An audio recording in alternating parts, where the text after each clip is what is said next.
Obunu gini kama chozunu Imana chukwa kosi womo Onyele miu Nyelu yumi What am I looking for? See my God, he don't bless me, yo. He give me you. Obuni kife la chasha so. Obuni kife me chasha me. My baby, you know, say you go love for me. Hey, yeah. I do go. I could go. When I call your name, Shakara for me. Oh, Roma, I will be your Romeo. You go be my Julie.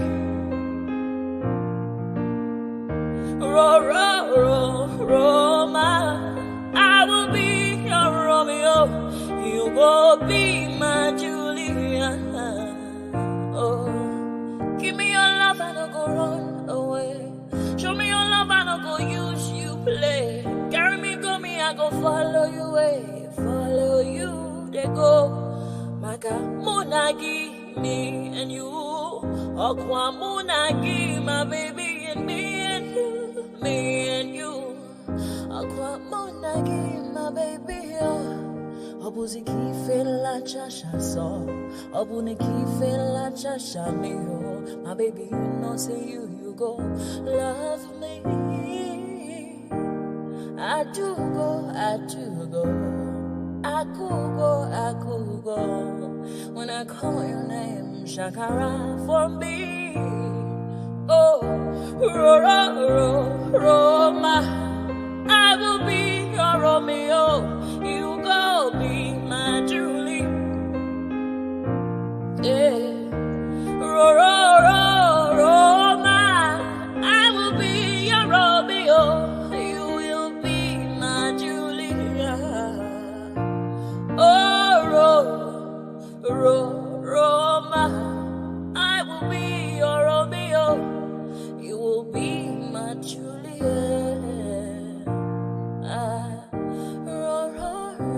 Roma, I will be your Romeo. You will be my Julia. Obuzi kinfe la chasha so. Obuzi Ijebu ọmọ alárẹ̀, ayé wo la ò jẹ rí. Tell them, let them know, say wọ́n lè bá. Then they see us as they emulate. Then one begin they imitate. Maybe someday they go graduate. Many people don't know about Baba.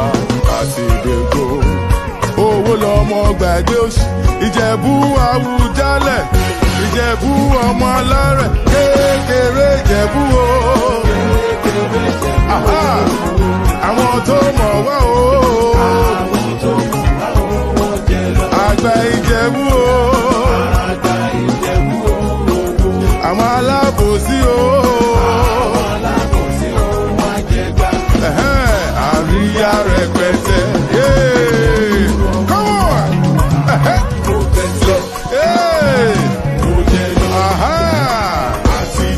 Ìjẹ̀bú jó dáadáa. Ìjẹ̀bú jayọba. We done the ball with the represent. Olówó lọmọ ṣe yóò. Ìjẹ̀bú lọmọ kò sóṣì. Ayé wo la ò jẹ rí. Tell them, let them know, say wọ́n lè bá. Ìjẹ̀bú Àwùjalẹ̀. Ìjẹ̀bú ọmọ alárẹ̀. Kékeré Ìjẹ̀bú o. Come on! Àwọn tó mọ̀ wá o. Àgbà Ìjẹ̀bú o. Àwọn alábòsí o. Egbe. Ó pọ̀. Come on! Mo fọ́ kó yínú ẹ̀. Yínú.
wẹ̀sẹ̀ bí fi máa ń pẹ́.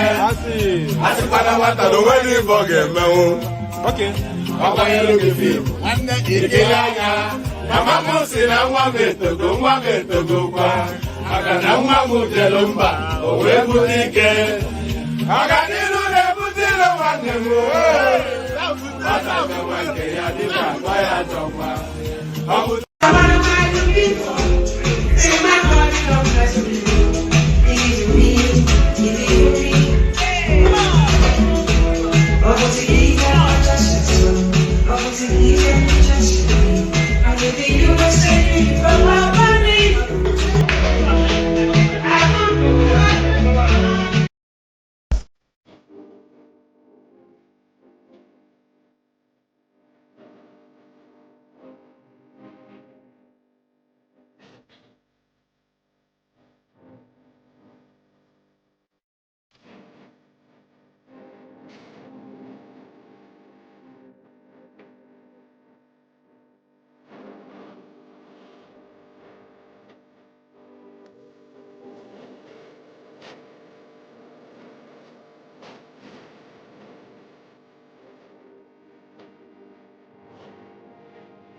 Ẹ̀jẹ̀ mi nìyẹn kí n gbọ́, àkọ́bí ewé ayò, ewé tún léje, ìtún ló ní ọ̀tún ẹ̀ ṣe, ìfà ló ní kan fà ẹ̀ mọ́ra, àìbínú gbogbo àtàrẹ, gbogbo méjì ọkà bàbà, gbogbo mẹ́ta ọkà wáṣẹ́, orí ló túmọ̀ ẹ̀dùn, gbogbo ọ̀nà ní túmọ̀ ẹsẹ̀. Akọni ìmọ̀ tú ìmọ̀ ọjọ́, ìmọ̀ èmi ni wọn kì í dálẹ̀. Wọ́n bá lọ mẹ́lẹ́mọ́, wọ́n á fi jóye ẹlẹ́mọ́. Akọni wọ́n bá lọ gbé fèrè, wọ́n á fi jóye ẹlòkò. Bọ́wọ́ wọn bá tẹ̀lé, wọ́n á fi jóye aláre. Àwọn mẹ́tẹ̀ẹ̀ta parapọ̀, wọ́n wá jọ ń pẹ́ mọ́, ẹ̀ẹ́mọ́ olóko jẹ. Wọ́n pa Akíntọ́lá ọmọ Ògún. Wọ́n pa Ìyọ̀dà ọmọ Àtàràbọ̀bà. Àkọ́bí wọ́n pa Jíṣàtàdàdẹ ọmọ ọba Ìjẹ̀bú Mèrè. Aṣíwájú odò gbólùkẹrẹ, ajagun lólòdì ọ̀run. Tó bá ṣe pé tìyẹ, tó bá ṣe pé tìyẹ, lọ bá ń darí jọ wí. Àpérò mi kún gbọ́wọ́, ọ̀bọ ti ṣìgìdì máa gbé, àgétì ló máa ń gbé, àyàn ti ìlàyàn ewúrẹ́. Ọlọ́run dákun má padà lẹ́yìn ẹ̀, kó má gbàgbé ọ̀rọ̀ tẹ́. Aṣíwájú Ọlọ́run dákun má padà lẹ́yìn ẹ̀. Àkọ́bí Ọlọ́run dákun má padà lẹ́yìn ẹ̀. Ọkọ̀ olúrẹ̀lẹ̀ Ọlọ́run dákun má padà lẹ́yìn ẹ̀. Òdòlé sọ bẹ́ẹ̀, gómìnà sọ bẹ́ẹ̀, dẹ́pútì sọ bẹ́ẹ̀, Ọ̀túnba sọ bẹ́ẹ̀, spíkà sọ bẹ́ẹ̀. And there it is right there, Otumba Sobe. So Otumba Sobe, let me just let me flick something through. So I'm sure quite not more than one of you will be wondering why you're seeing me twice. One in person and then in my avatar. Pardon me. So I'm sure not more than one. Actually, let me play you a little bit of music one more time. I need to get myself some water. So let me play you a bit of music. And get some water. Hold on. Ìjẹ̀bú ọmọ alárẹ̀, àyẹ̀wò la ò jẹ́ rí. Tell them, let them know, say wọ́n lè bá. Then they see us as they emulate. Then one begin, they imitate. Maybe someday they go graduate. Many people don't know about Baba. àti dègbò. Owó lọmọ gbàgbé òṣì, Ìjẹ̀bú Àwùjalẹ̀, Ìjẹ̀bú ọmọ alárẹ̀, kékeré Ìjẹ̀bú o. Aha! Àwọn tó mọ̀ wá o. Àgbà Ìjẹ̀bú o. Àwọn alábòsí o. Àríyá rẹpẹtẹ. Come on! Aha!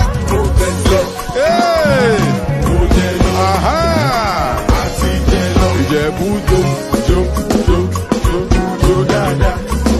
Ìjẹ̀bú jayọ̀ba jayọ̀ba. We don't labor, we dey represent. Olówó lọmọ ṣe yóò. Ìjẹ̀bú lọmọ kò sóṣì. Ayéwo la ọ̀jẹ̀ rí. Tell them, let them know say wọ́n lè bá. Ìjẹ̀bú Àwùjalẹ̀, Ìjẹ̀bú ọmọ alárẹ̀, kékeré Ìjẹ̀bú o. Come on! Àwọn tó mọ̀ wá o. Àgbà Ìjẹ̀bú o. Àwọn alábòsí o.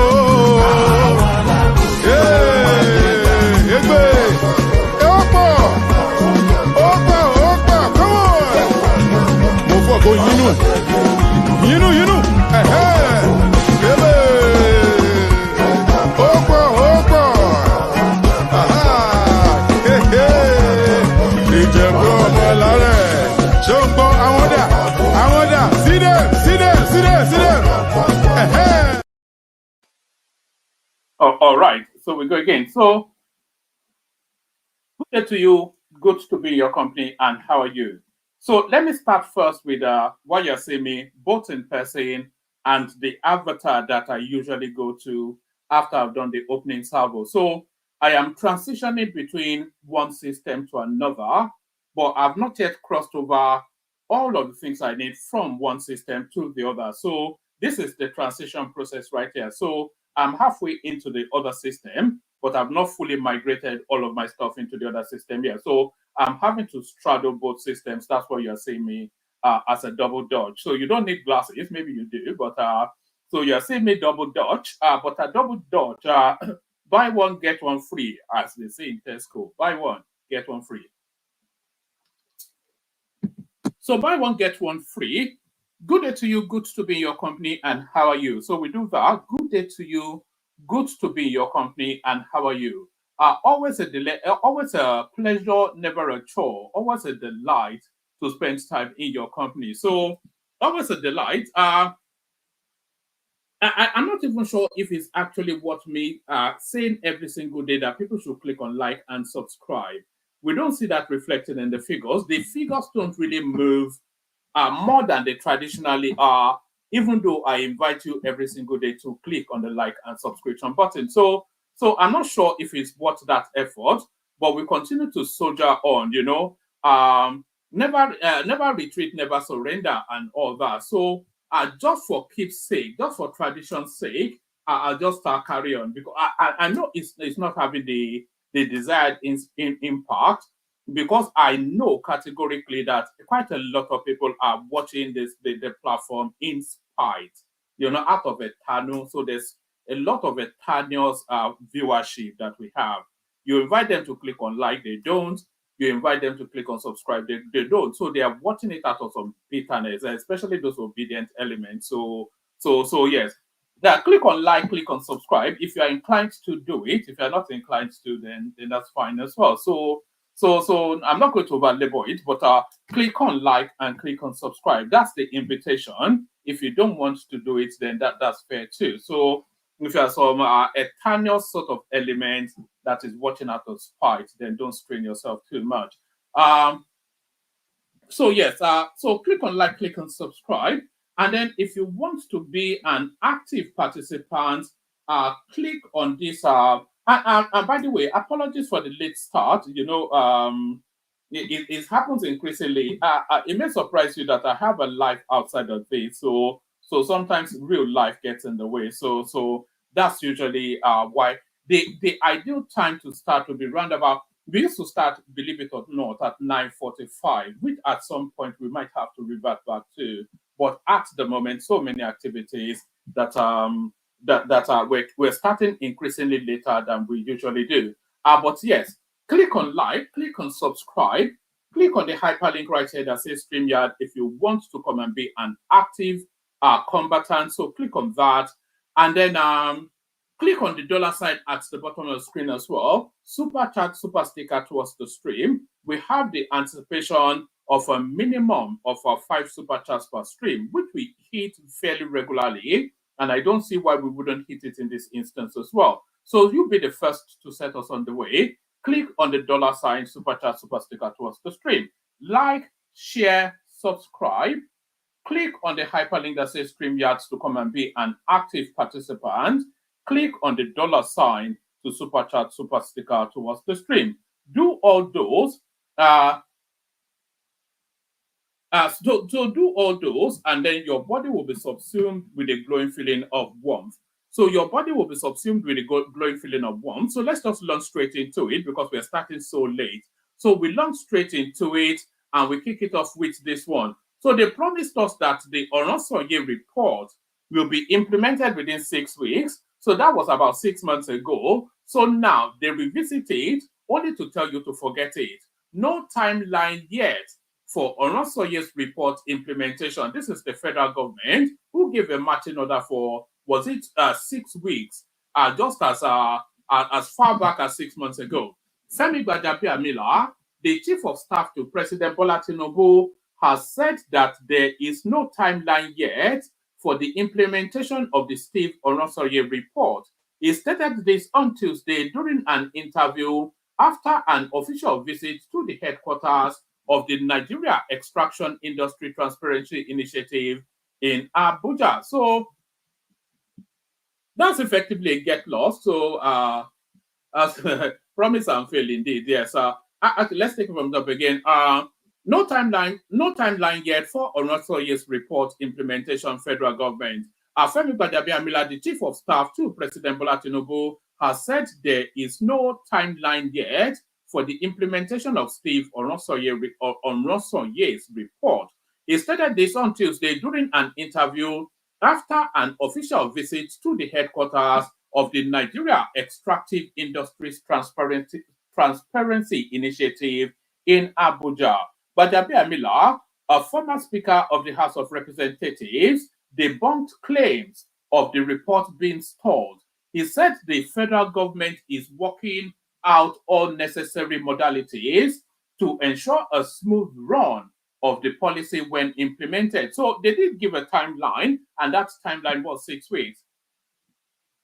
Right. There were some motions without movement on the 12-year-old report during ex-President Muhammadu Buhari's 8 years in office. But the new government said implementing the report aligned with its cost-cutting measures. So, in February, the Federal Executive Council, chaired by President Bola Ahmed Tinubu, approved the full implementation of the Oronsaye report to merge some parastatals agencies and some commissions, whilst others will be subsumed, scrapped, or relocated. This, according to the government, was in line with the need to reduce the cost of governance and streamline efficiency across the governance value chain. To ensure the implementation of the proposed changes, FEC set up an 8-man committee with the mandate to implement the mergers, scrappings, and relocations within 12 weeks. So it was actually 12 weeks, not 6 weeks. So what's 12 weeks? 4 plus 4 is April. That's 3 months, essentially, within 3 months. And that was about 8 months ago. February, so that was in February, March, April, May, June, July, August. So that was 6 months ago. Right, according to the government, so should I take it from the top again? You know how I like to do that sometimes. It's a short read, so let me just take it from the top again. Just I like to speed through that. When I pause, I feel I lose momentum somehow.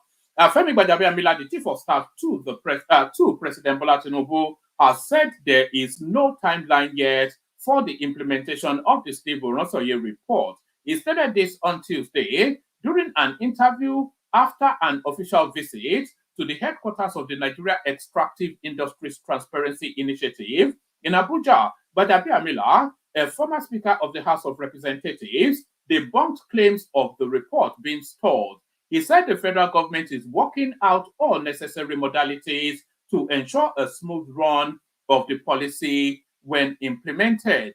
There were some motions without movement on the 12-year-old report during ex-President Muhammadu Buhari's 8 years in office, but the new government said implementing the report aligned with its cost-cutting measures. So, in February, the Federal Executive Council, chaired by President Bola Ahmed Tinubu, approved the full implementation of the Oronsaye report to match some parastatals agencies and some commissions, whilst others will be subsumed, scrapped, or relocated. This, according to the government, was in line with the need to reduce the cost of governance and streamline efficiency across the governance value chain. To ensure the implementation of the proposed changes, FEC set up an 8-man committee with the mandate to implement the mergers, scrappings, and relocations within 12 months. However, 6 months later, the report has yet to be implemented. Rather, the president in July created a Ministry of Livestock Development from the Agriculture Ministry, a development that has been met with mixed reactions. Back in 2011, then President Goodluck Jonathan set up the Presidential Committee on Restructuring and Rationalization of Federal Government Parastatals, Commissions, and Agencies with Oronsaye as the chairman. On April the 16th, 2012, the committee submitted an 800-page report identifying, among several other things, overlapping agencies causing wastage in expenditure. The report said there were 541 parastatals, commissions, and agencies, and recommended that 263 of the agencies should be reduced to 161, 38 agencies abolished, and 52 merged. Meanwhile, the chief of staff to the president also yesterday went on a fact-finding visit to the Nigerian Financial Intelligence Unit office in Abuja. He began oversight visits to some agencies under the presidency last week. Those agencies he visited include the National Agricultural Land Development Agency, the Bureau of Public Procurement, the Bureau. So what's the difference? We were talking about overlapping agencies, but listen to this. He began the oversight visits to some agencies under the presidency last week. Those agencies he visited include the National Agricultural Land Development Authority, which even has no meaning. National Agricultural Land Development. What's that outside of the Ministry of Agriculture? National Agricultural Land Development. So what's agricultural land development other than farming? So, but this is what really made me pause. The Bureau of Public Procurement, and then there's another Bureau of Public Enterprises. What chasm is there between the functionalities of those two agents that they cannot function within one entity? The Bureau of Public Procurement and then the Bureau of Public Enterprises. Where is the synergy not already there? The Nigeria Atomic Energy Commission, what does that even mean? What presence do we have there? And the National Agency for Science and Engineering Infrastructure, NESINI. So there it is right there. So Oronsaye report, sometime in the future, once upon a time, as Adino Milaye will say. So Oronsaye report, well, maybe we will get to it at some point. Is exactly where they are. Wait till 2031 if you want to become president of Nigeria, Bode George tells Atiku. So this never-ending battle of this, is this septuagenarian or octogenarian, certainly genarians of some form or the other. So the genarians, wait till 2031 if you want to become president of Nigeria. So Atiku is what? Right about 81 now, thereabouts. So by 2031, how old would he be? Yes, by 2031, how old would he be? That's the question. Wait till 2031 if you want to become president of Nigeria, but George tells Atiku. A former deputy, and this is an ongoing battle, by the way. They've been back and forth in now for at least going on 10 days.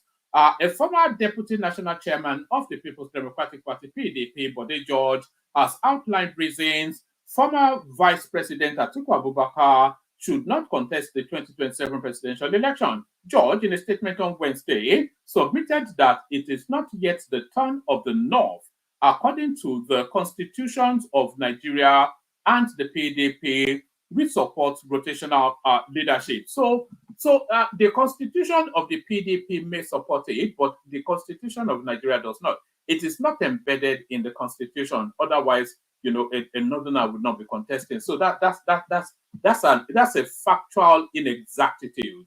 Let's put it that way. A factual inexactitude.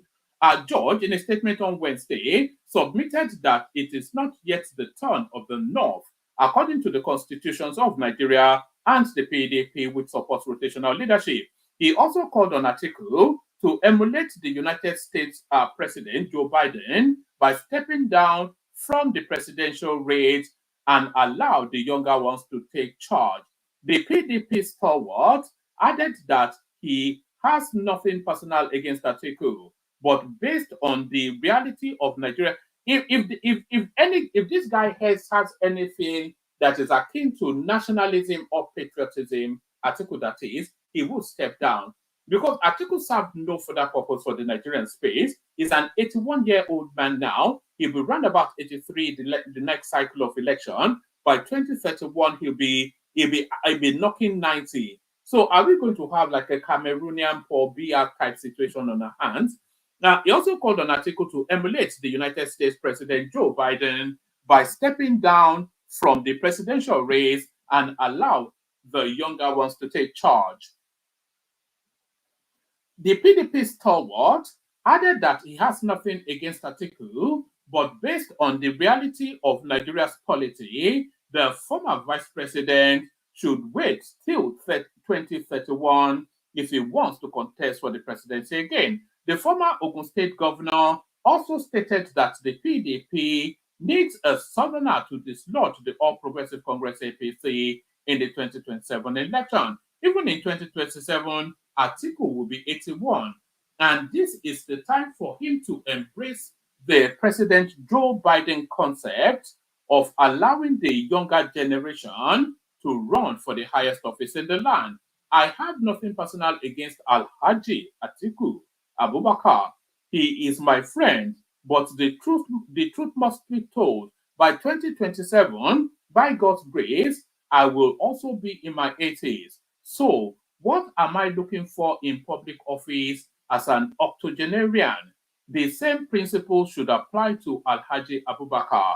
We all saw what American President Joe Biden did recently when he stepped down for Kamala Harris to contest the November presidential election. This is the hallmark of a statesman. Alhaji Abubakar should do the same so that in 2027 PDP will field a southerner as presidential candidate, George said in a statement. The PDP Board of Trustee member noted that based on Section 7, subsection 3C of the party's constitution, zoning and rotation must be maintained for justice, fairness, and equity. He submitted that it would be an injustice for another northerner to become the president of Nigeria in 2027, with the immediate past president, Muhammadu Buhari, a northerner from Katsina, just leaving office after ruling for 8 years. In his words, in our party, there is the right and logical thing to do in the present political circumstances. But if Alhaji Abubakar is desperate to contest again, I will advise him as a friend, a party man, and a brother to wait till 2031. By then, he will be 85. So even Atiku will buckle at 85, still he will even be able to stand up. He could barely stand up in the last cycle.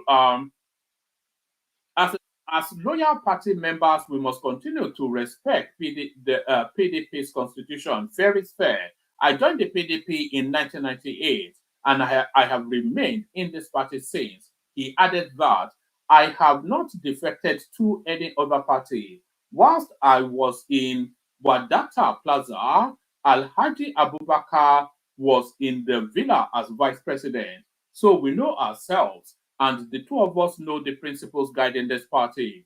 We should anyway,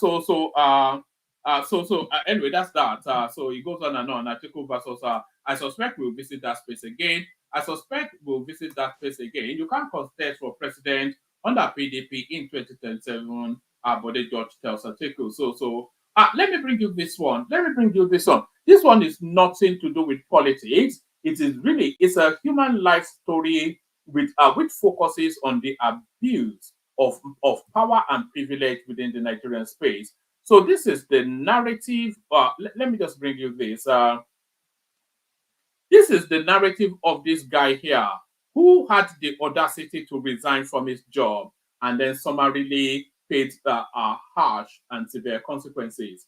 26-year-old Abuja photographer regains let me take it from here. I think I have it in a better space that reads better, but let's take it from here. 26-year-old Abuja photographer regained freedom 10 months after his boss, who is a politician, got him arrested for resigning his role as a photographer in his studio in an insulting manner. The Nigerian police charged him for intentional insult. So I wasn't even, maybe if Ogbeni turns up, we want to find out if this is in the statute books. The Nigerian police charged him for intentional insult and locked him in a Kpai prison. Nicholas remained in prison as he couldn't raise the bail sum of 100,000 naira, which was later reduced to 50,000 naira. So it's quite a shame. Actually, look at how this handsome young boy in prison for not being able to raise a paltry 50,000 naira. He spent 10 months in prison. Look at him before and after. Weather beating, almost certainly. I hope they didn't make it pick up anything in that prison now. It's just shameful and disgraceful. Anyway, let's go again. A 26-year-old Abuja photographer regains freedom 10 months after his boss, who is a politician, got him arrested for resigning his role as a photographer in his studio in an insulting manner. The Nigerian police charged him for intentional insult and locked him in a Kpai prison. Nicholas remained in prison as he couldn't raise the bail sum of 100,000 naira, which was later reduced to 50,000 naira. The former boss is now deleting tweets and pictures after his identity was unmasked online. The police and courts are all accomplices to the injustice melted on this. Melted, not melted, though you were doing so well. It's not melted, but there it is. So let's see what this has to offer. From spending 2 days in police detention, he ended up being charged for intentional insult, locked up and up in a room with 189 other cellmates at a prison in Kpai because he could not afford the bail sum of 100,000 naira, later reduced to 50,000 naira. He remained there even after the said boss, a politician in the current administration and owner of a popular photography studio in the FCT, wrote a letter to the court withdrawing the charges. 2 weeks ago, someone hinted hope behind bar about Nicholas' plight, and at the Haitian reached out to a friend of his who donated 50,000 naira anonymously. We could have done that. We could have built this. Maybe we should look for somebody to bail out of prison. Do you think we should go fund me to bail somebody out of prison? The first picture is a picture of Nicholas 2 months before prison. The second photo is a picture of him when we got him out last week. And the third is a picture of him at Hope Behind Bars office today. So let's see. Let's see. There's no third picture, by the way. Name of the boss, Oluwole Mike, owner of Something Studio and publisher of One Nigeria Television. This is Nicholas, a 26-year-old graduate, photographer and keyboardist. Sometime in October 2023, Nicholas sent a text message to his boss resigning his role as a photographer in the studio. His boss was angry at the content of the text and got him arrested. So that's how things work in Nigeria. So this is the handle of the guy. So maybe you want to go and say hello to him. The boss that got this boy locked up is at Wale_Mike. So if you want to go and say hello to him and leave some kind words on his post, maybe you should. At Wale_Mike is now deleting posts. You want to protect your own family, but sent a young man to jail for a year because he resigned. You are a wicked man. So there it is. All the details, but I am really concerned about the guy's safety. We saw the text. There is no reason anyone should even sleep at night in the cell, talk less 10 months because of that. If you are really concerned about the guy's safety, then you need to put more information about the said boss so we can know how we are dealing here. Putting this half information out here even poses more harm to this guy. Let us know the boss, please. So I think the boss has been outed. Is that the boss? So is that the boy? Anyway, so there it is. So that's just the never-ending narrative of abuse of power within the Nigerian space. So the never-ending narrative of the abuse of power within the Nigerian space. Federal government reveals name, face of woman threatening mass spying of Nigerians in Canada. So now we now get to the lead story. So Abike Dabiri Awurewa, she's now on that case. The federal government has revealed the identity of the woman behind a viral video clip threatening the mass spying of Nigerians in Canada. Her identity was revealed by the chairman of the Nigerians in Diaspora Commission, Abike Dabiri Arewa. Correspondents report the woman in a viral video on social media threatened to poison Nigerians living in Canada. She added that she is a resident of Ontario, Canada, and dared anyone to report her to the Canadian authorities. The woman, who spoke mainly in Pidgin English, is believed to have made the threat in a virtual meeting on TikTok. She vowed to put poisonous substances to her. She vowed to take poisonous substances to her workplace and poison any Yoruba or Benin person she comes across due to the hate against the Igbos. She said, "Record me very well. It is time to start poisoning the Yorubas and the Benins. Put the poison for all una food at work. Put poison for una water. Make una dey kpai one by one. I want make Indigo get the heart of wickedness. Una too dey quiet," the woman added. "Enough is enough. If you have any means of paying them comot for road," she said.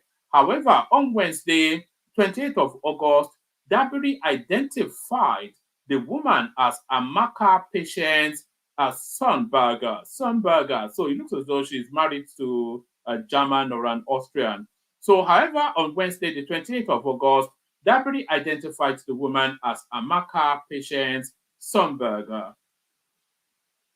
In a post via her X handle, the NIDCOM chairman disclosed that the woman had deleted her TikTok account but added that a group of Nigerians in Canada are reporting her officially to authorities in the North American country. This is the picture of the lady behind the voice, Amaka Patient Somberger. She has deleted her TikTok account, and a group of Nigerians in Canada are reporting her officially to the relevant authorities in Canada. Thanks for alerting everyone, Dabiri Arewa said. So thanks for alerting everyone, Dabiri Arewa said. We'll still be going back to that storyline, but we stay in Canada and we go to this. Enough is enough. I'm not saying the super chats come through, by the way. We need to say the super chats come through. Enough is enough. Canada imposes strict immigration policies that could deport 70,000 international students. Protest erupts nationwide. So there it is right there. I suspect that Sunberger will be first on that list. Just a little bit of flavor on this. Maybe just one paragraph. In a recent turn of events, over 70,000 international students in Canada are reportedly facing potential deportation due to significant changes in the country's federal immigration policies. The measures introduced by Prime Minister Justin Trudeau's government have led to widespread protest.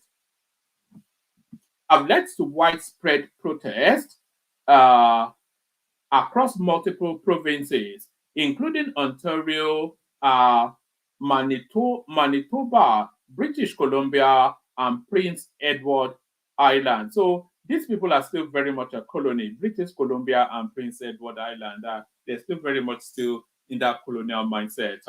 This protest highlights the growing frustration and uncertainty amongst the international students community, many of whom came to Canada with the hope of building a better future. What sparked the protest? The root of the unrest lies in several recent policy changes by the Canadian government aimed at controlling the burgeoning number of international students. The government announced that it would cap the number of new study permits to approximately 3 million for 2024. 3 million, is this? No, 360,000. Somebody put that an apostrophe in the wrong space there.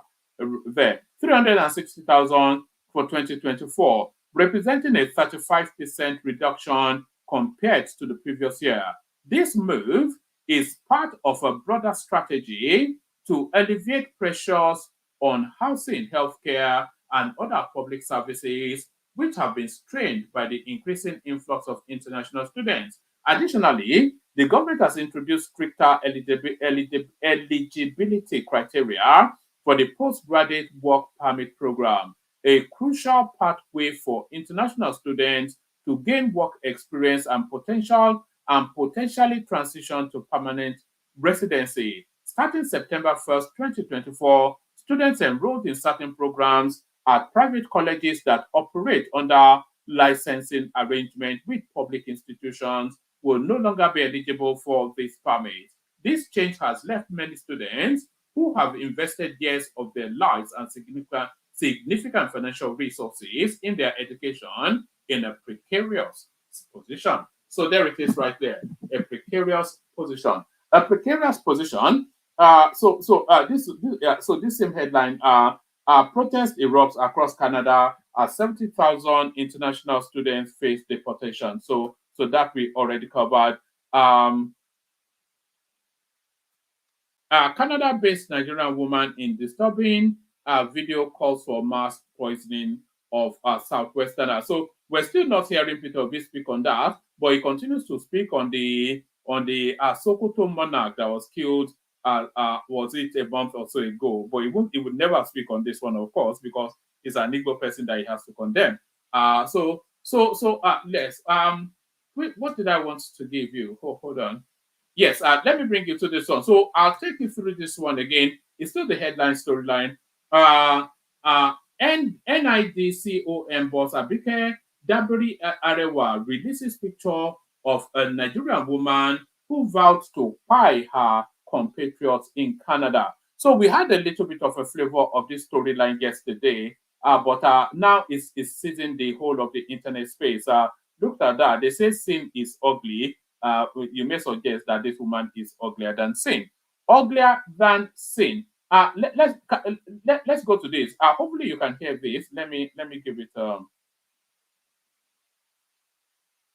Poisoning the Yoruba and the Benin. Put for all una food for work. So we had this yesterday, actually. So let's have it again. Fine. Time to start poisoning the Yoruba and the Benin. Put for all una food for work. Put poison for una water. Make una dey kpai one by one. Una go kpai one day. Una go sick. I go put Ota Piapia for inside una water, inside una food. Una go see better. This guy I get for una so it go last forever. For all of una food. Ota Piapia. What do they call that one? What do they call that rat? Eat and die. They put them for all una food. All una food for if I go work tomorrow now, I go put them for Yoruba people food. Go tell government. Oh yeah, I dey Canada, I dey Ontario. Oh yeah, hurry up, hurry, fast. I go put Ota Piapia here. Record me very, very well. Record me. We are going to give them water. Time to start poisoning the Yoruba and the Benin. Put for all una food for work. Put poison for una water. Make una dey kpai one by one. Una go kpai one day. Una go sick. I go put Ota Piapia for inside una water, inside una food. Una go see better.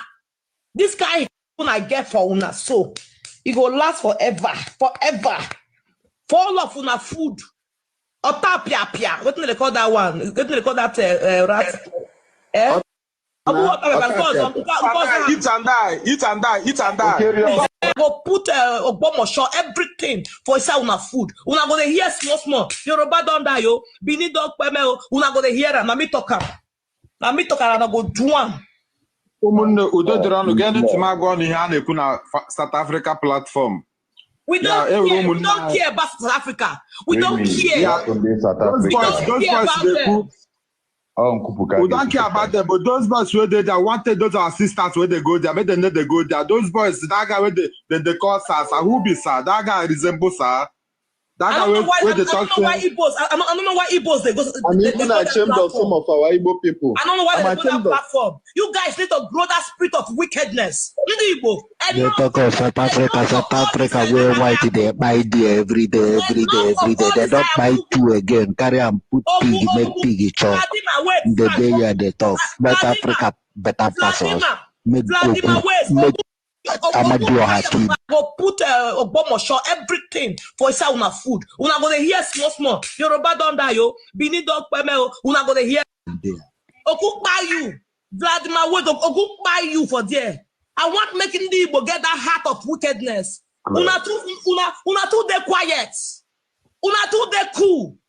Enough. It's enough. If you have a means of buying them, buy them. Any means of buying them, come up for road. Clear. Because the two mumu, they are of no use to the society. Lot of prostitutes and everything. You said let's not good man. Ashawo came down. They say Bine came down. Who they call him Bine came down. Then Ashawo came down.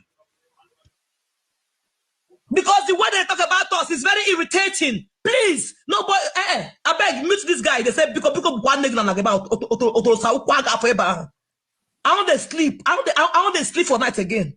And they buy you, Vladimir wait buy you for there. I want making the Igbo get that heart of wickedness. Una too dey quiet. Una too dey cool. Enough. So there it is right there. I hope it's clear. Ota Piapia. She wants to get you with Ota Piapia. So there it is right there. Ota Piapia also. All because an election was lost, though. It's nothing bigger than that. Nobody was rejected at the polls, and we landed on Ota Piapia. So Ota Piapia Let me send the link again. If you want the conversation, then you have to hop on board. If you don't hop on board, then of course we just do the readouts and then we call it a day. It's quite as simple as that. Nothing complicated. I'll send the link if you want the conversation. Then hop on it. So Ota Piapia. So there's nothing as serious as that matter is. I cannot get past that Ota Piapia. You know, the venom with which she said it, you can see that there was real intent behind it. Ota Piapia. So she wants to get you with Ota Piapia. So Ota Piapia. Let's Ota Piapia this one. So let's go to the clips now. Let's see if we can get something a bit more sedate. So let's start the clips off with a nice and cozy and so.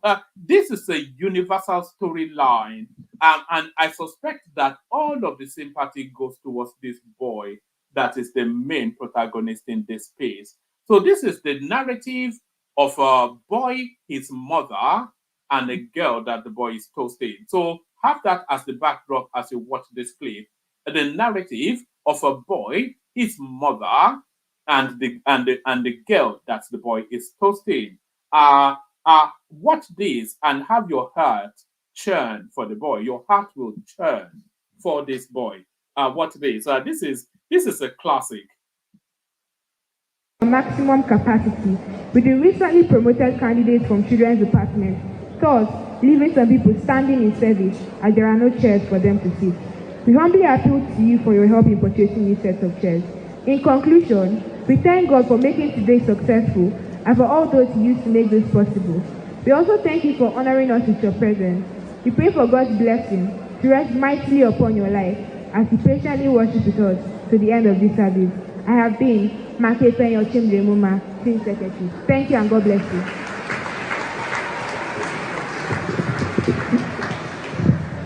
Do we like this one? Imagine the disgrace. Imagine the disgrace. The boy is shooting a shot and it looks as though it's a sharpshooter, and then suddenly Momsy turns up.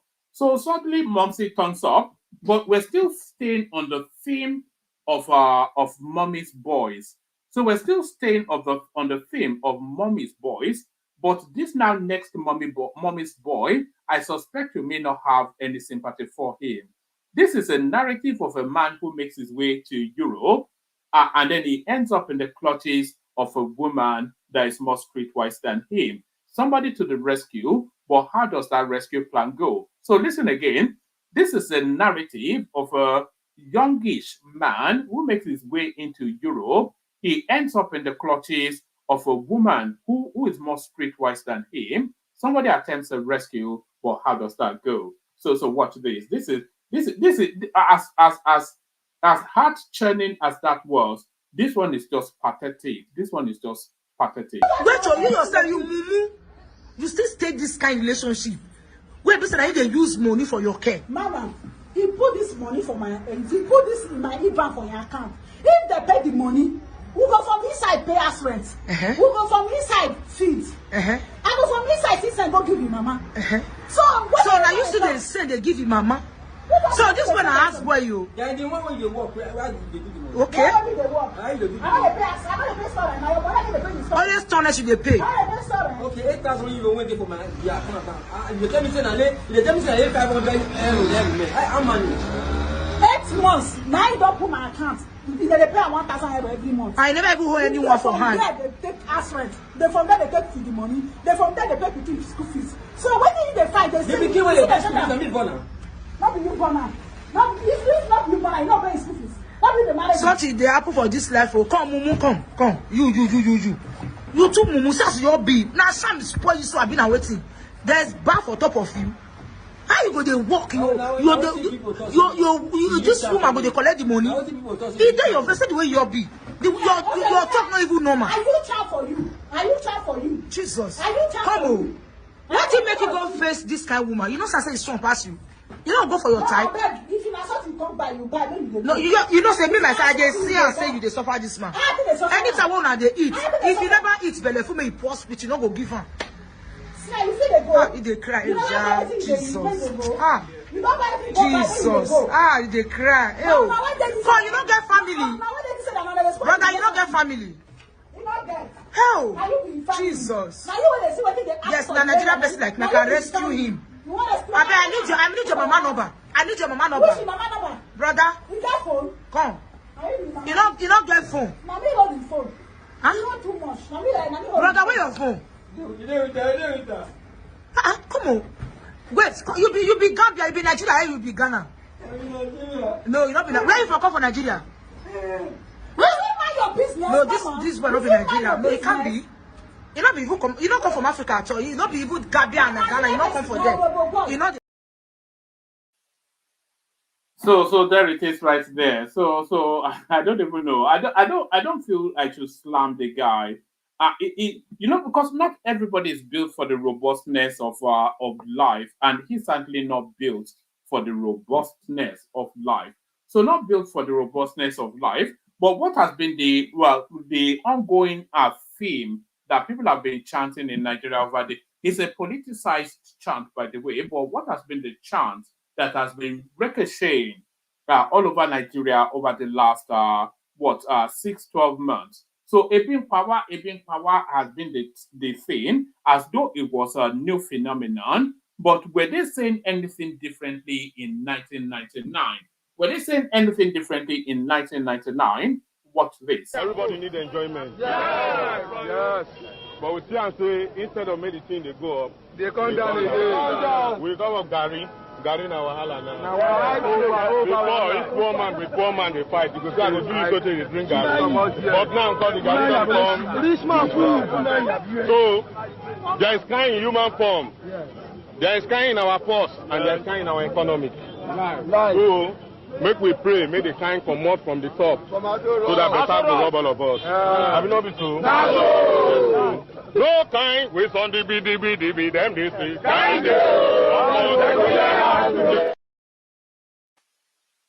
So that was 1999. You could transport that to this year and substitute that guy, who they call it, is some celebrity of that time. So you could transport that to the Baba Frayo. Yes, that's Baba Frayo. So you could transport that to this time and substitute that Baba Frayo with a Kene, and it's word for word the same thing. As it's not a new phenomenon. There was never a time that Nigerians could afford Gari. But let's go to Kenya, see what they're saying of us. I think they've had enough of us in Kenya, you know. And I'm saying I think they've had enough of us because their own president has made a national broadcast to tell them that they've had enough of us. But why? Watch this. Chinedu. The Nigerian controversial drug dealer Anthony Chinedu. The Nigerian is among the drug lords who were deported on June 3rd following a presidential order. Any or all foreigners who are either suspected of having engaged in issues to deal with drug trafficking be deported and they go back to their own countries and do their business there. They don't need to be here. 3 months later, he came back, but according to controversial drug dealer Anthony Chinedu, So there it is right there. The president of Kenya has had enough of us. So the president of Kenya has had enough of us. But let's take a quick stop to catch up with our friend Ejele, see what he says, what he has to say. So Ejele speaks. So we listen. Well, I say, if they see them, they go they happy. But when they troop to their place every day, make they change constitution. Make they try and push it too much. You will see somebody who say, yes, let's change the constitution. Nobody should be where it's not his state. Past 30 days straight, at least move out and come in. Then on a go, they carry on a family every day. You go the next state. Just go there. After 1 day, you come back. Then you will realize how fortunate you are to be in Nigeria. Ndara. Who get your time? Like, who the hell are you? What is in that pure place that they will envy? Do you have wildlife more than them?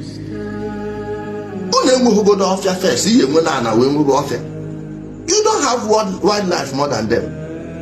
All the buildings so on they build, where them fit go do logging for the southeast now, which place would still remain? Now from their bushes so that they go they buy wood. If they put money, special tax on anyone going to the southeast, on a go stay cry. Many things they will use to teach you people lesson at there, but because they are not as wicked as you people. Now your bad heart you they project on others. Your own people, you go one minute they did, oh thank you, you are doing good, God go bless you. Meanwhile your governor will use the money he should have used to take care of those people and put it inside one and shower to do. Not be said that they even use and do better thing. Go use and do what? You know they don't like us in this country. See what you they do yourself.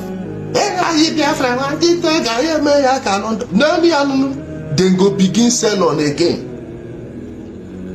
Alhaji Asari Dokubo told you people that if not for, believe me, if they give you that Biafra, then go institute slavery. That time they will come they buy on again. Wickedness. Give them that Biafra and they will genocide themselves. The ones that will be remaining are.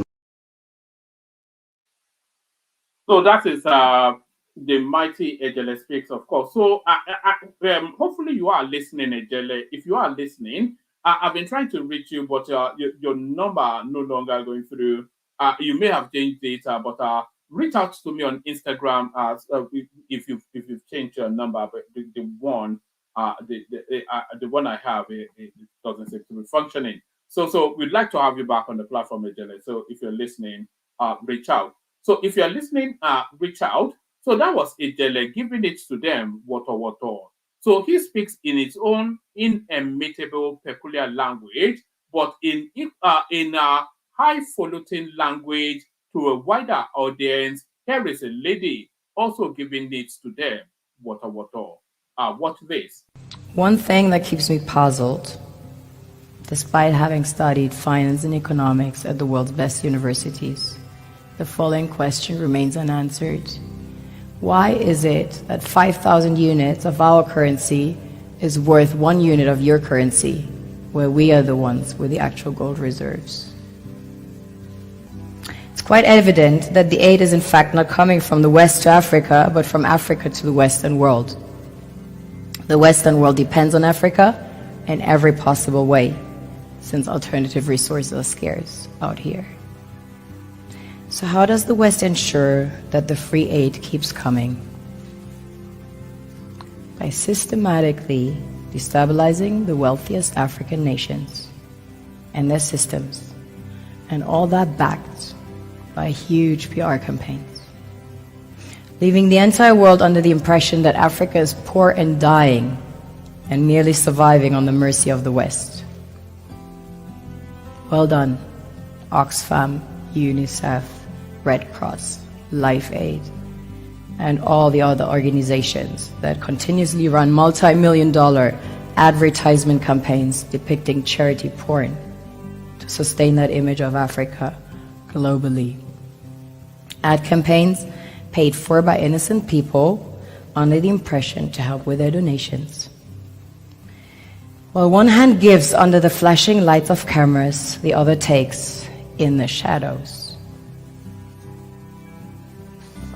We all know the dollar is worthless, while the euro is merely charged with German intellect and technology, and maybe some Italian pasta. How can one expect donations from nations that have so little? It's super sweet of you to come with your colored paper in exchange for our gold and diamonds. But instead, you should come empty-handed, filled with integrity and honor. We want to share with you our wealth and invite you to share with us. The perception is that a healthy and thriving Africa would not disperse its resources as freely and cheaply, which is logical. Of course, it would instead sell its resources at world market prices, which in turn would destabilize and weaken Western economies, established on the post-colonial free meal system. Last year, the IMF reports that 6 out of 10 of the world's fastest growing economies are in Africa, measured by their GDP growth. The French Treasury, for example, is receiving about $500 billion year in, year out. Foreign exchange reserves from African countries based on colonial debt they forced them to pay. Former French President Jacques Chirac stated in an interview recently that we have to be honest and acknowledge that a big part of the money in our banks comes precisely from the exploitation of the African continent. In 2008, he stated that without Africa, France will slide down in the rank of a third world power. This is what happens in the human world, the world we have created. Have you ever wondered how things work in nature? One would assume that in evolution the fittest survives.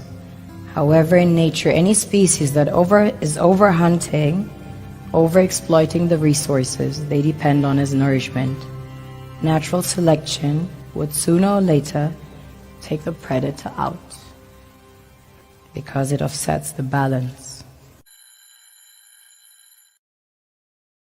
So there it is right there. So there it is right there. So that woman speaking. You know, we're locked in a. You know, if Africa is you know, the price of bread in somewhere like the United Kingdom should really be about 3 to 4 pounds. So the fact that they're able to sell it for £1, that 3 to 4 pound differential comes from somewhere, and it's Africa. So those cheap prices that you enjoy in Europe, America, etc., it can only really be insulated from the exploitation of Africa. So they take the resources of Africa without having to pay for it at all, and then it is through that free resource that they exploit that they're then able to insulate that comfortable, cheap life that you live. So if they ever had to pay the going rate for the things they take out of Africa, then everything goes up by at least 300% right across the board, every single thing internationally. So that is why they forever will always have an unless Africa is able to fight its way out of it, Africa will forever be exploited. Africa will forever be exploited. But let's go to this lady now and tell me then, what do you think the chances are of our pricing? We've got 2 more clips and then we kick the session off. Let's go to this lady and now tell me what the chances are of her passing a driving test. Watch this.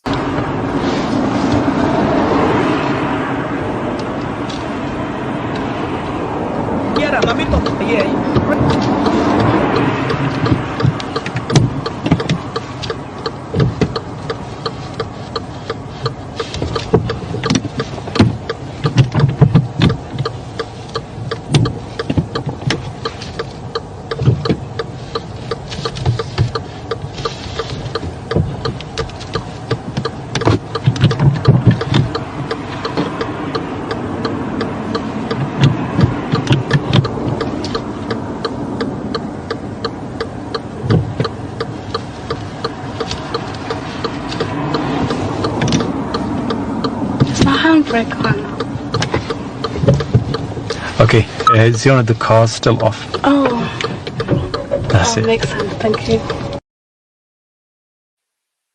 So there it is right there. So there it is right there.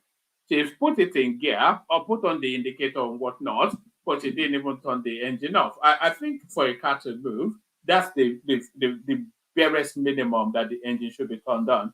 And by the way, that's an easy mistake to make. It's all down to nerves more than anything else. She was nervous. I think that's self-explanatory. I did have 2 more clips, but I'll only play you one. Let me play you a clip from Ned Nwoko, who's preferring a unique and peculiar solution to the Nigerian Malays. Listen to him as he speaks to George. What's that guy? Charles Ayagulu of Arise.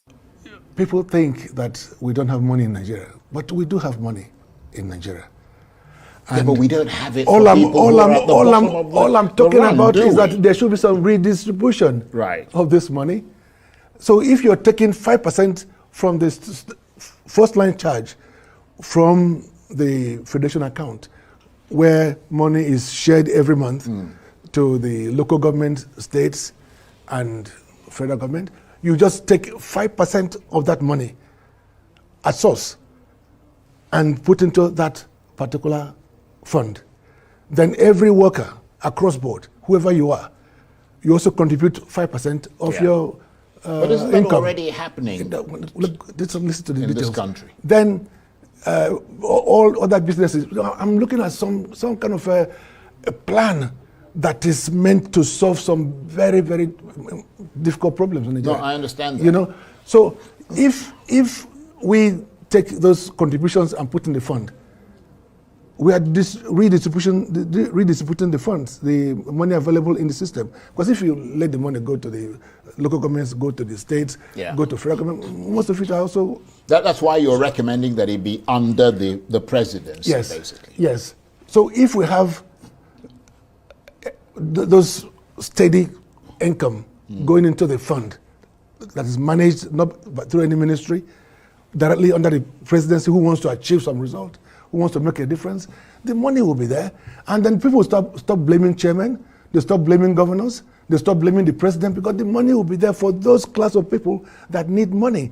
They need money to survive. As I said before, look, put it this way, if at the end of every week, some guy who is disabled or somebody who is unemployed gets, I don't know, 50,000 naira or 100,000 naira, at least, you know, you cut down on the possibility of frauds and of possibility of crime. Because, and there is the important aspect of dignity, isn't there? Of course, when people know that some money is coming, they wait. They won't become desperate as to steal or become involved in crime or whatever it is. And they know it's the entitlement. Just take, for example, you know, when you have displaced people in various camps, they have no means of surviving other than just those handouts.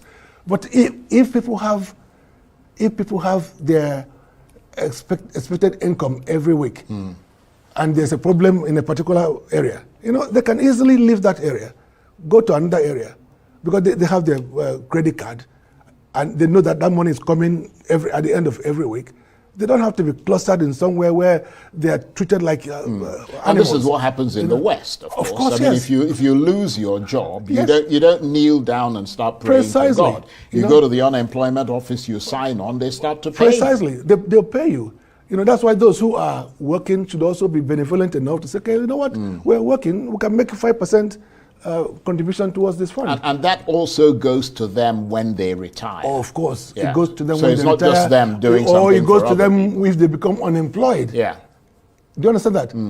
So if you have been working and you have not made any contribution to that fund, and you become unemployed, you cannot be entitled to receive any support from that fund. It's a very simple thing. Yeah, but it would be compulsory though, wouldn't it? I mean, you would compulsorily take that money. It is a compulsory, a bit like a tax. Yes, it is compulsory for all employers and all agencies and all companies to do that. But you still find some employers who rather, you know, pay and let the employees decide whether to make the contribution or not. You know, yes.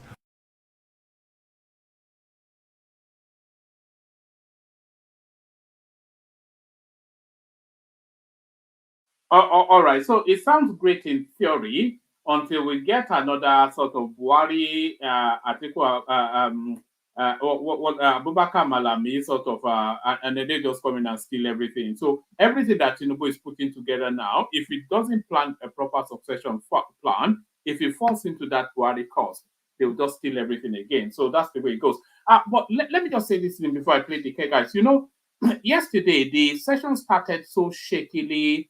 We couldn't get the audio. The storylines were not strong enough. It was only really Ajanle Koko and I was just waiting for Ajanle Koko to finish talking, and then I would just shut it down. That was what I was intending to do yesterday. In fact, I'd made up my mind to shut it down an hour and a half into it. I just wanted Ajanle Koko to have a say, and then I'll shut it down. I thought maximum 2 hours. you won't believe that 10 hours later, Mike had to shut it down by force because people. So this thing seems to have a mind of its own. Because yesterday I was just convinced that let me just get out of here and shut it down. But that was an hour in, I was ready to shut it down. But 10 hours later, Mike had to shut it down compulsorily. The Kegites. Only water, only water, where they see ma. Water,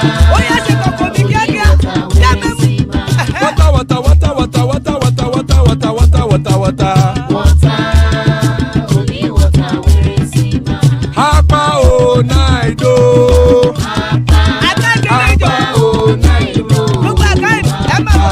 Hapa you don't come o.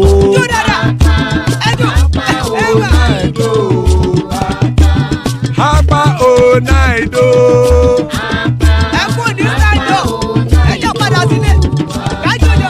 Oro kẹ̀kẹ́ ẹlẹ́mù yé o. Ilé sọ́dí kẹ̀kẹ́ rẹ̀ ẹlẹ́mù rè o. Bobby master kẹ̀kẹ́ rẹ̀ ẹlẹ́mù rè o. Chifu Faila ti kẹ̀kẹ́ rẹ̀ ẹlẹ́mù rè o. Eruku lẹ̀lẹ̀ ẹlẹ́mù dé. Eruku lẹ̀lẹ̀ ẹgbẹ́ ẹlẹ́mù dòde ojàre o. Eruku lẹ̀lẹ̀ Ghana ti dé ẹgbẹ́ bọ́dì o. Ọmọ ẹlẹ́yẹ ẹ̀yẹ o ó dìlé o. Odúyẹ̀lá ẹ̀yẹ o ó dìlé o. Petro Soname ẹ̀yẹ o ó dìlé o. Petro Sodunke ẹ̀yẹ rẹ̀ ó dìlé o. Ẹlẹ́kọ̀ ọ̀run mú ìní o.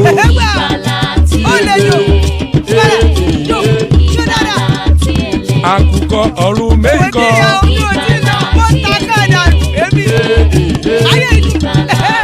Ikú kò ní ríwà gbéṣe o.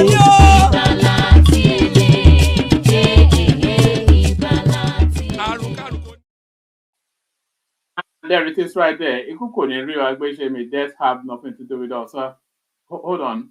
I've got something that I'm just checking something to see if it's something that I'm able to share with you. If it's not too violent. It is yet another example of Nigerian wayward behavior. Oh God, no. Maybe that's too violent. But in an international airport, by the way. But no. Let's does it give me volume? Hold on.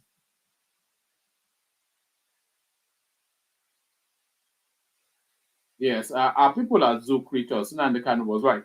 But no. So joining us, the Ota Piapia of the legal profession. That's Ogbeni right there. Solly, our favorite voice. At least in recent times. So that's Solly right there. Ajanle Kokoderi is right there. So always a delight when Ajanle Koko is here. Thomas makes up the list. So Thomas makes up the list. So yes. So that's the conversation. So anybody that wants to join, please hop on. Let me me remove this one. Hopefully you can still hear me. Let me kick it off with Ogbeni, who we've not heard from in a while. So Ogbeni, you're up first. Ota Piapia. Ota Piapia. Have you seen anything like that before? This my God. You know, since February 2023, the election is gone, but we're still here. Ota Piapia.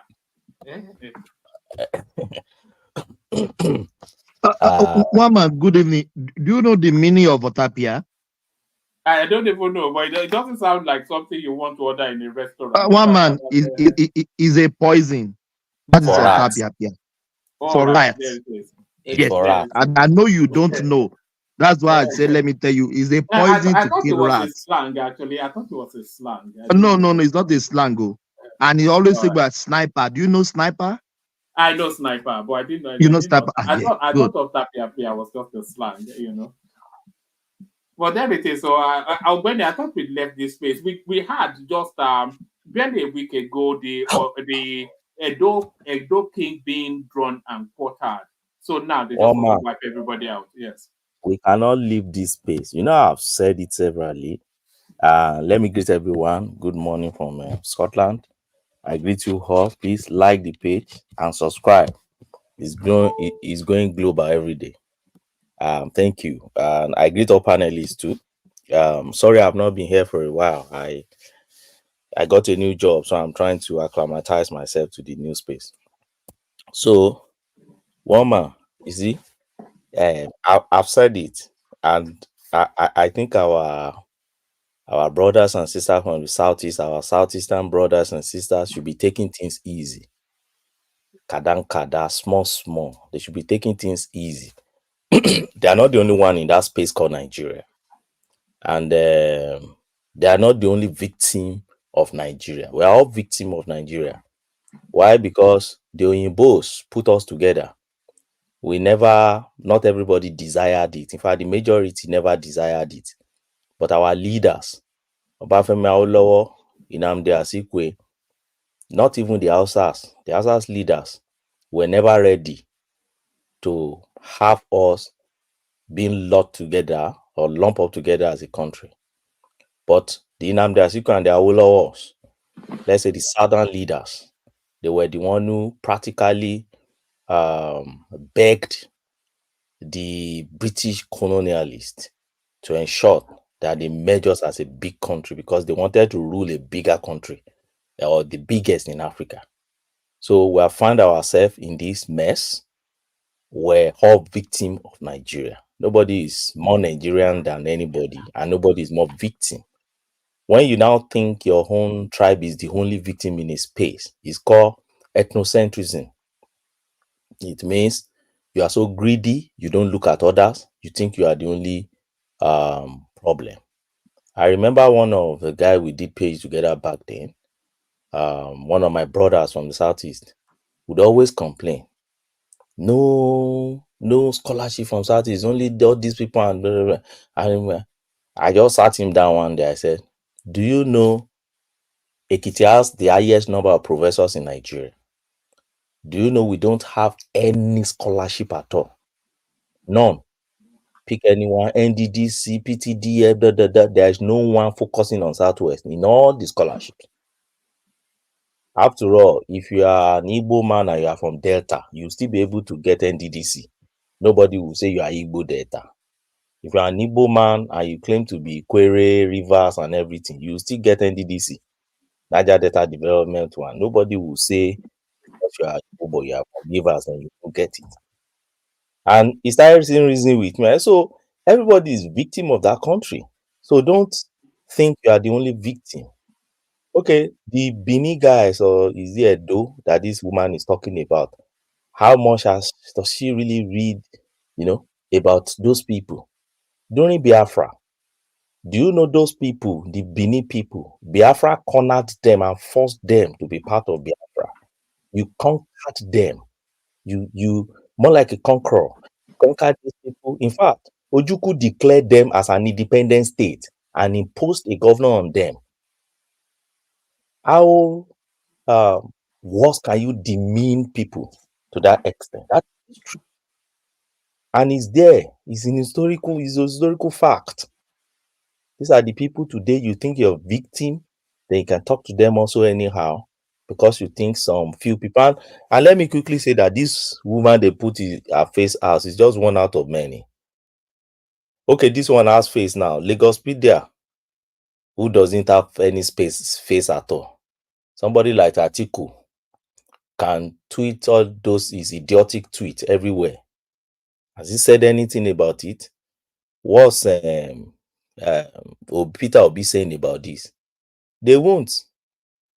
That's the problem I have in Nigeria. But let me tell you one man.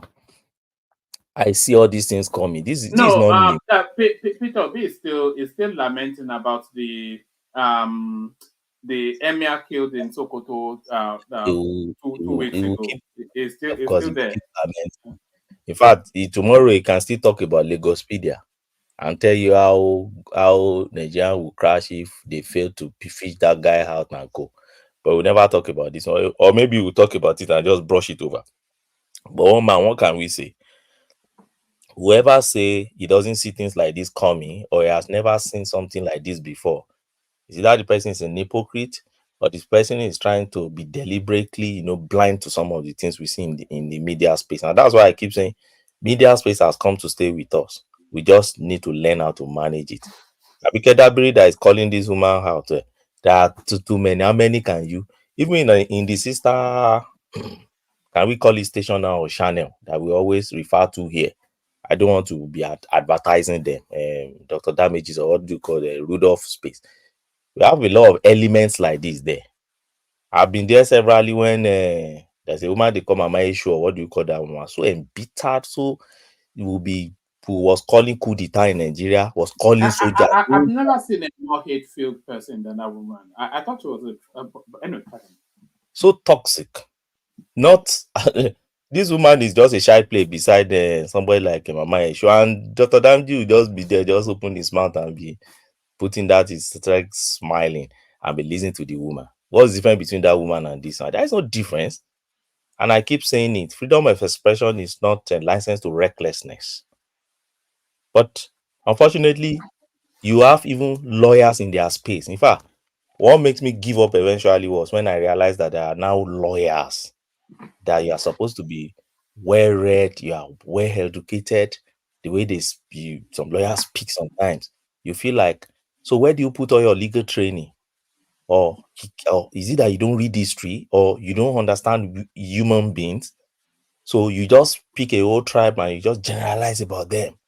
So for me, I won't generalize about this woman. She's just one out of many, and she just one out of the many good Igbos, very fantastic Igbo guys who are there. So she's just on her own, but we saw it coming. Somebody like the channels I just mentioned, the kernel of those channels, the Ngozika, those girls, those guys, they spilled hatred, they spilled bitterness. They talk like this about their country. They talk about the other tribes in the country. Or is it Samuel Nepa? If somebody can be here and be defending Samuel Nepa and be boast about Samuel Nepa, what do you want to say? What are you talking about? What has this woman said that Samuel Nepa has not said? What has this woman said that Nnamdi Kanu has not said? Oma, there is nothing. This is just a shy play beside all those guys. If you go to those guys' space, you will understand that they keep sowing this seed of hatred, and the gullible ones are hitting it seriously. And so they keep coming. So I don't have any problem with this. My own is they should take it easy with her. She's just one out of so many. But if I happen to be her employer, I won't allow such person to stay in my employment. For what? And let me also say that I think they are out to make an example of this woman, because I think they are cornering her in Canada. She's fast deleting her social media space, but they've already captured her narrative. And the Nigerians in Canada are now approaching the Canadian authority to present a case to them. And I think Abike Dabiri is monitoring that space. So I think, and I hope she will be made an example of. One man, that's good. You remember the Inca Granson? It's the same thing they did for Inca Granson. And when the guy was talking about ordering some people to kill Igbos in Lagos. And I've said it here before. The Egbe Odua Vanguard in London were the first to petition. They petitioned the Metro Police and they jailed the guy. So that's what we should be doing. That's what all should be doing, so that we keep our space. We have some of them here now that are so toxic against other tribes. We know them. We know them by name. We won't mention their names. They're all on our platform. They jump here, they talk. They once you mention something, they tell you how Igbo is the best and how other tribe will buy. And so they've come to stay in our space, and we just have to know how to tolerate them and manage them. And anyone that cross the boundary and cross the red line, they should just put them where they should be. That's it, Mama.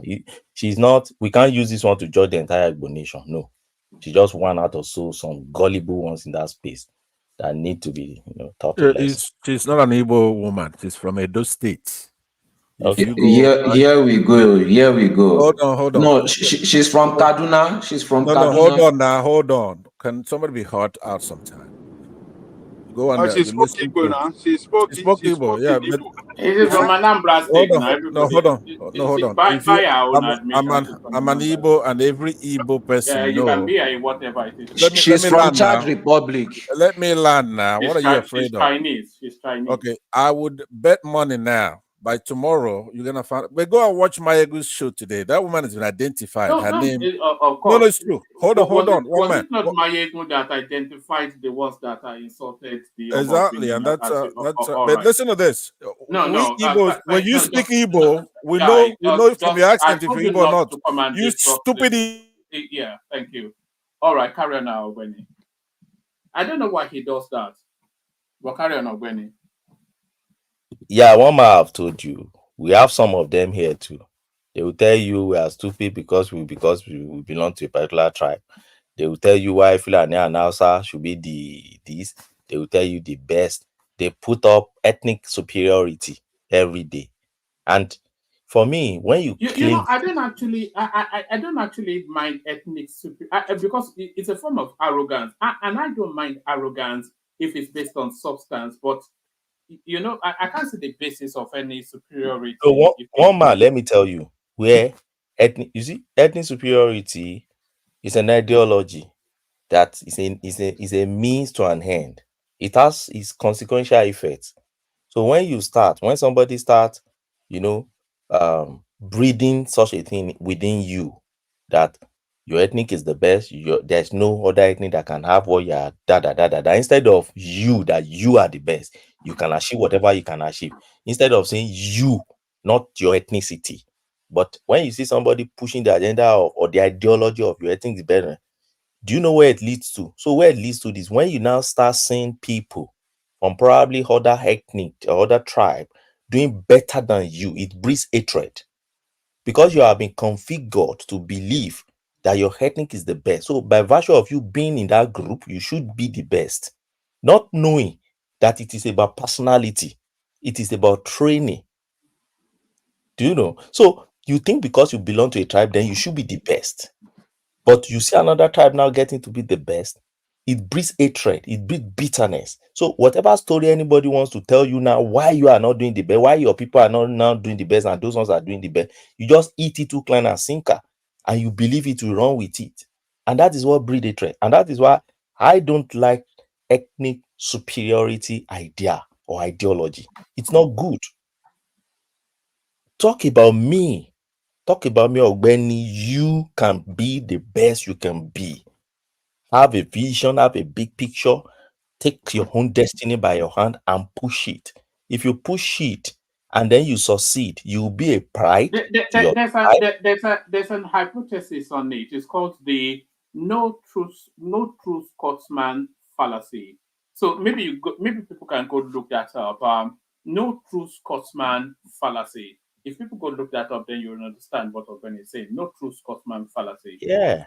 So if you are able to push it and you become the best that you can, you are a pride to your family, you are a pride to your nation, you are a pride to your tribe. That is when you can now say, oh, I'm a pride to my tribe. Not if you start from because I belong to a particular tribe, then I must be the best. That's fallacy. That's what they call argumentum ad baculum. Is a fallacy of appeal to authority. So you appeal to a group. So you believe because I belong to this group, therefore we must be the best. No, it doesn't work that way. If you belong to a group and you don't read, you can't be the best. So one man, let's move on. I don't think we should start with this. This man is just one out of so many. There are so many Igbo, and I don't know why Kansat is coming to say she's not Igbo, because it's a strategy. I don't even know. It's a feeble and an unthinking. Do you remember that clip that went viral? This same bunch insulting the Oba of Benin. They claim that the bunch insulting the Oba of Benin is they are Yoruba people. We have anyway. It's just hopefully it doesn't backlash, but I think the tolerance threshold is starting to wear thin. But the tolerance threshold starting to wear thin, so that still applies. No timeline yet for Oronsaye's report implementation. So they promised us 6 weeks, 12 weeks, rather. They promised us 12 weeks, but sometime forever is now seems to be the thing. You see, the Goodluck Ebele Jonathan syndrome is playing out again. I don't know why. I was one of those who celebrated the decision when they asked for this report to be dusted and to be brought back to the table. I don't see any reason why they should be backing down now, because exactly what Jonathan did. Jonathan would have implemented this thing. Jonathan would have implemented some of the part of our sovereign national conference, or let me say national conference, that we did back then. At least some important ones there. Gwenny, can you mention the ones that you think you could have implemented? Just maybe a couple. So let me mention about 2 or 3. Are you saying Jonathan or Tinubu? No. Goodluck. You said you could have. Okay, good. Yes. See, one of the things I think Jonathan would have implemented: EFCC, Ministry of Justice, ICPC, Inspector General of Police Office, Legal Department, Legal Department of all federal ministries in Nigeria. It still remain about 2. There are about 7 major processes that has to do with investigation. Law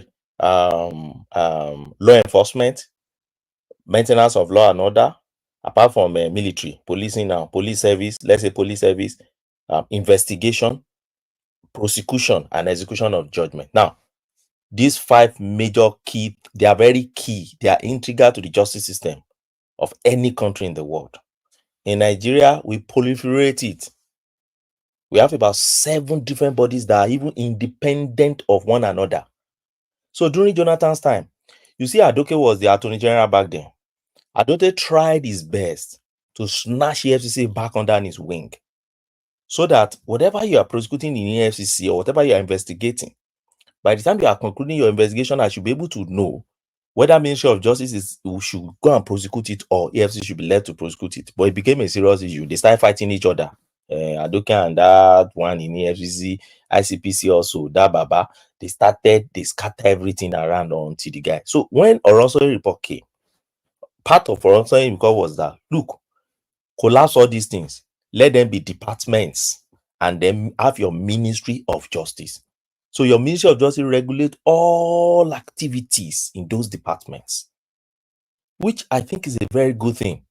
But Jonathan didn't implement it. Jonathan was waiting for a second term, or one can call third term, in office. So because of that, he didn't want to offend, particularly the northern oligarchs who are in charge of EFCC in the real sense. Because if you enter EFCC today, you don't speak Hausa language, my brother, you have not entered anywhere. That is the national language in EFCC.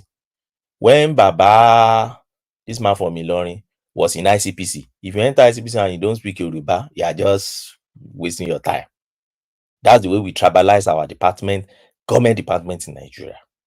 So if you collapse all these things and you just make them department under for your enforcement, investigation, prosecution, things will move so swiftly. So you're saying under Goodluck, more like my rule of law and order. Okay, so good. This Tinubu's first time, then what can he achieve? Because we cannot dismiss. So now, he has to put in consideration that he's running for second term. But so in the first time, what can he achieve from that report?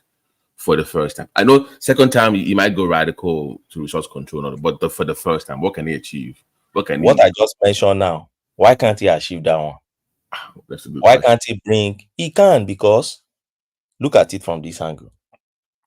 Tinubu has removed ICPC, has put someone there. Ministry of Justice, Malami is gone, he put his own there.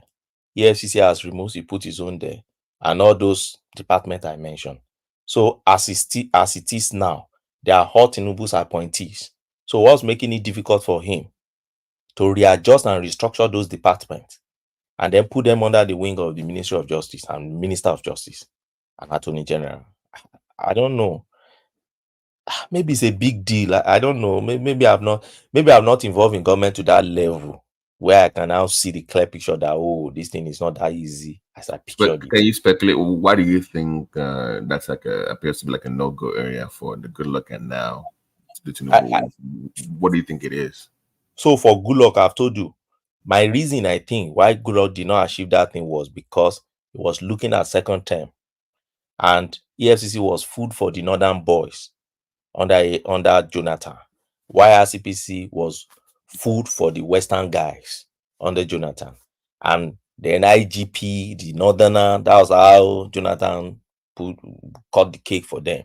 So I think Jonathan was thinking of not offending people that are feeding the parts of the country that are feeding personalities into those parastatals. But that still remains the same now, doesn't it?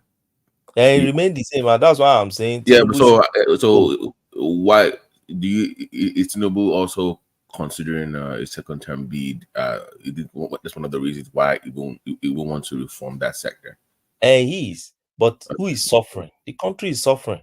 That's the problem I have. The country is suffering for it, because if Jonathan had done that, he would have still lost the second time. Look at the second time he tried to save, and then put us in this quagmire. Now he lost. So if he had done that and still lost, it'll be unwise for Tinubu to try and push through those level of radical reforms. because of political reasons. It will almost make certain that he won't get a second term, and if he doesn't get a second term, then whatever he pushes through is easily reversed. So if he can get a second term, and then from the kickoff, just start to radicalize the whole space. So I mean, that's yeah. Oh my God, you don't think that the people that currently occupy that space know that? Yeah, they know that now, know. But No. Hindsight is 2020. When you say Goodluck you should have done it, like he didn't know he was going to lose. I mean, nobody runs for office at that as an incumbent thinking they're going to lose because they have the federal might, right? Like they say in Nigeria. So, but Tinubu has his hands in so many things now. He's trying to reform the oil and gas. So he has his hands in too many things. So I don't know if adding the EFCC and like what Benny's talking about, so that's what I'm not sure that maybe like one man said, maybe he should wait the second term. So, is he bold enough to do it now? He can if he wants to, but I don't think he will. If he has not done it now, then he won't, because we're getting ever closer towards the elections, and it wouldn't. And the North are already rattling at him. Yeah, so, pretty much. You only have about 2.5 years to rule in your first time. So he wouldn't do anything too radical now. Right. Yeah. Thank you. Sorry. Anyway, just my suggestion. But I think this is the right time for him to do it. If he fails to do it now, and maybe after his re-election, after his re-election, whoever that succeeded can reverse it. But now, it will be very impossible to reverse it because those decisions will have taken a long time and will have, seen the effect. They have been embedded. Yes. So this is the right time. You should just be bold and do the right thing for Nigeria, because Nigerian people, they don't care. I don't think who cares about what the politician going to feel. As long as it's got to bring good governance and savings and efficiency in government services. I don't think people care about that. So when they start to sell it, they will sell it as an ethnic narrative to disadvantage. They will sell it as an anti-North narrative. It's going to be very difficult for them because it's going to affect a lot of people, not only the North, because those government agencies is not only the Northerners that occupy the headship of those agencies. So do you remember when they moved some department from CBN to Lagos? Do you remember how they sold that in the North? Yes, I agree with you. But is it not working now? Is it not working better than the way it used to be? Look, everybody knows that the way they run the country during their own time is just, jamboree kind of government. You take your own, I take my own, and do nothing for the people of the country. Nigerians Nigerian people just want government to function well, efficiently, and and positively to the well-being of the people. So if you want to really do something, you should do it now. He should do it now. That will not stop him to win re-election. He should do it now. As a matter of fact, a lot of people have seen it clear that their leadership are failure. They failed them. They are saying it. The Northerners are saying it now, that their leadership failed them. With all the positions they occupy for several years, what good have they done to their people? They have seen it. I mean, we saw the last demonstration. We saw the way their people were campaigning, were demonstrating against their leadership. We saw the way they disrespected their imam and all the political leaders. So it doesn't benefit the people. So the political class, they are losing their ground in the north now. They are losing it. Their people it looks like they don't even trust them anymore, because they are getting to know clearly that, look, they govern them bad, they rule them bad, and they cannot continue in that manner. So, Penny, you can continue.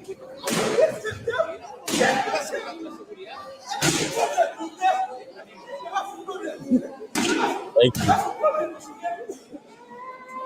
What are we looking at here? That's in Nigeria. In Nigeria, can you somebody explain the video? What's going on now? In Chile, so they said there was a delayed flight. Yeah, I can let it play, but I can't give it volume. Yeah, I can let it play, but I won't give it volume. Yeah, can you go ahead? Can you explain what's going on in the video? I don't know what's the video. So they said it was a delayed flight that triggered the guy, and then he started breaking their monitors and all sort of. Yeah, you even hear him saying delay. I don't understand Nigerians. Wait, no, sorry. This airport is Nigeria. This Nigeria. No, it's not. It's in Chile. They say it's Chile. Chile airport to Nigeria. Chile airport to Nigeria. Oh, that's wow. What they say. Well, airport rage. That's new. If you see a lot, is it Nigerian that is destroying things like that, or Chile? Of course. Yes. If you see comments, Nigeria. Yes, sir. If you go to those Oyinbo space, and you see the kind of comment, they start saying, you see, they destroy their own country and they are coming here to destroy. A lot of them talk to your leader, their leader that bringing them here. They send them back en masse. I say, look at this one. Ben, can I ask you a question? I mean, it's been silly, but I wonder what part of the country is from. I'm just asking. I'm not saying. I don't know. Whichever part of the country, na green passport. It's from green passport. Yeah, they carry green passport. Right? Who wants to know? They don't care. They just tell you it's green passport. So they got to be very careful of Nigerians now. And you can imagine what only one person would do to one person's problem. Now it will be affecting Nigerians in that. It's about 5 years in prison right there, destroying federal property. It's about 5 to 10 years right there. It wouldn't try that in the United States. No, even in Chile, I'm sure they have. I mean, if that's a federal property, now airport is a federal property in most countries, so it's about 5 to 10 years in prison right there.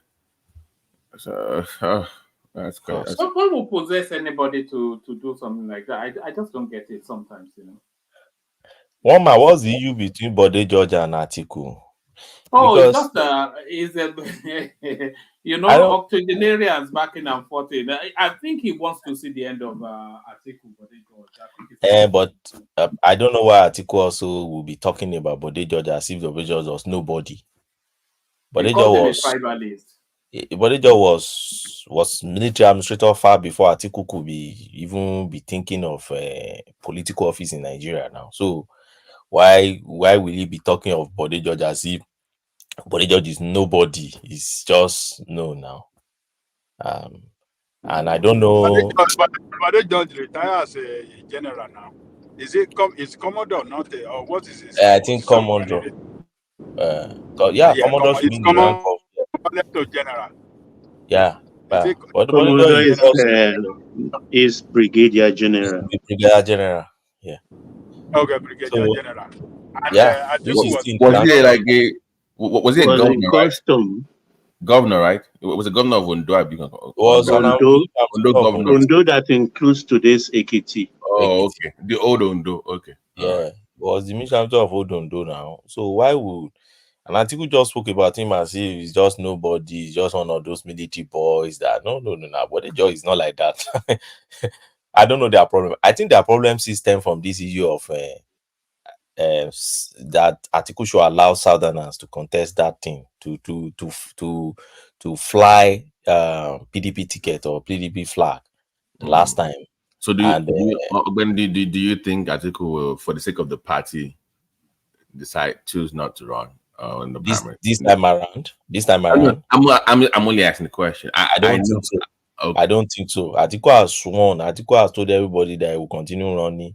He will continue running till he dies. He has no more. Yeah, he has no more strength to run again. As long as he has strength. You know, in the next cycle he'll be 81. Yeah, but he will still run. He'll be 81. He said he will continue. And we saw how ungainly he was, even in 2023. Remember how he was assisted down 3 flights of stairs and he was stumbling.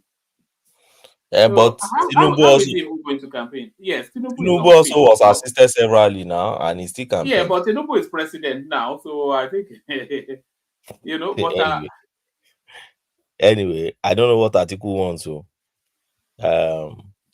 Now that is for the South. You know, it's going to go all out because it knows that by 2031. It'll be 85, so it'll be impossible now. Are we for Biya now? Cameroon, some wheelchair president that is seen now. You know, I think the next one will be probably his last chance. I'm not God anyway, but naturally speaking, it's likely that it's going to be his last chance, and he's going to also try.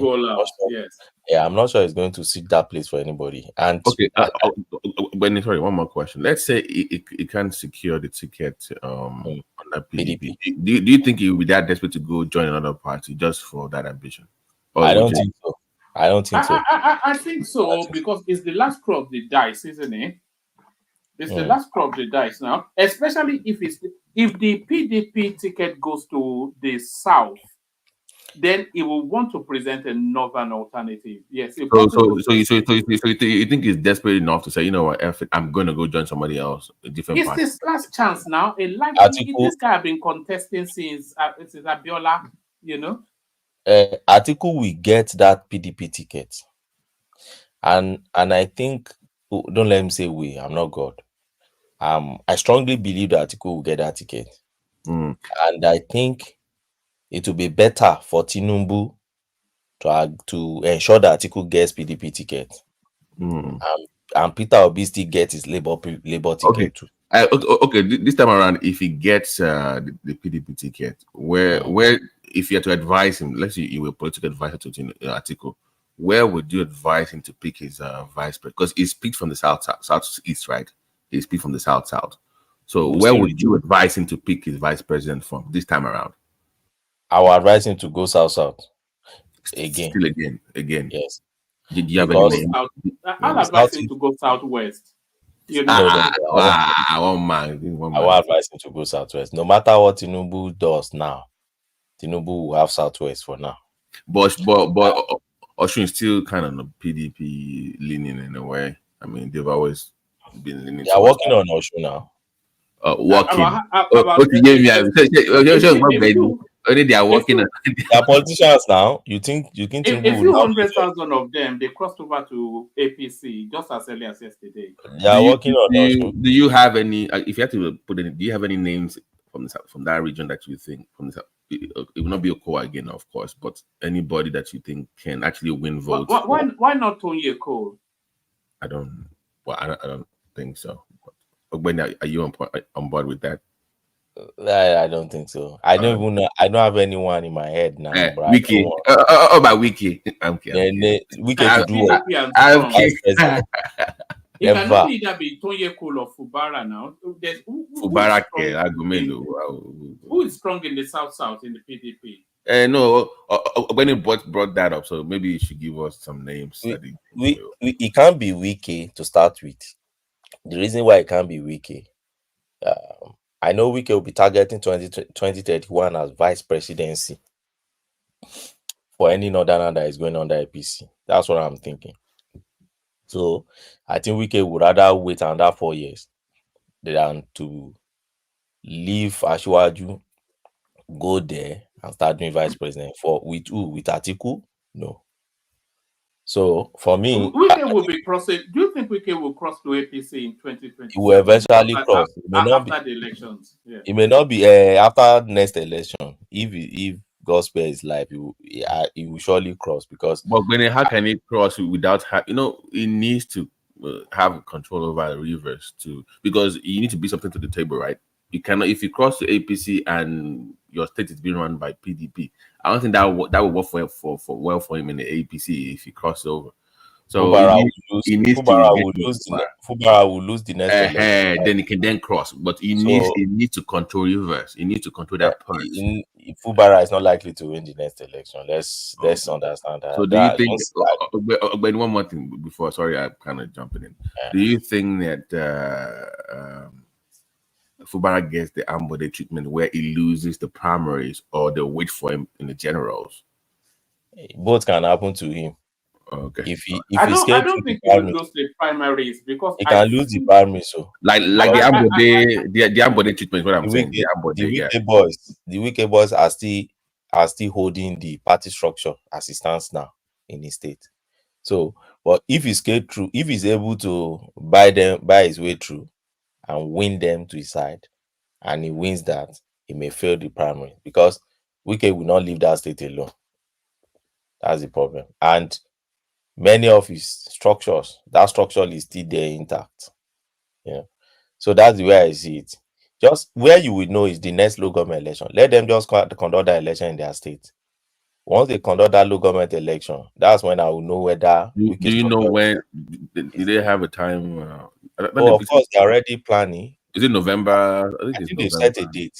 November, first week of November, I believe. Yeah, I think they've set a date. Okay, thank you. All right, so let me move to one more topic, and then we go on to Solly before he goes to bed. Are you following the goings on in Canada with the reversal of their immigration policy? With it, you have to feel for a lot of these people. They've spent a lot of money. They're in the process of a system, and then the system changes. So, are you following this storyline, or is there anything else that you especially would like to speak to? No, I'm not really following this one. But let me tell you one of the things I've noticed about people traveling abroad now. That's Nigerians leaving Nigeria abroad. Many Nigerians that are leaving Nigeria abroad now, there's no research report to show this, so don't hold my word for it. I believe more than 60% of them are middle class in Nigeria. They're not poor Nigerians. That's what I've noticed. They are middle class. Yes, I have personal anecdotes that backs up that theory. Yeah, there are people who are doing fine in Nigeria, and many of them are part of the people that are destroying Nigeria. Many of them are civil servants who are collecting bribe in Nigeria. Many of them are bankers who are having access to dead people's accounts in Nigeria. Many of them are directors of ministries bringing their children here. Many of them are police officers who are most corrupt in Nigeria and crossing over to doing Japan and everything, and they will cause their government. Their government is the hellfire, go better for their government in their life, but they are part of the problem of Nigeria. Now, what I realized recently now is that when they cross abroad, they bring in their bad attitudes, they bring in all those things, all sorts of things. They try to change. I don't know if you see some 4 guys that were either jail or court recently, I think a few days ago, for forging. Is it a benefit fraud something? No, this one they Or, were forging marriage certificates for yeah, Nigerians, marriage certificate. and they have forged about 2,000 plus marriage certificates for Nigerians that those Nigerians have used to cross to UK. You can imagine the kind of thing we do. When you go back and trace those people's background now, you realize that many of those people also, when they were in Nigeria, they were doing all these things. The Japa, they will tell you that it's government that pushed them out of Nigeria. No, they were part of the problem of Nigeria. Purged out and still brought their bad attitude into the country. And because of that, you see governments, different governments of the Western world bringing out different policies just to keep their own system also, safe for their people. Every government don't want to just change their demography and change their people's, how do I put it now? Psyche. So that's the way I see it. And I don't know what exactly is happening in Canada, but I realized recently Canada has been following UK. If today UK said no dependent, you see Canada by tomorrow they're already reviewing their system too. So it's more like Baba, Mama Peking. That's the way I see Australia, UK, Canada. Cohen is still there. The king is their He's commander. their official Commander in chief of armed forces. So what is? Oh, because Canada and this thing. So most times, all these policies they are just reacting to our own attitude and the part. Sometimes when they say with what Adanle Koko just said, Canada, Australia, New Zealand, yeah. I see them as just outposts of the United Kingdom. Like They Adanle are. Koko says, when the UK says something or does something, they immediately implement it. They Canada, follow immediately. Australia, and New Zealand, they're just outposts of the United They Kingdom. follow immediately. But like that Australia, he just follow immediately. No, he's just like, yes, sir, I will be. So, Mama, that's where I see it. So it's difficult. You see, it's always very difficult to defend Nigeria here. If you practice law here, that's when you will know. Some Nigerians will come to you when they narrate all their story of their life to come and help them to defend them. But Ogbeni, we have to we have to blame those countries too that are not stable with their policy on immigration. Yeah. They are the ones that open up a policy that attracted Nigerians to come, only to change it later. That's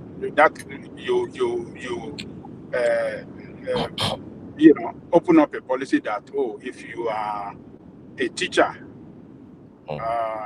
yes, you can come to UK. We have job for you.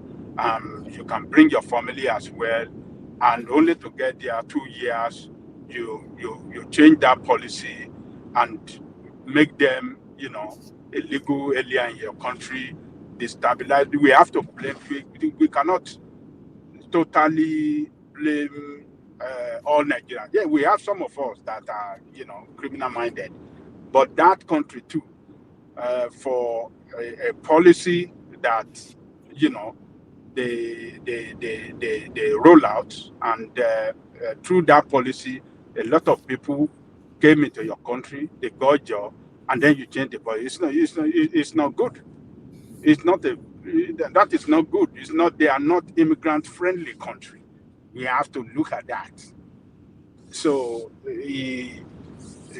I don't want to blame. You see, all those people you mentioned, people that are doing good in Nigeria, it's just because of the situation in the country, the way our country has been governed.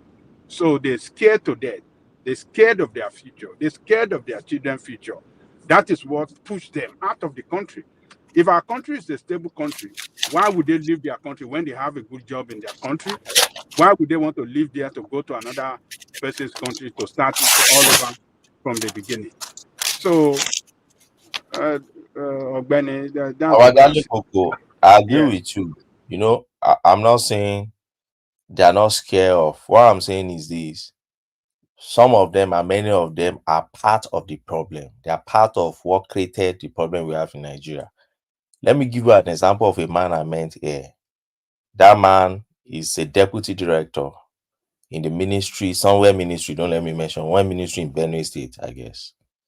And this man had 4 children in the school where I did my PhD. 2 of them study pharmacy undergraduate level, and the other 2 in the second university in that same town study medicine undergraduate level. Now, he bought an apartment. He put them in that apartment. They are now renting. He purchased it. Don't forget, I'll tell you again, he's a deputy director. Bought an apartment, have their mom here and everything. So we were in a public bus and we're discussing. And he was lamenting about Nigeria. Nigeria is dead. Nigeria is finished. Nigeria is hellfire. And I asked him, what do you do? He says, a deputy director. I told him, I said, sorry to say, but you can't beat me. You are part of the Nigerian problem. Where do you get money? I know how much a single student pays as on the undergraduate level to study pharmacy in this university. You don't only have 1, you have 2, and you have another 2 study medicine. That's about how many thousands of pounds per year. And you purchase an apartment. Where do you get those money? They are from the same ministry. So you destroy Benue and you are here sermonizing about the problem in Nigeria. So my point is this, I'm not saying everybody, but I see some of them, okay, who have come, they destroy the system, and that's why you see the country changing policies. Let me give you an instance. In the UK, when they said dependent, I've met people that came into this country with their own children and also their brothers and sisters' children, join, put everything, and claim their children. They fought birth certificates in Nigeria and they brought those children in, only for them to get here. And then in the school, the Oyinbos detected or discovered that not all those children were their children. So we tend to abuse this, and what I'm saying is they must have been doing shady things already in Nigeria before you can have that guts to even do things like that. In Oyinbo land, where you know that when they catch you, I know a woman that went to I heard of a woman that went to marry her own brother to bring they him do here. that too here. They do that too. They will marry their own brother and claim. In fact, you see some of them on their, at the height of it in UK, you see some of them on their WhatsApp group, they're advertising spouse. So if you have spouse you want to pair with, you are single, you want to pair with a spouse so that can be like your dependent to come to UK. And so now, if you are British and you are the minister, you are MP, and you are not black, you are pure British, and you are seeing all these things, there's no way you won't rethink your policy. Let's be sincere to ourselves. You start rethinking your policy too when you see people abusing it. So that's the way I see it. So I won't blame the Oyimbos or the Canadian government and go completely. I won't, because I understand that my people also do abuse system. That's that one, man. They will be fine last. Good day, everyone. I just want to support Baba Jali Koko, because most of this immigration law was not thought out properly. Okay, so it was just for government to buy, just to buy votes in the future. Mostly in the case of Canada that I know, it's because this man, his father also did it in 1970 something. So he came and repeated the same thing. So this is to buy vote for the future, because everyone that came during that time, no matter what, they always vote Libra up to today. No matter even if the Libras, they are going crazy.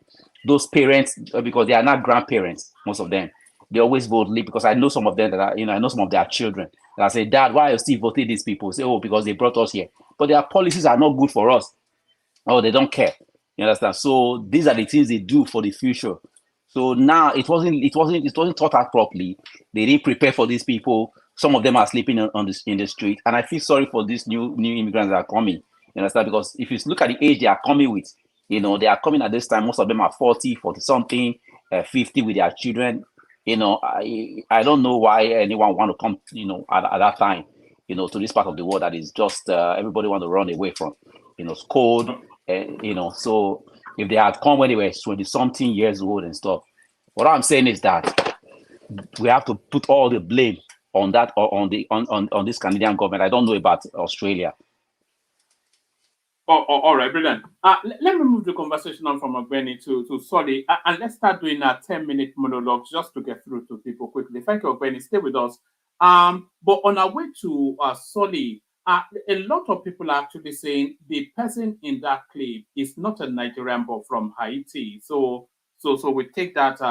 We put a question mark on that clip. Yeah, but they said 1 out of 4 black persons in Nigeria DNA ancestry. Yeah, sorry. Yes. I'm just being silly. No, that's a statistical fact. Yeah, so you never know. Maybe you do DNA ancestry, you might have like maybe it might be from your life, and you never know. It's very possible. The rascality is an indicator. Yeah, by the way, Mama, sorry. The video you were playing yesterday of the man wearing women's clothes, right? The cross-dresser. It's from your right? Yeah, it's from it was in Ibadan, yes. Okay. All right, thanks. Oh, Bobrisky. Bobrisky is out too. No, No, it's not. Somebody else.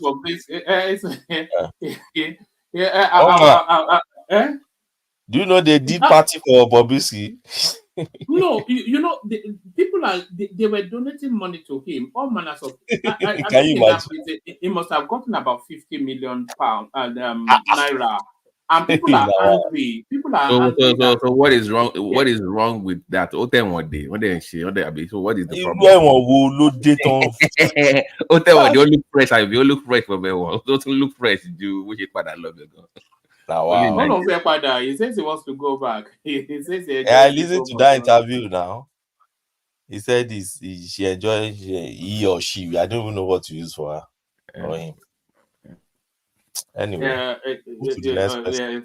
very dark man with raging about him on Twitter or on whatever he is. I never even. It's just testament to where we are now. I could never have imagined myself paying attention to somebody like that very dark man, but now. Every time it's always on my. I don't get. I see. For me, moment, I don't understand this attention people give to. I don't. Maybe I just don't. I don't get this attention it garners online. I don't you find it. Very dark man. I don't get him. I don't find him interesting at all. I don't. So I don't understand this. Maybe you know what I don't get is where he's getting all the money. It's always. Splashing money all over the place. I just don't care for the guy, to be honest. I don't hate. You know he backs for the other side. Really? Yes, he backs for the other. It's self-confessed. So it's part of the community. You know they get funded now. They get the funding and so. But I just don't. From what side, one man? You know what he's talking about. Yeah. His pronoun is not is a he she pronoun, it's we're looking up his order. Yeah, he confessed to that now. He said when he was looking for money everywhere in Abuja. He used to sleep with men, yes. One man, don't okay. All right, thank you. One man, he never said he used to sleep with men. No, he only said he used. It didn't say that. No. If you can find that, bring it to your platform. Let's watch it. He didn't say he used to sleep with men, but he was just doing all those things, sending his photos around for girls. No, he said it too. He said MSMO. He said it now. He don't know that he passed for the other side. One man 10-20 years ago in Nigeria will have been cancelled. Now it's like just part of the culture now, I guess. It's almost compulsory now for you to be that way inclined. Now everybody's a cross-dresser now. Even the damn food driver is a cross-dresser. Even of all places, Ibadan, one man. Of all places. It's quite a thing. And the way he's trying to justify it is I'm wearing my wife wow, Ibadan of all places. Not even Lagos, we can give him a pass or Abuja. All right. Let me play it for the benefit of and then we go on to Solly if Solly is still there. Torí pé tójò bá ń rọ̀ báyìí mo máa ń aṣọ mi ti máa ń tutù lẹ́nu ti máa ń wà tí mò ń drive lọ́wọ́. Bẹ́ẹ̀ tójò bá ti ń rọ̀ báyìí mo máa wọ̀ pé kí ó jò yẹn pé nígbà tó jò bá máa dá màá lè wọ́ sọ mi padà. Kan tí mo fi sínú mọ́tò tí mo fi máa ń wọ̀ nìyẹn. Ṣé tẹ́ bá dẹ̀ ń wọṣọ yìí ṣé àwọn èèyàn wọn kì í sọ àwọn ọ̀rọ̀ kan àbí méjì tẹ́ bá ti wọṣọ yìí? Ọ̀pọ̀lọpọ̀ máa ń sọ̀rọ̀ bẹ́ẹ̀ tí mi ò kí wojú ọ̀rọ̀ tí everybody bá ń sọ. Torí ibi tá a bá ń lọ la máa ń wò. Ẹ ṣe wà ìyàwó mélòó lẹ́ni? Mi ò ní ju ìyàwó kan lọ. Ọmọ mélòó? ọmọ mi ti tó mẹ́rin ṣá. a ti tó bẹ ọdún mélòó tẹ́ ti wá Micra. ó ti pẹ́ tá a ti wá ń di iṣẹ́ yìí kọ́ ló ń kó jẹ́ ká ra àánú gbà àánú la need. àánú lẹ need. ó ti pẹ́ tá a ti wá ń di iṣẹ́. ṣé ẹ̀yin lẹ ní Micra yàbí ẹ̀ ń ṣàgbàwẹ̀. èmi kọ́ ni mo ní mọ́ gbé fún mi. iṣẹ́ wo lẹ kọ́ láàárọ̀ ọjọ́ yín. iṣẹ́ tí mo kọ́ ni àwọn tó ń ta táyà ni mo kọ́ láàárọ̀ ọjọ́ mi. àmọ́ kí ló tẹ̀ sí mọ́. ìgbà tí kò sówó ni tí gbogbo kan dàbà kan ló jẹ́ kí n máa wa mọ́tò. aṣọ ìyàwó yìí ṣé ẹyọkan ìpèdè rẹ ní lọ́wọ́ àbẹ́ ní oríṣiríṣi fẹ́ pé ẹ máa ń wọ̀ tójú bá ti rọ̀. ó tó méjì báyìí. ìgbà tẹ́ máa sọ yìí kí ìyàwó yín sọ nígbà tẹ́ ọkọ máa sọ yìí. ìgbà tí mo máa sọ ikú ńlẹ mo ní mo fẹ́ máa lò nínú mọ́tò mi. kí lẹ́lẹ́ fẹ́ fi mọ̀ sí nínú ọkọ̀. nǹkan tí mo sọ fún nìyẹn pé mo fẹ́ máa lò nínú mọ́tò tó dẹ̀ kàn sí báyìí. wọ́n sì jiyàn. àwọn kan ní pé ẹ lọ jà ní pé o ní ẹ fi wọṣọ pé wọ́n ya yín láṣọ pé nígbà tẹ́ jà tán ti ya aṣọ mọ́ yín la pọ́n lẹ́wà wílé. Is either pé wọ́n dífá fún ni bóyá ń dífá This fún one exactly one man àwúrí burúkú tí ò jẹ́ fún. Yorùbá ni wà náà ó yé mi náà bí ò yé wọ. A proud of your man, one man. That's the emphasis of your emphasis. Àwúrí burúkú. Exactly. I'm proud of your man acting like an Egba man. Hell no.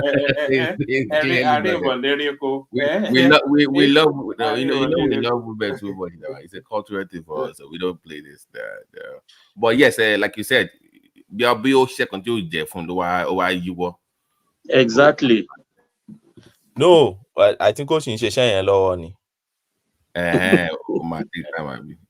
Nǹkan tán ní kó lọ lò ló ń lò lọ́wọ́ yẹn. Torí kò act like feminine. He's still masculine, but that tells him something else. Yes, he's not. It looks like he's not doing the cross-dressing thing. I think he's just iṣẹ́ tán fún nìyẹn tó kàn jẹ́ṣẹ́ yẹn lọ. Wọ́n ti fà fún ni. Ó máa tó drop Micra yẹn á tó máa wá Jeep. I mean, when I used to struggle back in the days, you know. Yeah, tí yẹ bá jẹ́ kó jẹ́ o. Bàbá ẹ ká ló bá ń jẹ́ ó dọwọ́ yẹ. Okay. One man leave that side. Don't. Yeah, I said I'm a yeah, I'm sure, Gary. No, it's not. I want to follow this thing. Okay. Don't go. Don't do your show to call allow you. Let me make sure no then. So sorry, you've been quiet. I suspect. Sorry. All right. I'm still here. Yes, good to have you. So to the conversation, where do you want to start? Do you want to start with the Ota Piapia, or do you want to start with the Oronsaye report, or do you have a No, first of all, I have to talk about my unfair treatment on this platform. You are talking about very dark man having sex with men, which is it's not true. He never said that. There's no video of that. I know exactly what he said. How is that how is that an unfair treatment of you? How is that? I've not. You see, the unfair treatment has even started. I've not even spoken about my unfair treatment. And nobody was pressed about it. The false information just continues to go. Nobody brought any evidence, nobody brought any proof, but everybody was allowed to freely flow on false information. Then another person is now talking about, the people that are coming abroad, that people that committed crime in government. Nobody was pressed, nobody was asked to bring proof, nobody was nobody was told that, they are speaking with so much conviction. Just free flow, no disruption on false information. But if it's me, I've not even finished talking about my oppression, and I'm already being pressed. Why am I always getting unfair treatment here? Sorry, Brownberry's on your side. I'm on your side, my brother. All right, no unfair treatment for you today. So free flow without interjection. Solid. Take this round and land it on Tinubu and looting of the resources. So, yes, so thank you very much. So now you see, Igbo people, there's one thing I admire about them. You know, they can come together and agree to do something, right? But unfortunately, they only come together and agree when it is against another tribe. You know, that's just the unfortunate thing about it. They'll come, very feminine tribe, no accountability. I'm not saying all Igbos, but I'm just saying the majority of them, no accountability. Everybody is at fault. You know, the same thing a toxic woman would do is just how the tribe is. You know, even trying to blame it on another person, say, oh, this person, the woman is from Niger, or the woman is from Chad. You said not to interject you, but don't make sweeping generalization. But I didn't want to interject you, but you know, I can't let you say what that. What did I generalize about? Yeah, just carry on, but try not to make sweeping generalization. I didn't. I literally said not all Igbos. I said, but the majority. That's what I said. I didn't say all. So I don't understand what you mean by generalization. So unfortunately, you know, and it's like anything they try to do, they always end up playing themselves. We are looking at government destroying the nation, and you are distracting everybody by being a bigot. Is this the kind of person that we should be facing? Look at how government was able to fish out this person so quickly. Meanwhile, bandits are kidnapping people in hundreds. This person is in Canada. Government was able to fish them out quickly, which will show you their priority. I don't care if this person is talking about all this kind of nonsense, all this kind of... If government was working, would this person be outside Canada in the first place? If government was working, would this person be online, wasting their life, insulting another tribe? No, they would not be. So this kind of thing is going to increase. It is government's job to give these people reorientation and bring them back into the same society. But government benefits from their stupidity. Government benefits from their bigotry because they've turned themselves to a nuisance and a distraction when the country is facing a lot of problems. So who should we really blame? The stupid woman or government that is allowing this kind of people to increase? Because it's not going to stop, it's only going to increase. Are you going to jail all the people in the Southeast, or are you going to reorientate them? Which one? The House of Representatives have petitioned Canada regarding this woman, by the way. That's the petition on the screen. Okay, when are they going to petition all the looted money that has been moved to Canada? All the looted properties, all the stolen money from Nigeria that has been used to buy properties in Canada, right? That, you know, misplaced priorities. Just misplaced priorities. How does what she said affect the Nigerian people? In any way, how does it affect the suffering of Nigerian people? It does not. Just a stupid woman screaming on the internet because Nigeria has robbed her of everything that she has. So much that she has to run to another country and be frustrating herself on the internet, looking foolish and disgracing her family. And then another person will come and say, well, it's government officials that committed crimes that are moving abroad. Why won't they move abroad? Even the criminals want to run away because the government is so terrible. You are saying people are 40 years old, 50 years old, they are moving out of Nigeria. Why? Because of poverty. They are suffering. They don't want to die. They don't want to die. Government is allowing bandits to go online freely using TikTok, social media that can easily be tracked. They are flaunting all the wealth from killing Nigerians. They are from buying Nigerians. They are flaunting all the wealth. They are killing their leaders. They are sorry for saying, they are buying their leaders. They are moving people, displacing them because they want to steal the resources in their society. They are displacing people in thousands.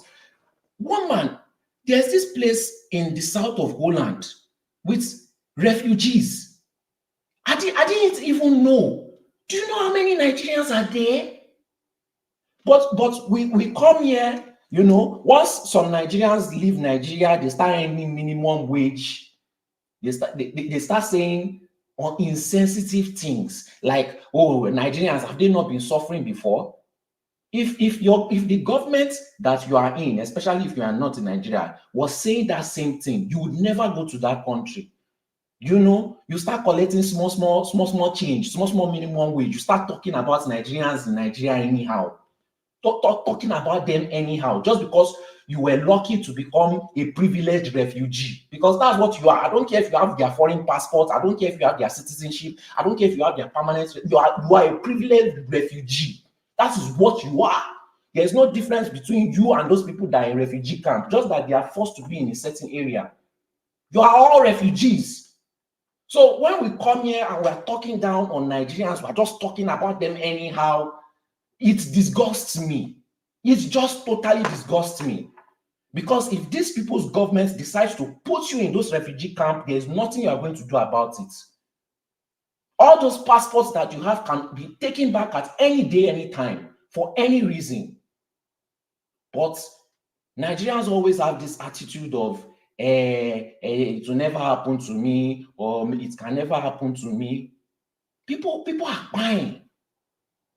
Because one or two people want to steal resources. They are displacing people in thousands. And then we're trying to, and last time I came here, I was talking about how the religious leaders are in cahoots with the government. And you are telling me that I should bring evidence. Thank God I've started carrying evidence. You know, when you look at this, is it Oyedepo's son that they gave contracts and he stole the money and ran away?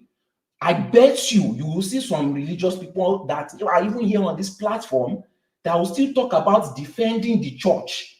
Church is partnering with government to make you suffer so that they will continue to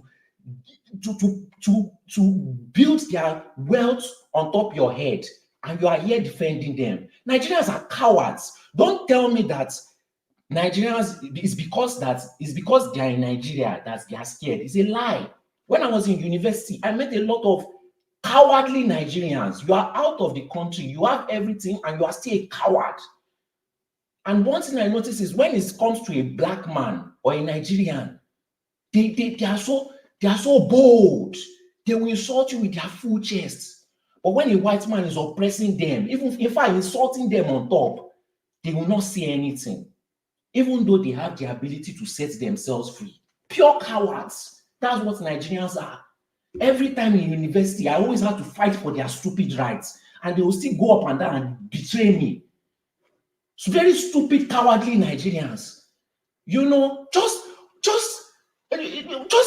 accepting slavery. You are free, but you still want to be a slave. I don't understand this thing.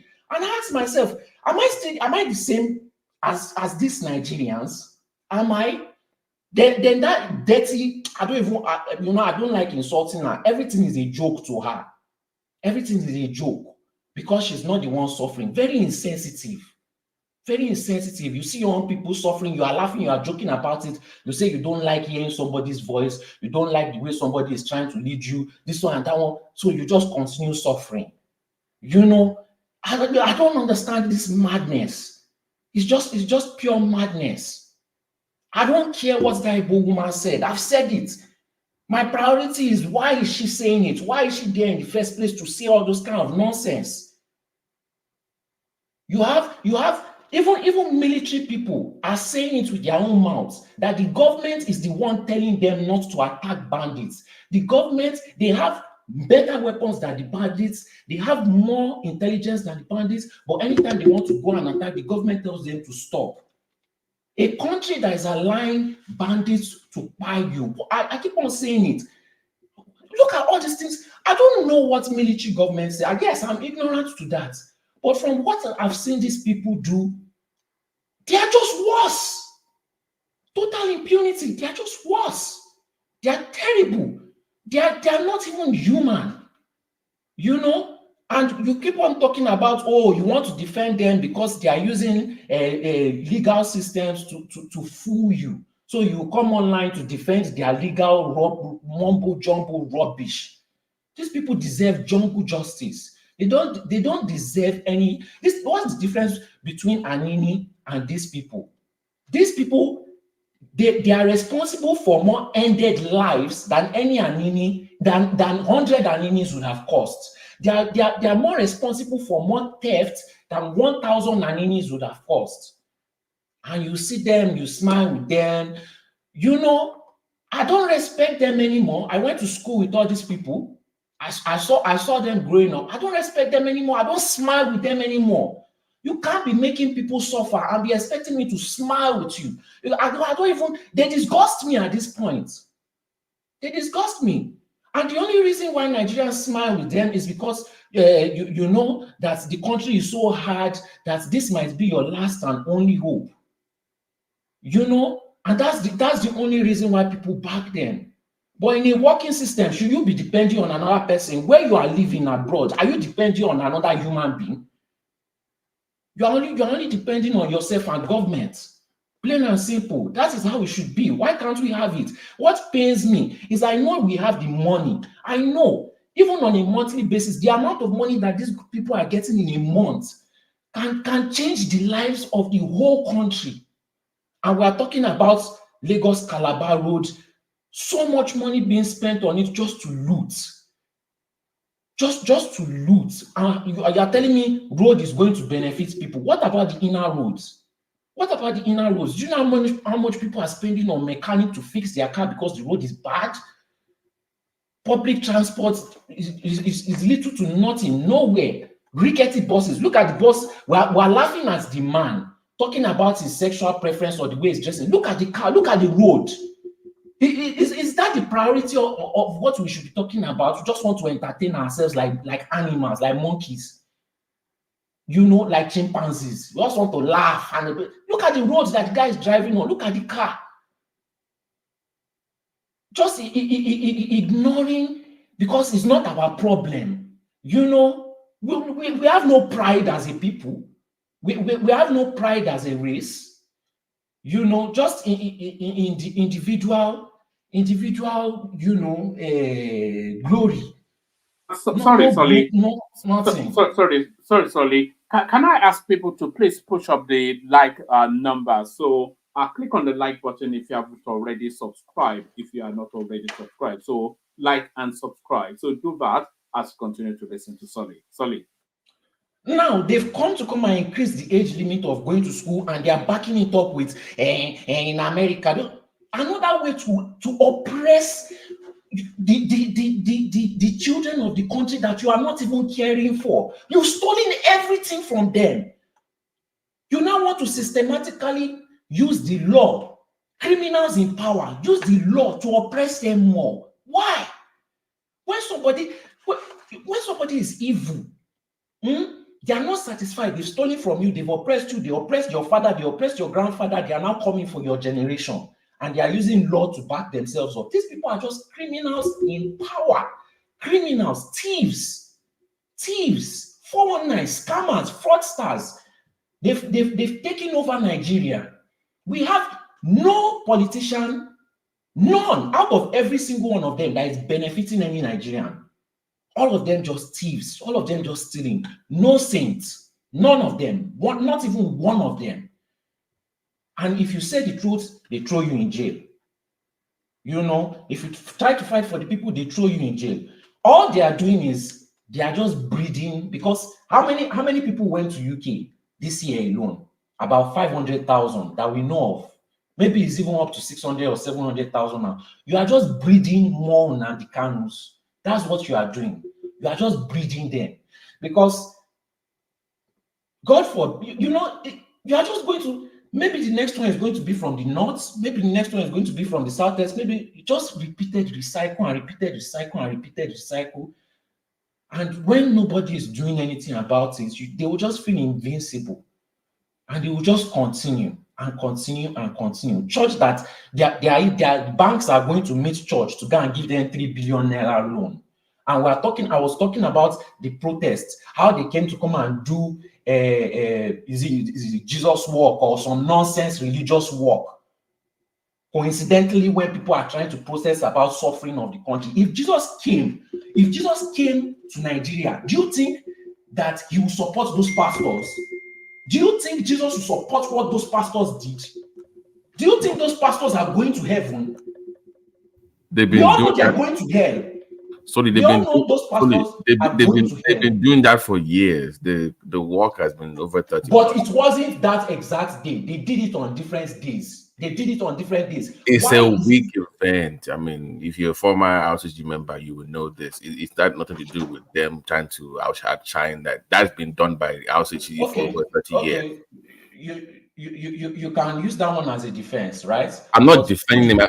I'm only giving you facts. Okay. That church has been doing that work for over 30 plus years. Let me give my rebuttal. If Jesus, right, came to earth that day, what would Jesus have done? Would he allow that work to go on, or would he push it to another day? So if the person that you worship would not do such a thing, but you believe you should do it, then you don't worship that person. You are just a charlatan using his name to siphon money from people, and you burn in hell. That's the way I see it. You see people suffering, you allow you help government because you know that government can come against your son, come against your children. And one of the government officials, a family member, is a pastor in your church. Mafia, using religion to push their mafia business. So I don't care how you want to put it, it was deliberate. And you have to be a hypocrite, or you have to intentionally deny it for you to say that that's not exactly what they did. Spending, these politicians don't even spend millions again. They don't even, it's now billions. Oh, we'll back it up with one stupid law that we put in the constitution. I don't even know. To say why we're spending these billions. And even those Lagos Ibadan roads, all those Abuja Kaduna roads. Yes, I think it's just one. They've been doing that for over 30 plus years. I don't know why he's making it some kind of. And I asked you one simple question: if Jesus came down to Nigeria that day, would he still let that work go on, or would he let the people protest? About their suffering and their hunger? Were they in the same load? No, they have their own work they've been doing annually for over 30 plus. Like I said, they didn't try to. No, hold on now. You asked me a question.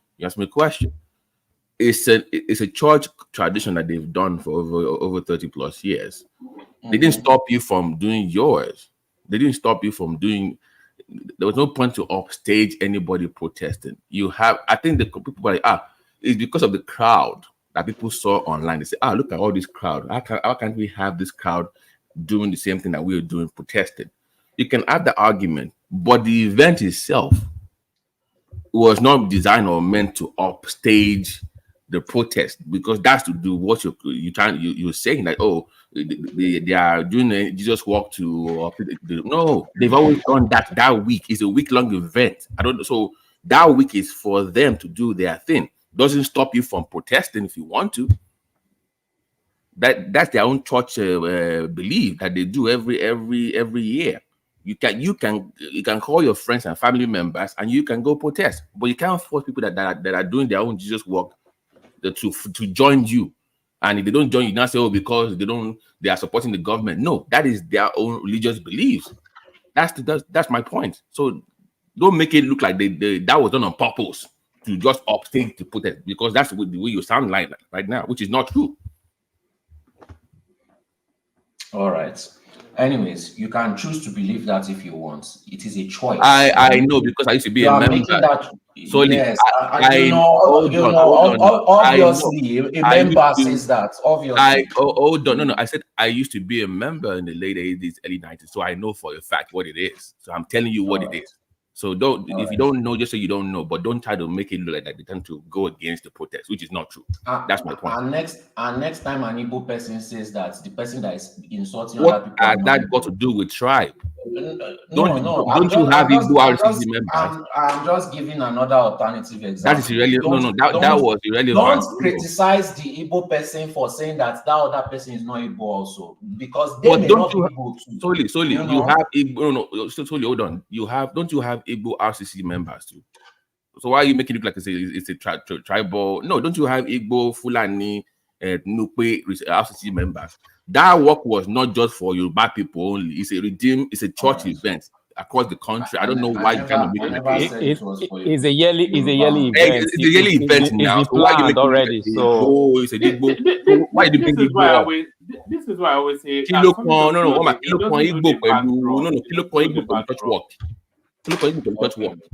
I can't believe I have to defend them. Because why did you bring up Igbo in our city? Do you work? You look on Igbo, we won't work, but church. What are you talking about?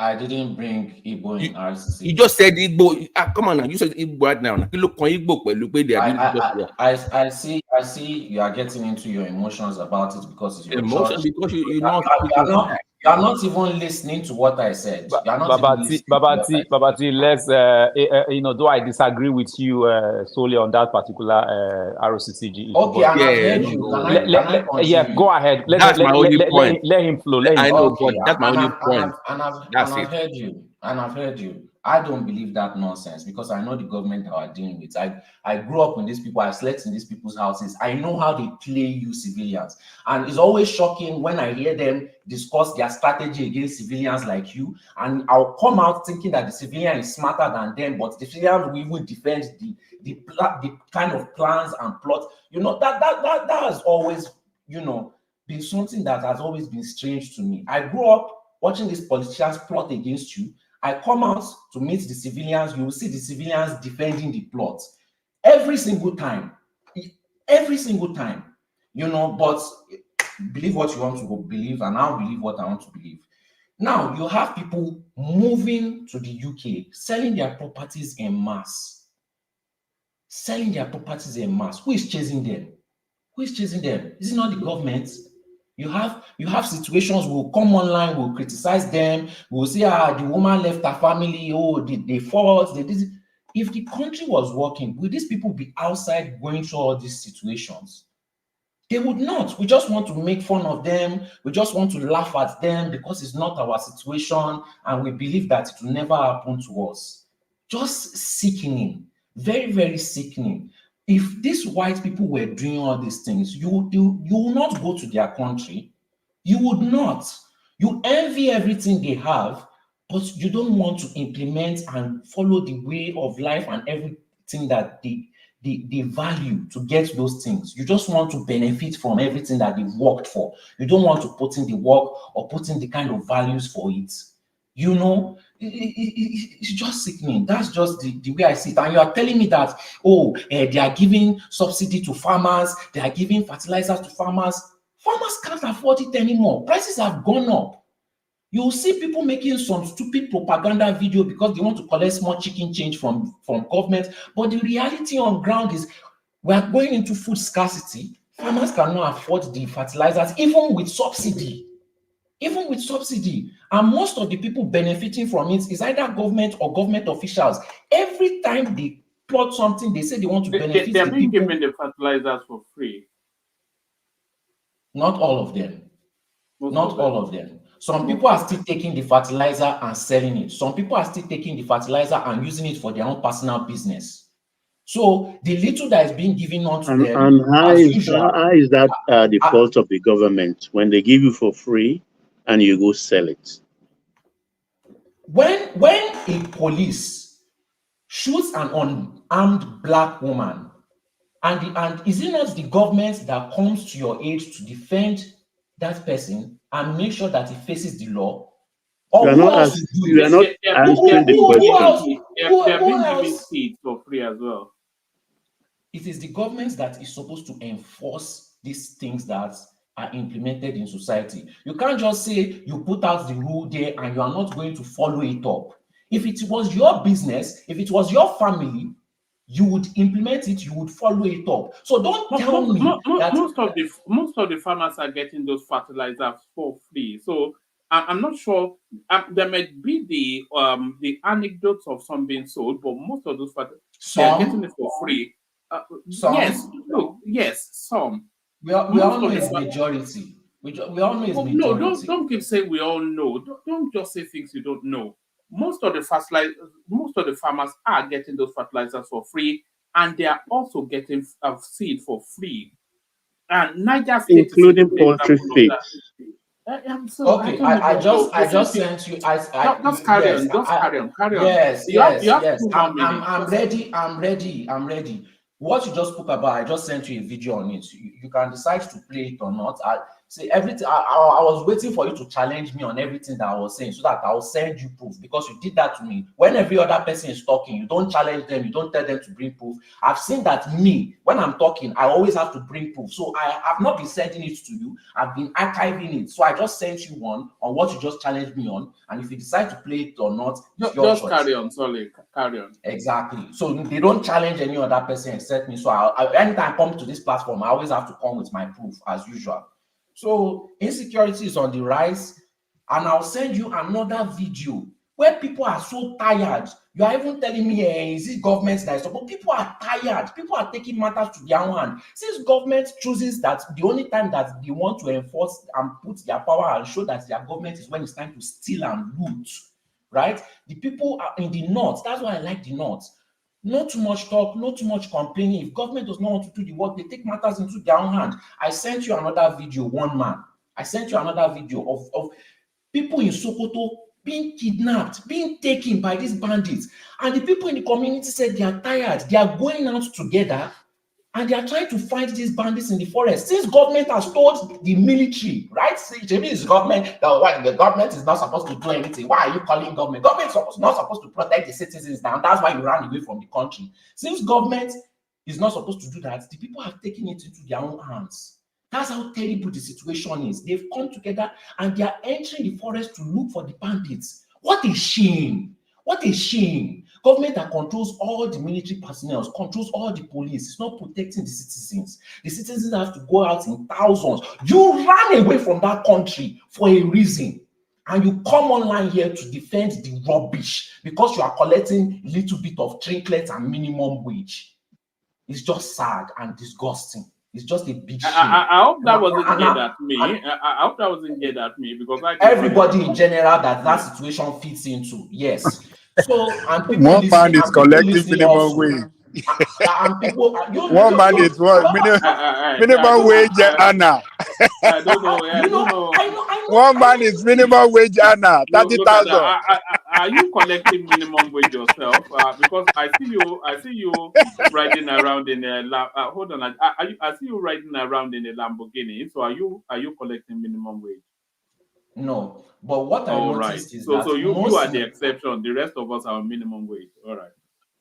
What I noticed is that most Nigerians, the moment they come outside Nigeria, the moment they hand touch a little bit of euros, a little bit of government money, a little bit of government support, a little bit of minimum wage, they just start talking anyhow about Nigerian suffering, saying they've always suffered, was a little bit more suffering, this one and that. The reasons why they ran away from that country, they start insulting Nigerians about it.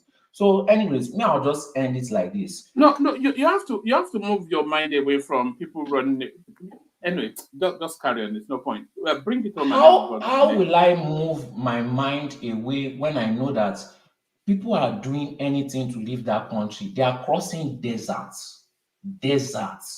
Do you know how insane you have to be to say that you want to cross deserts, and you are telling me I see them in refugee camp, one man?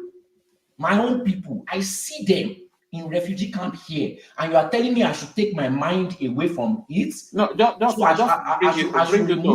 I should remove my humanity. Why? What do I benefit from that? What do I benefit from that? So, like I said, I'll end it here. You might want to make people see me somehow, but I'll just come back stronger. And me, I'm not benefiting anything from. I can live a very, very good life, and I'll not care about Nigerians or anything. But when I see other Nigerians that are not even, just because you are enjoying just a tiny bit, you start talking down on people, and you start talking about how they should suffer more, and you just don't care, and you are just demeaning them like they are not human beings. When any little situation you can be in their position, it's just very, very annoying. And so one more thing about Igbos, and it's just annoying. You guys need to stop. I avoid a lot of Igbo people in this Europe now, because the first word that used to come out of their mouth is how to insult another tribe. I don't just The first word, you will just talk with them. The first 5 minutes, they are just insulting another tribe, insulting Benin, just insulting everybody. Like, unite, use that power. When you did your sit at home, that is the biggest protest. The government did not know what to do about that. And if the whole of Nigeria can follow suit and do sit at home, then they will not and take you serious. They will take all of us serious. That is the best thing that I saw that the Igbos ever did. But at the end of the day, at the end of the day, they end up messing it up as usual. But that was something very good. Anyways, the only way we will fight all this is by fighting corruption. I don't want to hear somebody is coming to come and implement any kind of nonsense that at the end of the day will only benefit them, because that's just how it is. They fool us with implementation, they make us believe that it's going to help us, but what do we hear? They've looted this, they've stolen this with the implementation that was supposed to help us. I will not be surprised. These students loan money, they are still going to steal it. I can bet on it. Whatever they are putting out is just to put it out to steal. Maybe some few people will benefit from it if they are a bit early before the stealing starts. And we'll use that one to defend how the system is working. But every single thing they bring out is just to torture the people or to steal. Torture the people or to steal. I don't know if these people are sadists. I really don't know. I really don't know, because some of the things they do, they don't even benefit money from it. They just use it to oppress people and bring people down. People that are still struggling. Vote Sowore to fight corruption. If you tell me Obi, Waka. If you tell me Atiku, Waka. If you tell me Tinubu, Waka. Any other person you want to tell me, Waka. Because they are not going to fight corruption. They are just going to rinse and recycle corruption and do it in a different way. If you like, keep on calling your Obi, you will not get anything out of it. You will not benefit from it. Your children will not benefit from it. Their children will not benefit from it. Just the same way the older generation till today have never benefited anything from Nigeria. That is how your future generation, some people don't even care about their future generation. Some Nigerians don't care, which is very annoying. So, yeah, I just end my session here. All right. Thank you, Okechukwu. Sorry. So, thank you, Solly. So thank you, Solly. Was that a slip of tongue or was that deliberate, one man? Well, where do you see Okechukwu, one man?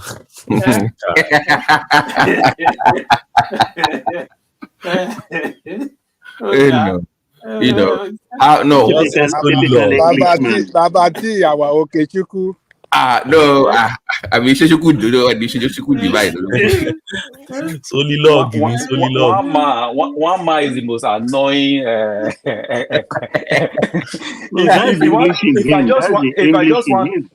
If I just want to laugh, sometimes I will go to one man's platform. I go and be looking at all the topics he has put there. It will draft it somehow. You must laugh.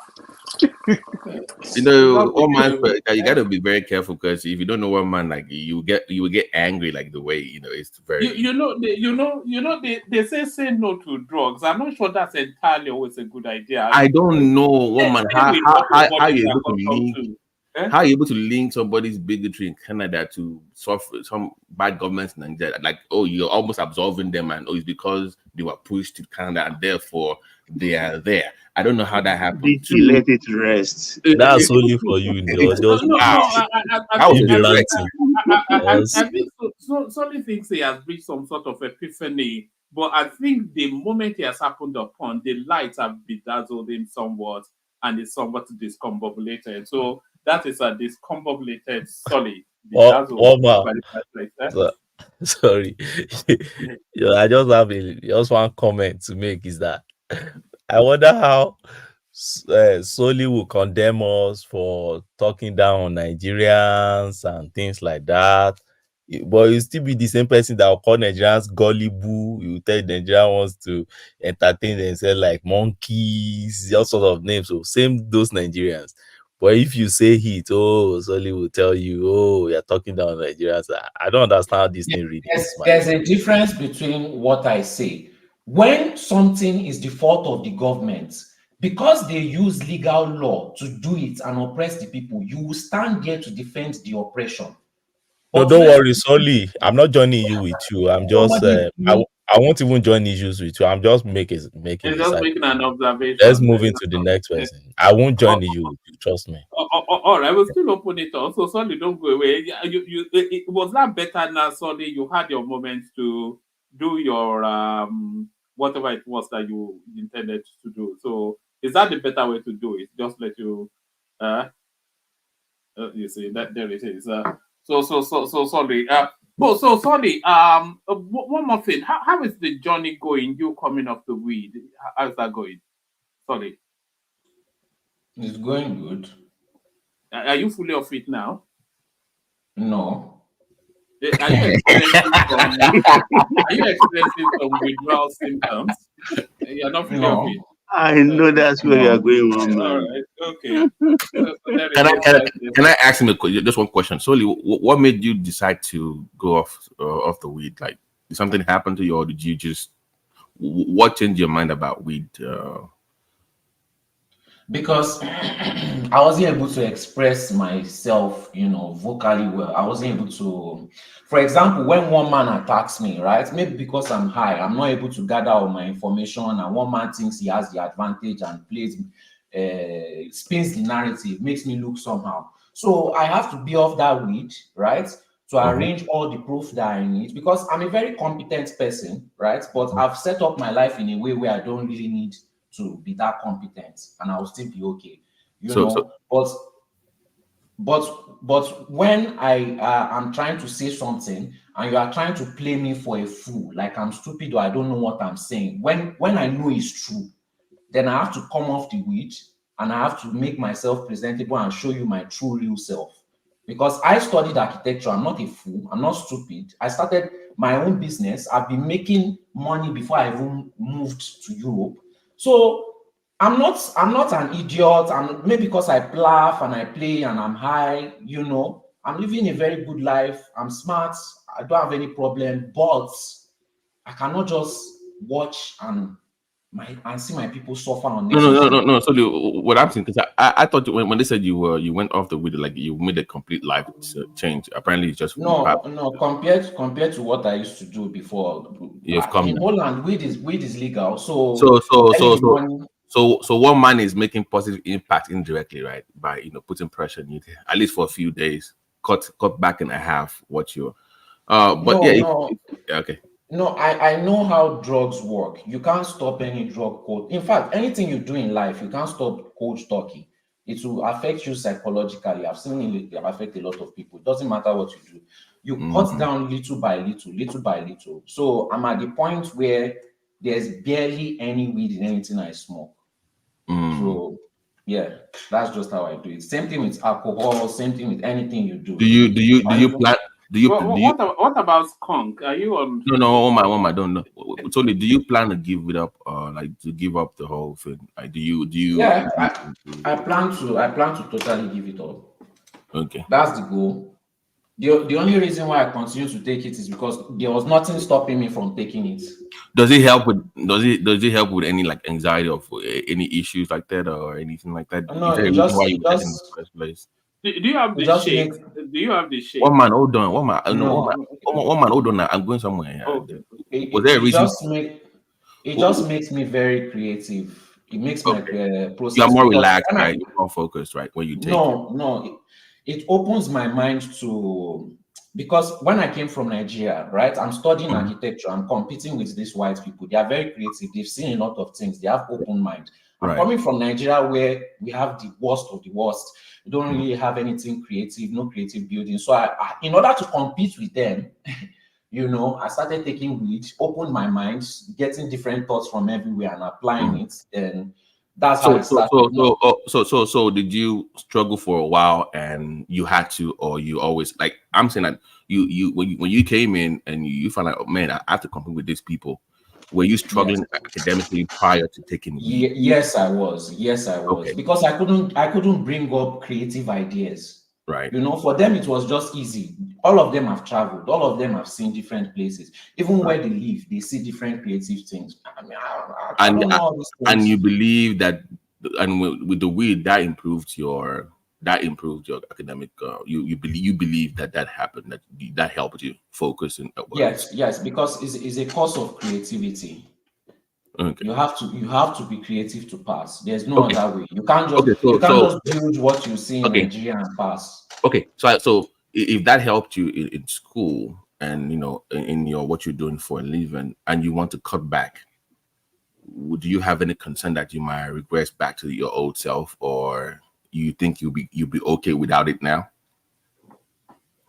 If you do choose to stop taking it, because if it help you achieve something and you want to cut back on it, does it bother you perhaps that you might not be as good without it if you choose to stop taking it?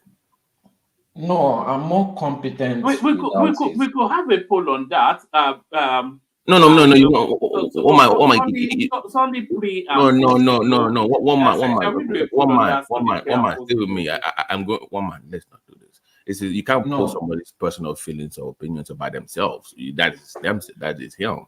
I'm being serious now. All jokes aside, I'm not. This is not banter now. Sorry, have you ever thought about speaking to a person like just not just like you're not crazy, obviously. I mean, you're comfortable with me, just to help you through that journey. Have you ever maybe just to have a conversation with somebody about you choosing to cut back on that because he helps you? I went to, before I left Nigeria, I went to military school, so I have a lot of discipline. I don't need to talk to somebody to make a decision. I actually have discipline. I spent years in the kid. No, I mean the weed part. It's not talking about the decision. It's talking about the impact. Yeah, because the only reason why I didn't stop is because there was no reason to stop. I live in Holland. It's legal. So it's just the same way these government officials continue to steal. There's no reason for them to stop because nothing is making them stop. There was literally no reason to stop. All right, thank you, Soli. One man, sorry about that. I just wanted No. That's fine. It was an interesting little. One man, please. Can you just give me 30 seconds, please? One man is Brownberry. Please, I just want to say something here that, please, we have heard from our brother Soli right now, what he said and what BT was like interviewing him, and is a wonderful thing. And I just want us, I don't want anybody here, I'm just saying it, Baba Ajaju are like our principal here. I want to put this in your hand. That nobody should come tomorrow and say, "Oh, Soli, you are on this, you are on that." No, that's the point. Please, nobody should be saying that here. That's my whole because point. The fact that they came here to tell us what could help people that are even listening on the platform, on the other side, people that will come to this platform again to hear this. Please let us. You know that this is not the first time. Soli speaks about it openly now. Yeah, but I keep hearing some people saying sometimes, "Oh, he's on something." No, I don't think we should be saying that. You see, Soli. A lot of that big a deal as well. So yeah. But let's first of all hold on. Let's thank Soli for at least being open enough. Yes, that is what I'm saying. The issue with Nigeria, we're not even open enough about issues like this, and at least it's in the fun about it. So let's thank Soli for that. Thank you, Soli. All right, let Ajan Lekoko come in. Yeah, Ajan Lekoko. So that will tell you that is a person with clean heart, open-minded person, and and that is where the way he talks. That is where somebody that is open. That's somebody that is a clean-hearted person. We talk the way he talk when he's talking on Nigerian issue. You can see that. How do I say? You see that passion, that disappointment in the country. That how can we have country that just put her people down? The leadership just consistently putting their people down and not showing responsibility at all, destroying their people. And the incident that they mentioned is that of Sokoto, where thousands of people, because they are neglected people. Government has neglected them. Government has failed them. That's why they are moving in thousands into the bush. That look, if all of us will be be killed, let us be killed one time. They are like people that are going to commit suicide. People with no arm going to face people with arm. What does that? Because they are frustrated. So solely people should be patient with him when he speaks. He's speaking from his heart because he's an open-minded person and is a person that cares. He loves humanity. He's not from poor home. He's a well-raised, from good home. He shouldn't even care about this thing. But look at him. He have that spirit of Fela and Nicola, people that are from good home, people that, born with silver spoon in their mouth, but still they want to fight for common people. So, Soli, I thank you for being open and you never shame of what the situation you are going through, and just keep it up. Come every time, come and speak. And I'm telling you, look, thousands of people listening to us, they are on board with you. Some, it's just few that disagree with you, that might not see what you are saying, that, this guy is just ranting. But I'm telling you, thousands of people are feeling the way you are feeling. I am one of them. So, thank you, Soli. Thank you so much. And thank you, woman. All right, thank you, Janikoko. And I was comfortable having that conversation with Soli because he comfortably shares that journey with us. He used to share openly when he lives in Amsterdam, so it's not even a big deal. So that's Soli, of course. So that's Soli, the inimitable Soli. I'll go on to, let me come to you, Bramberry, and then from Bramberry we go to Ajanlekoko BT. But on our way to Bramberry, let me play a clip we played it yesterday, but it speaks to what Soli was talking about earlier on. The people of Sokoto who have decided to take their own security situation into their own hands.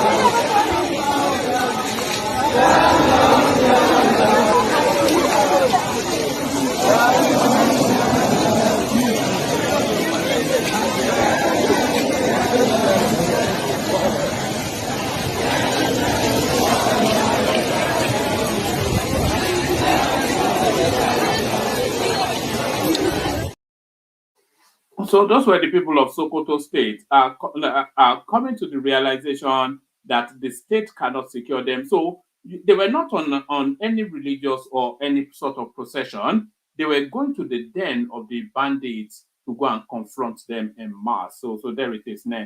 Self-help security. Bramberry, you're up next. We're doing 10-minute monologues to get to the voices quicker. Bramberry. Bramberry?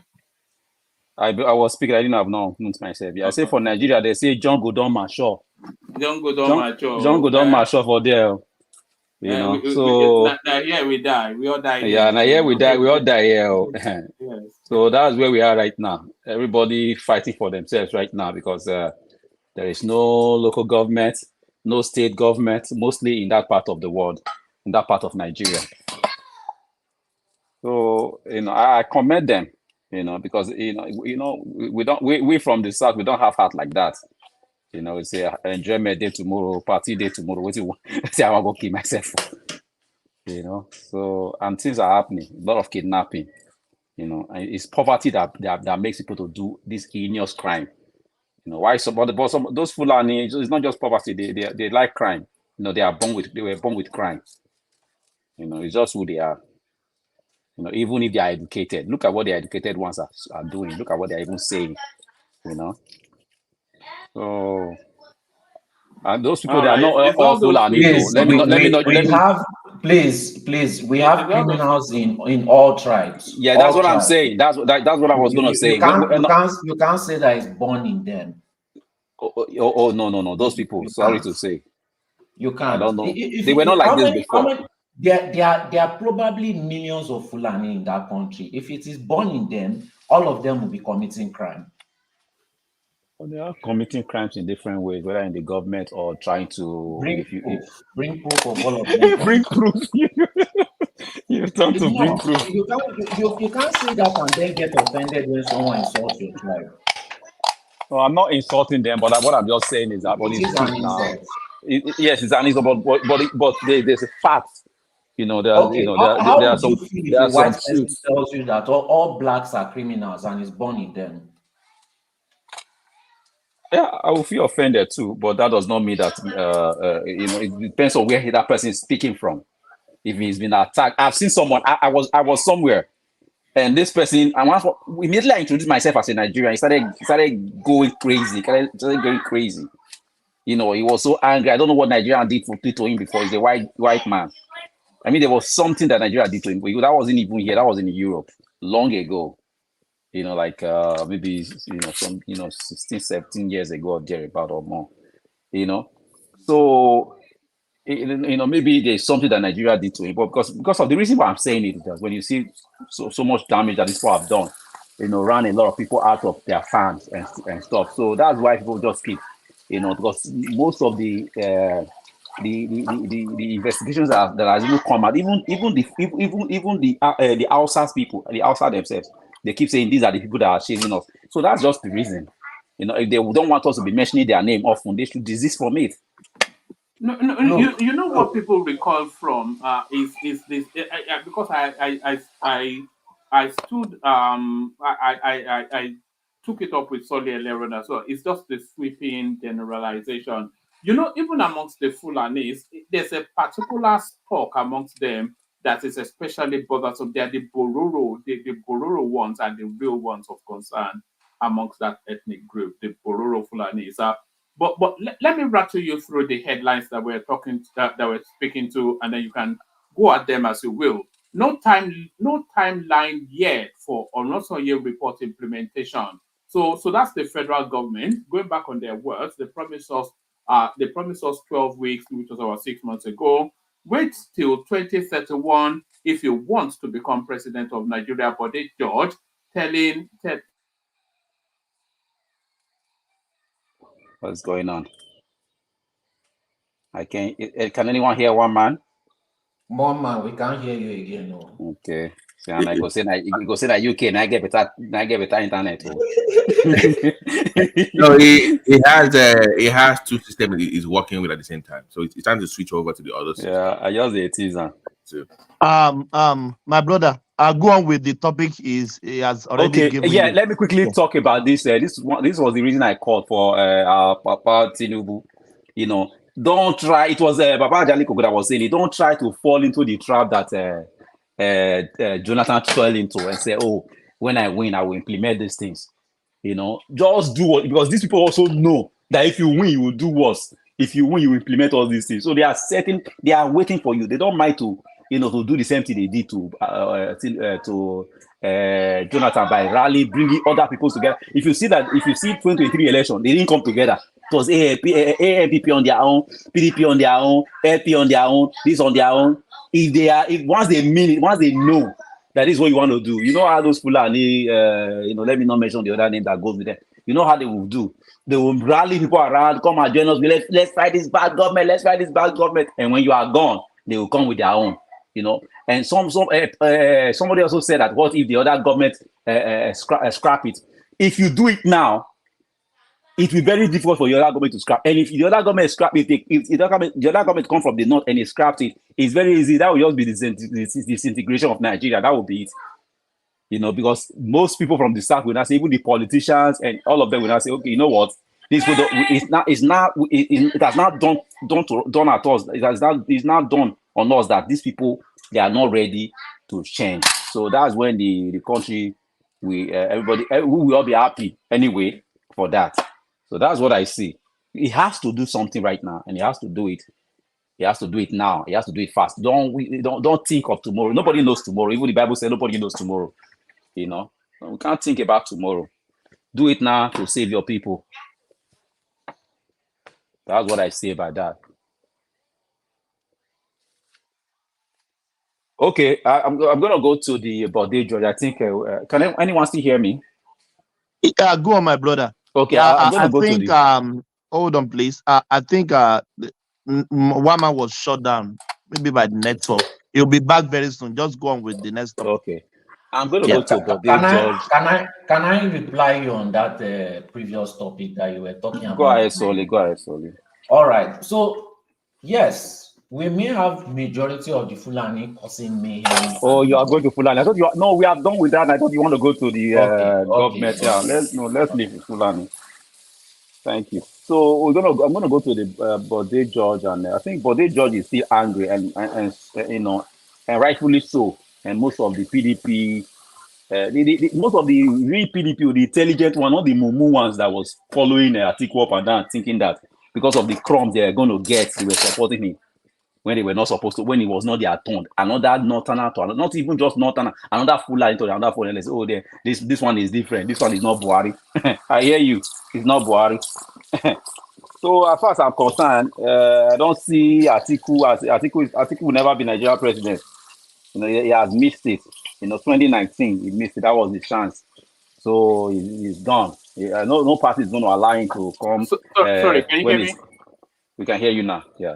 Oh, sorry, my system kicked me out for a moment. Yeah, so carry on. So I've spoken on the first one. I'm just on. Nobody is going to allow him to come when he's 83 years to any party. PDP will not. I don't even know if PDP is still going to be alive at that time, because the way I see PDP now, they are gone. Yeah, they know. We only, they are no longer an opposition party, because the party is not stable. The party has been hijacked, left and right. So we don't know the opposition we're going to have in 2023 yet. Anyway. Oh, sorry, Bambre. You said you don't know if PDP. What do you think happens to the PDP then? What do you think happens? Do you think PDP is still going to be around? No, I'm asking now. You said you don't think they will be alive. So I'm asking you. Because if they are going to be around, still, it's still going to be a divided house. That's one. It's still going to be a divided house. So with a divided house that was not even more deepening than in 2023, that will be more deepening in 2027 than it was in 2023. Where are they going to go? So Peter B was supposed to kill PDP, but he showed his hand. How incompetent he is. Now, if Peter B had gotten a strong hold of the Labour Party, I think PDP would have died a natural death. But he couldn't handle the Labour Party, and now possibly he might actually go back to PDP. And that's Peter B for you. If the Labour Party is still not stable and everything is still like this, and they couldn't bring themselves together, and if Northern get a ticket of the PDP, they are still going to lose. It's just as simple as that. Yes. Prince just brought up the fact that Obi might go back to the PDP. I don't see Obi defeating Atiku in the primaries. I don't see him defeating Atiku in the primaries. Obi going to the PDP. I'm saying Obi against Atiku in the PDP primaries. Who wins? It's gonna be tough because no, give me an don't say tough now. Yeah. Obi against if the North Central, delegate from North Central, because there were a lot of support. He had a lot of support from North Central. If they decided to, to back him up, he might win. So you guys, so you guys believe Obi can defeat Atiku in the PDP primaries? You believe that? I believe look, so. Look, my brother. No, I don't think so. Wiki almost defeated him. What are we saying? Wiki almost, if not for Tambuwa, Wiki did his job. He almost defeated him. Wiki would have been So people will just say, Obi doesn't understand how to play politics. No, I don't think you should just say that. You don't just say that Obi don't know this. Obi don't know this. We can't just be saying that. But I'm not saying that out of spite. Hold on, I'm not saying out of spite. I'm saying based on antecedents, on what has happened in the past. I'm not making anything up. Because of what's going on. The guy was in PDP. If it was that good, it was in PDP and he ran away to go to the Labour Party. How come he couldn't do nothing then? So Peter B showed himself is incapable of negotiating and bringing people together. That's just the strength of a leader. He doesn't have it. He doesn't have that quality. Yeah, so there's no way. to Baba's question, there's no way Peter B can defeat Atiku. Even Atiku at 90, I don't think so. There's a little truth in that, but some people will still tell you that Obi doesn't want to be like a dictator, dictating for what is going on in the party. But I would disagree with that. Like, some people will say, don't even interfere. Not in Nigeria. You can't do that in Nigeria. You have to interfere as a leader. You have to bring them together and speak to them. But if he wants to, act as if we are in the West and say, no, I don't want to interfere, then people will look down on you and say, no, you know what, you are not competent, bro. You understand? So I think he has to change his mentality on this interference. Brownberry. Yes. The reason why I brought the PDP primary, you understand that in the primaries, obviously there will be more than 2 candidates running for office. Oh, yeah. Right? So is your ability to convince the other ones to step down for you and give them your delegates. That is the part I think that's the ultimate. Obi will struggle in. If we just head on one on one, well, he has a chance. But when you have to then negotiate with other candidates to support you against Atiku, I think he struggle. That's what I'm saying. I don't see how we. Maybe Brownberry may have one second, sorry. You may have an amnesia to the fact that, keep in mind, Peter B did not compete for delegation on the Labour Party. He was just anointed. So tell me, what has Peter B ever done, to deserve, being the leader of a party? Tell me. I don't know what Atiku has done, that they will give it to him in platter of gold. Understand? So I think, for me, I don't even think Peter Obi should contest in 2027 anyway. So really, if nothing good comes out. If nothing good comes out from this, go ahead. If he's not contesting under the PDP, then there'll be no point. If he contests under the Labour Party again, it's plateaued in that space. So if it's not, who is rattling plates there? If he's not contending under PDP, then there'll be no point. But for me, if Tinubu fails to implement all this implementation, to try and restructure this country that like 80%, I think that's when people will look elsewhere. But if Tinubu today, all this constitution they are talking about, all these things that people want, if he put it down, it will get this re-election again. The Southerners will vote for him. Everybody will vote for him. People that didn't vote for him before, they will vote for him. But if he's just doing a politics and say, oh, my party politics, and say, let's see what will happen. NSA, Ribadu, oh, you are there, don't worry. We'll give you the next president. Sorry, who is the one cutting around? Who is the one with the what's going on? It might be me. It might be me in the kitchen. I was just doing something. Yeah. Oh, okay. Sorry. So if he wants to do those politics, what are you cooking? What I just grilled chicken, and I saw one of my pot cover, like the top, the handle was. What do you use to season it? I season it a lot. Let me just bring them out: turmeric, ginger, grinded onions, another onions, a lot, lemon pepper, seasoning pepper. So I'll just cook them. I'll cook a little bit and I'll grill. A lot of chicken as well, but yes, I eat a lot of chicken. I use mixed herbs, butter, and then there's some particular Polish mix, and that's it. Okay, I put a lot of herbs on mine. Yes, I put a lot of herbs. I don't think chicken is herbs. Vegan? Sorry, woman. I thought you were a vegan or something. Oh no, my dear, I'm your man now. It's for you people. It's for posh people like you now. Eh? Yeah, I almost went vegan recently. Just for it was good. For health, it was just grinding. Yeah, for health. It was just a lot of us. You didn't want to lose weight. Is that what it is? Because I'm not a big man, like a big guy. But it does. You can lose weight off it as well. You can lose weight off it. Your stomach. You can lose weight off it. as well. A lot of green, a lot of kale. You know, if you really want to lose weight, it's sugar that you need to. So stop alcohol. Don't. If you don't. I don't eat anything rice. sugar for I don't long, eat bread. You know, rice is makes me once in a week. You know, eba once in a week. You know, that's Gary once in a week. But a lot of plantain. What's it called? Elubo. Is that what you guys call it, right? You guys call it Elubo as well, right?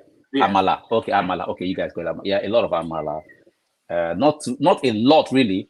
Just once in a while, like 3 times a week. You know, but every other thing, yam, plantain. Is your diet still Nigerian? Is your diet still Nigerian? Yes, and fruits, yam, plantain, beans. A lot of beans. Beans is very, very good as well. A lot of. How did you get from Atiku to Amala? I don't know. It were rattling pots now. But So you were even the one that caused it. You were the one that heard the sand. Babati, you don't want to mention Amala, okay? I'm telling Amala right now.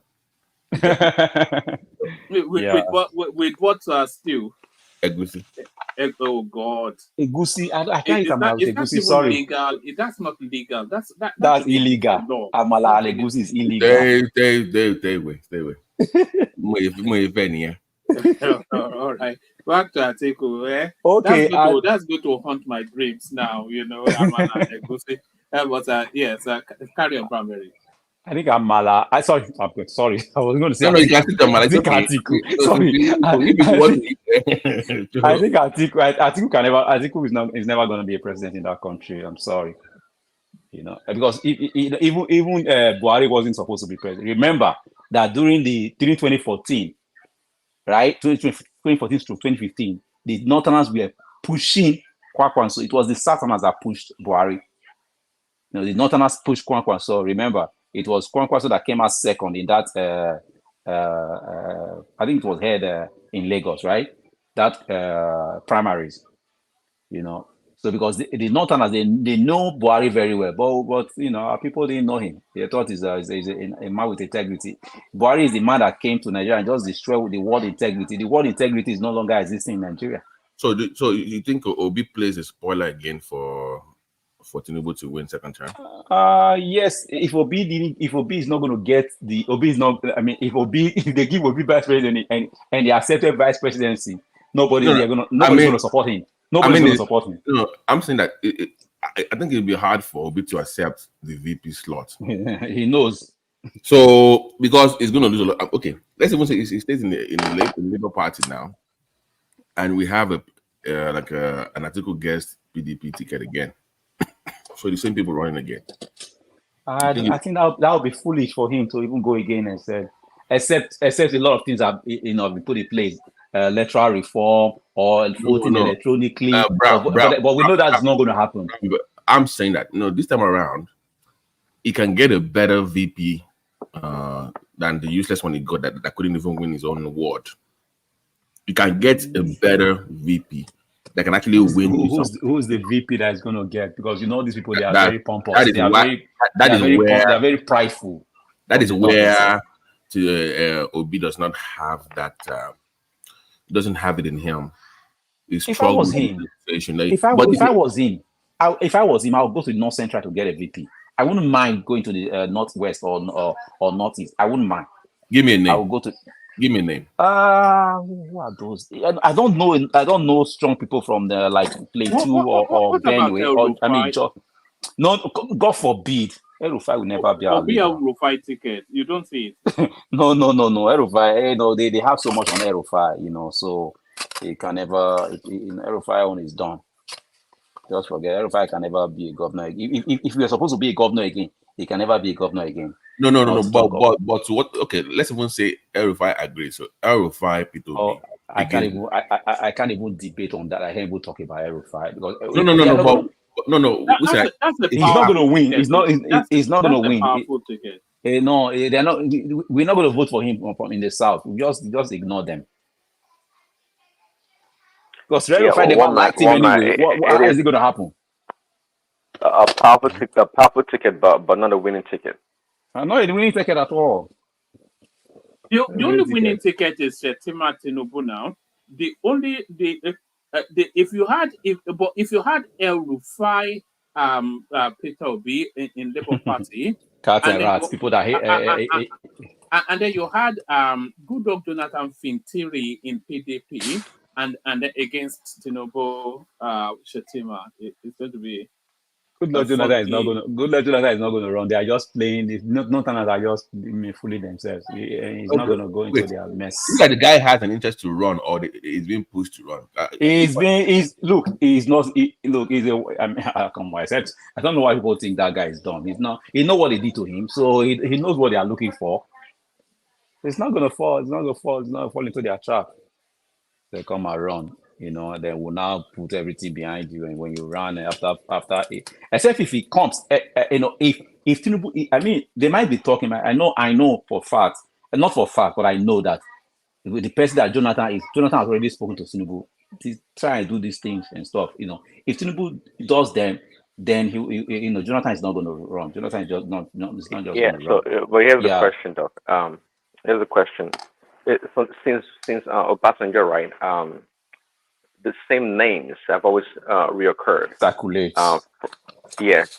Nothing has changed. Buhari in there, Atiku Buhari, then kind of a fluke came Peter Obi somewhat. So after Tinubu, if hopefully it does 2 terms, after Tinubu is gone, do you think that the landscape for Nigerian politicians in terms of the presidency would change? You think we'll have a new crop of leaders come about?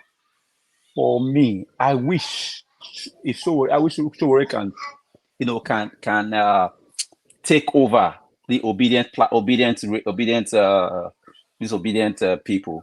If Showore can take over them, and mostly if Atiku, mostly what's his name, Obi goes to PDP, there's a room for Showore to take over that crowd and add others to it. For me, I think Showore will be better than all of them. Showore is a more authentic champion of that space than Peter Obi anyway. Yeah, because the story is more yeah. But one man, that's the only person that I see, because the rest of them that were juggling for it, then they are not in Baba's government. You want to talk about this guy? What's his name? Barry. If Showore shares the same beliefs about the country or revolution of what it's supposed to be, why are people now, let's say, obedience not gravitating towards him? I mean the first time, why didn't they gravitate towards him? Because okay, I know the tribal thing, I get that, but it takes time. It takes time for you to build that. It takes time. Remember. Sorry, Barry. You say you know the tribal thing, but the tribal thing is the hub of the Peter Obi narrative now. If you remove it's BT that said he knows the tribal. Sorry, BT. Yes, if you remove the tribal thing from Peter Obi, then his support will pretty much be at the same level as Showore now. If you remove tribal affinity that propels him, his support will be at the same level as Peter Obi. Really? As Showore, yeah. No. If I tell you what, if tomorrow Peter Obi goes to PDP and end up being if he goes to PDP and everybody comes out and start dropping their ads on it, Kwakwaso, Atiku, this, that, most people from the East, they already know that this is not going to get to our guy, so. And at most, the vice president is going to get to him. I think, for me, I think he should come back. Showore should come back and from next year and start campaigning and start speaking more. Let's be seeing you more, not only on S. Let's be speaking more. Be going to all these media houses. Be going to places like this. Where here in our platform. Other platforms, just keep going, be speaking. If anybody invites you, seek attention. What's his name? What he should seek attention. I think Showore will be Atiku reincarnate for the future. It's going to show up everywhere, run all the time, but nobody's going to vote. Never win. We never win. No. You know, like I just said now, if you just keep going to all these platforms, you know, like even Femi, what's his name? Nicola Bosson, what's his name? Sheung. Just tell Sheung, say, I just want to be on your platform. Just talk to me. We'll talk. You know, you go here, you speak to all these influencers. I just want to be your platform. No, just keep putting yourself there. You know, just keep putting yourself in our faces. You know. You know, Brambury, I've never really believed that Sowore was ever really campaigning to be president of Nigeria. I don't think he even has that ambition. I think what he's actually doing is a sensitization. Correct. Yes. I totally agree with you. I totally agree because he knows that there's no way he was going away. But if he keeps doing it, even if it takes 10, 15 years, 20 years to do it, one day people will say, you know what? You know, let's try this guy. You know, that's what I see. You know, we need new blood. We need new blood in Nigeria because how old is Sowore now? 52, Rabi? It's not really the age, you know. He's 52. He's 52. Because these other parties, they've not shown, even the good people in the parties, you know, let not get it wrong. There are good people in APC and PDP, but they would never allow them to get to, you say we never allow them. You say we need new blood, but outside of Sowore, new patriotic blood, though. I'm not saying just ordinary blood. Yeah, new patriotic blood. Okay, so outside of Sowore, who else is there in that? Adewale. Yeah, forget Adewale. Yes. Now. No, don't forget him. No, one man, please don't say that. One man, don't say that. Came on your show now. Be respectful. Yeah. One man, don't say that. We had him twice, but I see him as an old no. Money, it looks like someone that have the heart for the people or for the people. No, it looks like someone that have heart for the people. You know, so we shouldn't dismiss I don't see people enough like talent that. coming through. You know, From I don't him? see enough No, from the even the other guy. Do you know the other guy? BT, remember this the other guy from Kwara that also it wasn't from SDP, not SDP. It was the guy from Kwara. Somebody got 100K votes now. What's his name? Was that Norunwa Chukwu something? No. He has a Muslim because the Yoruba from Kwara. He got over 100. He's into like all this wheat meal and he's into all this solar and stuff like that. Yeah. I forgot his name. Yeah, he's very intelligent as well. Very, very intelligent. Very, very patriotic person. You know, so there are lots of good people. They just be pushed out from this party. They will just say, no, let me check this other part. But they know they were not going to win, but they are just advertising themselves for the future. There are a lot of good people in Nigeria. Nigeria are good people. I sent you a video, one man.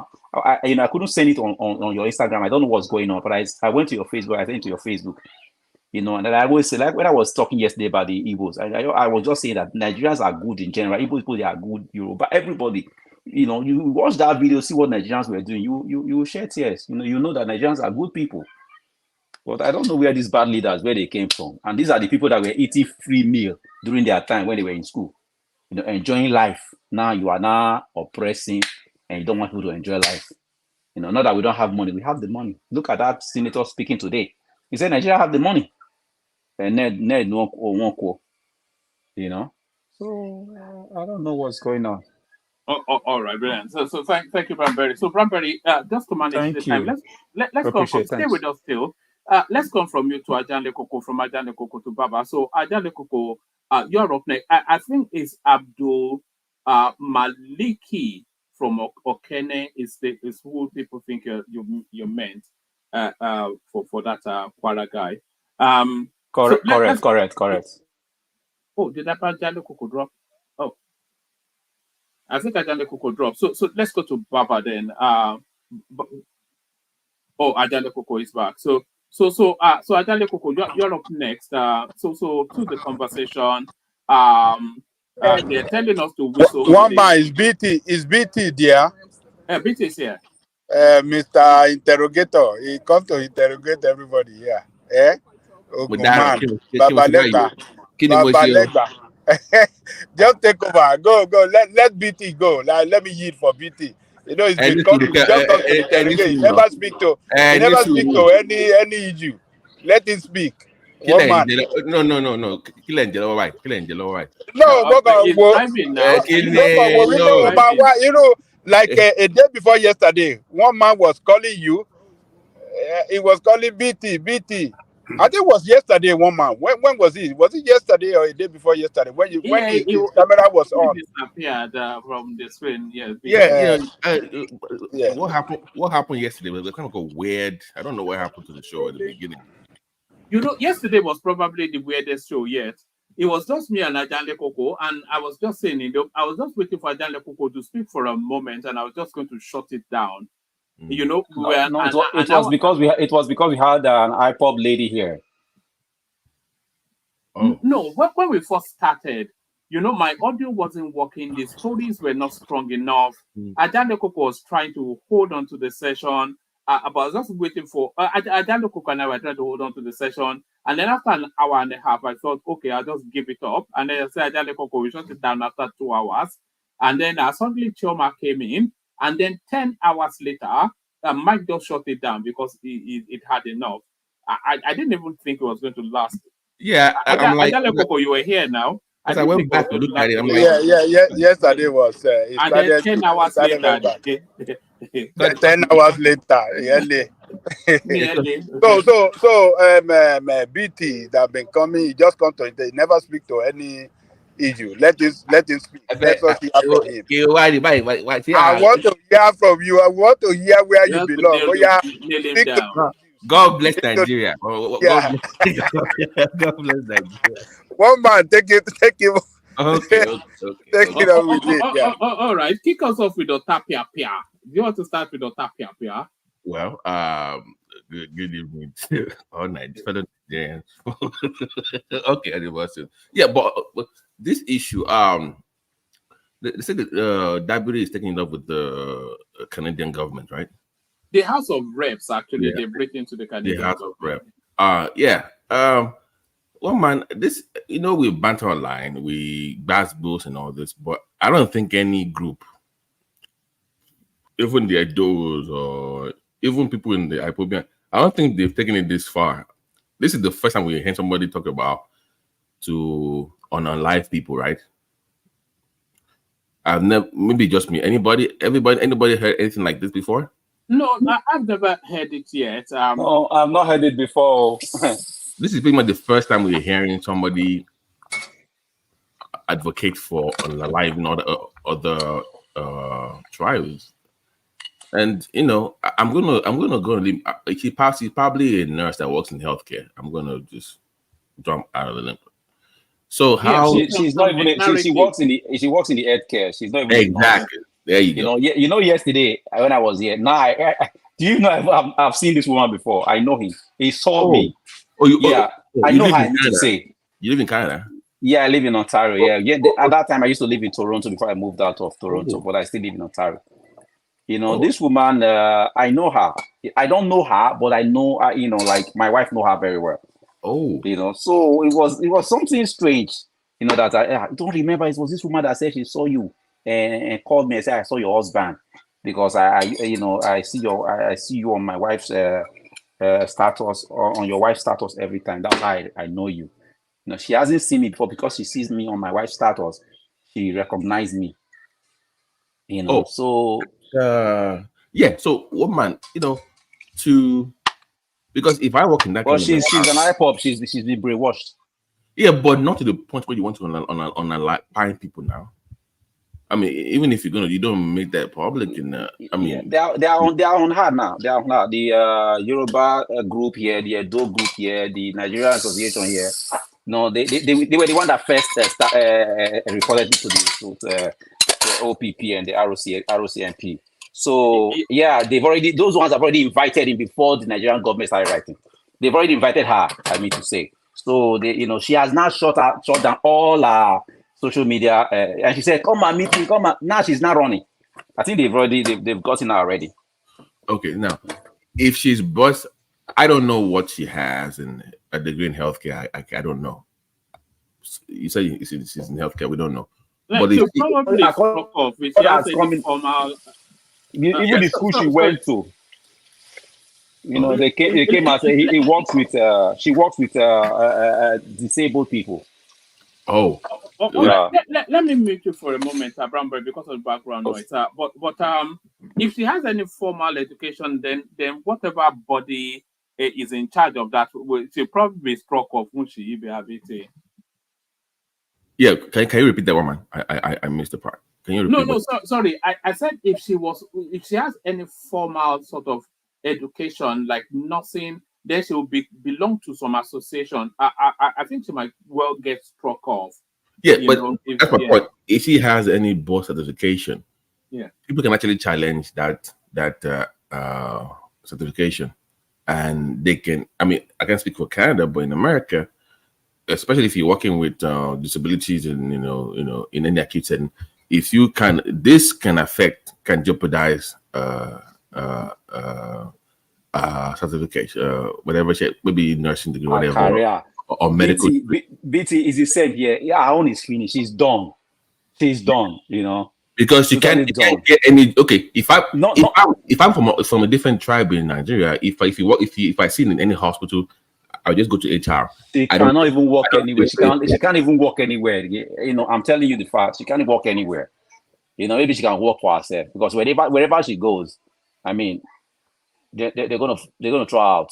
She'll be on the register of some sort now, won't she? Right. Like, so this might jeopardize ability to practice, because if you let's maybe a pharmacist or a nurse, whatever, and you're hanging people's IVs. So imagine one man, you have this nurse and she's hanging your whatever medication. No, she can't even work in healthcare now. A nurse that is threatening to poison people. And you're a Yoruba person, and you're like, so she will be deemed unsafe to practice in healthcare. So she's done in that area. So yeah. So to that part is one. Two is the reaction of the government. Tipping reaction. I think they need to go further. With the government, I don't think they will deport her. I don't think it goes that far to Nigeria. But the federal government of Nigeria should also look into other cases too. Lagospedia and all those clowns on Twitter. You know, I think they picked them up, right? I heard they picked them up. So you can't have all this. Have they determined the lady if she has a psychological problem? In the report, I didn't see anything that says she. I mean, even if she has psychological problems, she can't even practice in healthcare anyway. So I mean, you can practice, but you can't really have direct. Well, I was trying to make a point that it didn't have to destroy a life because she said, no, it's not. She said she wants to kill people. No, I'm saying that it could be an instance where she was having some maybe personal issues. I mean, there's always a second chance. I mean, she may have been overly excited or emotional about it, but it doesn't mean that we should stop at ruining okay, life. Let me ask you. You run. Let's say you run Kingdom Hospital, and you're the head of HR, and whatever what you said is true. Okay, she's okay. She just had just a minute, whatever. Now she applies to work in your hospital as a nurse. Even though the boss says, would you hire her? If you were a hospital, would you hire her as a nurse?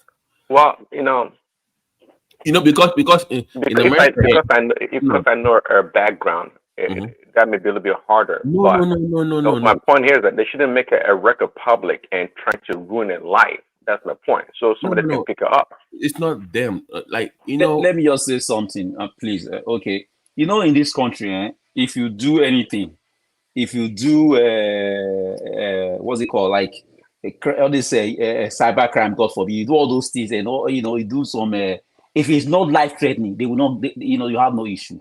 If you are not born in this country, they will not send you back. But if anything life threatening, if you use this knife, if you use this gun, you were not born in this country, they will send you back. I'll give you an example. There was a guy that was brought here when he was 2 years old from Scotland. His parents brought him here. They came together. So, and he was using knife, and he used knife to stab someone. Guess what? They sent him back when he was 35 years during the time he did it. They sent him back with extra guard send it back to Scotland where he was born. Anything that comes to life, threatening people's life, if you are not born in this country, they will send you back to go and kill you. Use the knife to stab somebody. Is that what you said? Correct. Okay, well, this lady, she was just using verbal words to. It's not different. There's no difference. Let me give an example. I have this doctor. He's I think cardiologist in Austin. Years back, had issues with people, like threatening people, right? Like verbally assault, and they had a bar fight, whatever. When they came to a hospital and they requested for a specialist, it was a patient that knew that incident, and they sued the hospital for giving them, especially that they deemed was going to harm them because they feared for their life when the doctor came in, and they want some cash for that. Hospitals don't want that. If once you have a history of something, forget what you think as a hospital. Think about what the patients think. Think about what the co-workers think. That's the problem. It's not that she cannot practice. Is if people say, oh, Prince, so I feel uncomfortable or unsafe walking around you. If it's not about race, gender, and it's about issues like this, they will not hire you, or they will fire you if that becomes an issue. So I'm saying that in that profession in Canada, you have a lot of Yorubas working like the same with Igbos. So if you have a lot of Yorubas working with you, that recording only to the HR will get you fired every time you apply you get a job. So anywhere she goes, if there's any Yoruba person that is working with her, all they have to do is just take the tape to HR. She will get fired. That's the problem she's going to keep having. That's the issue she's going to have in that Canada. Maybe she has to move to a different part of Canada. I don't know. Maybe from Toronto to I don't know where else, or move to America but in that Canada, if she goes to any hospital and she works on anywhere, all the Yoruba people there, if they find out about this, once they put the text to the HR, she's gonna get fired. So that's what she has to do for the rest of her life. To me, that's extreme discrimination, and that's going overboard. Because somebody wants to unalive you and they're working with you. That's probably in healthcare. You probably online people get this extra energy. They think they can conquer the world. People talk a lot. They talk a lot of trash. Safety to human life is different in healthcare. Just our own area is different. Anybody making out to threatening human life cannot practice on other human beings. It's just different. The approach in healthcare is very different. What I'm trying to tell you. Daddy, you see, that is why someone has to be very careful for what you have to be careful of what you're saying, because it can be used against you. So for her, is she a direct caregiver, or what's her job? Yeah. Michael, let me make it easy for you, because this one you agree with me because we know how he thinks. Let's say somebody says he's gonna unalive the Jews. I'm going to poison them. I'm going to do ABC. Then is that person that working with Jewish people? What do you think will happen? No, that's not. That do you get the Prince? Prince, do you get it now, Prince? You get it now? That'll be anti-Semitic. Exactly. That's what I'm saying. That person should be put in prison and banned for life. Actually. Wow. So it's because it's Jewish now, it's different. It's your back say it's okay. Now it's Jewish all over. Come on, Prince. Come on. I'm just messing with you, but you get the point. You get the point, right? That's it. Yeah, it's not gonna. Once you start making it about people's tribes or people's religion or people's ethnicity, you're gonna get canned all the time. She's done. Bye. Go ahead. Go ahead. So, Prince Daddy. So what she said is what they're going to use against her. You see, Yoruba will say. Yoruba people, if she's a caregiver, or maybe let's say she's a medical professional or something like that. So you as a Yoruba person, I wouldn't know this person that said that he will buy Yoruba people. Would you want that person to even come close to you?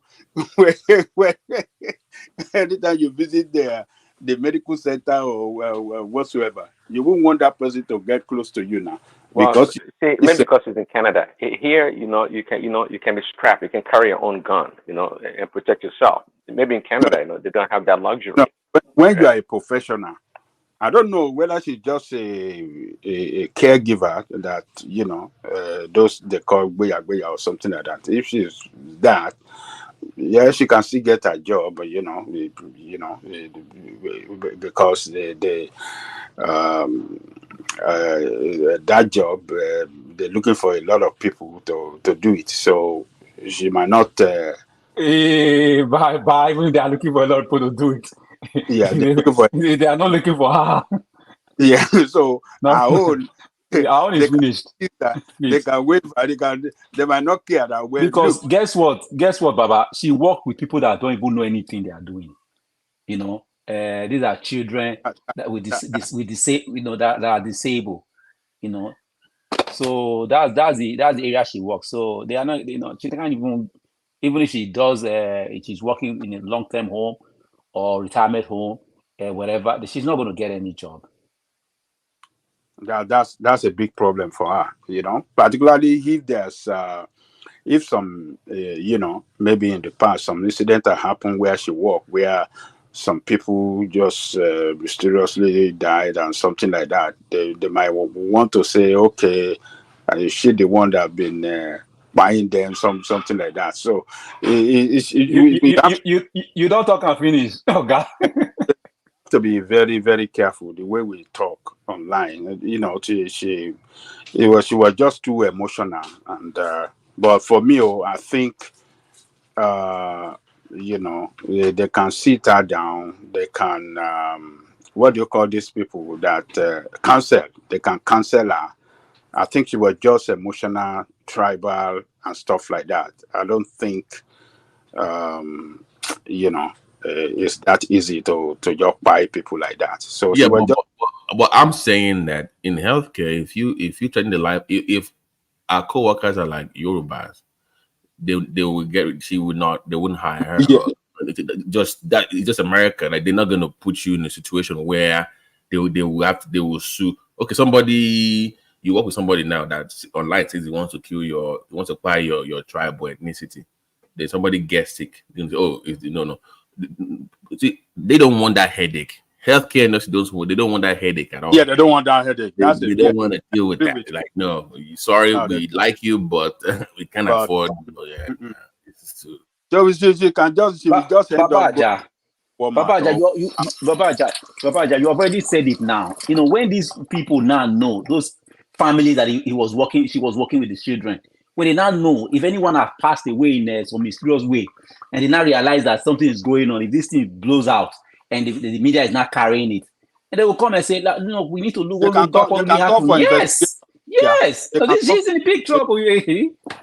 She's not even gone out of that. This country, country. America that will go back 20 years in your medical record. There you go. Yeah. Do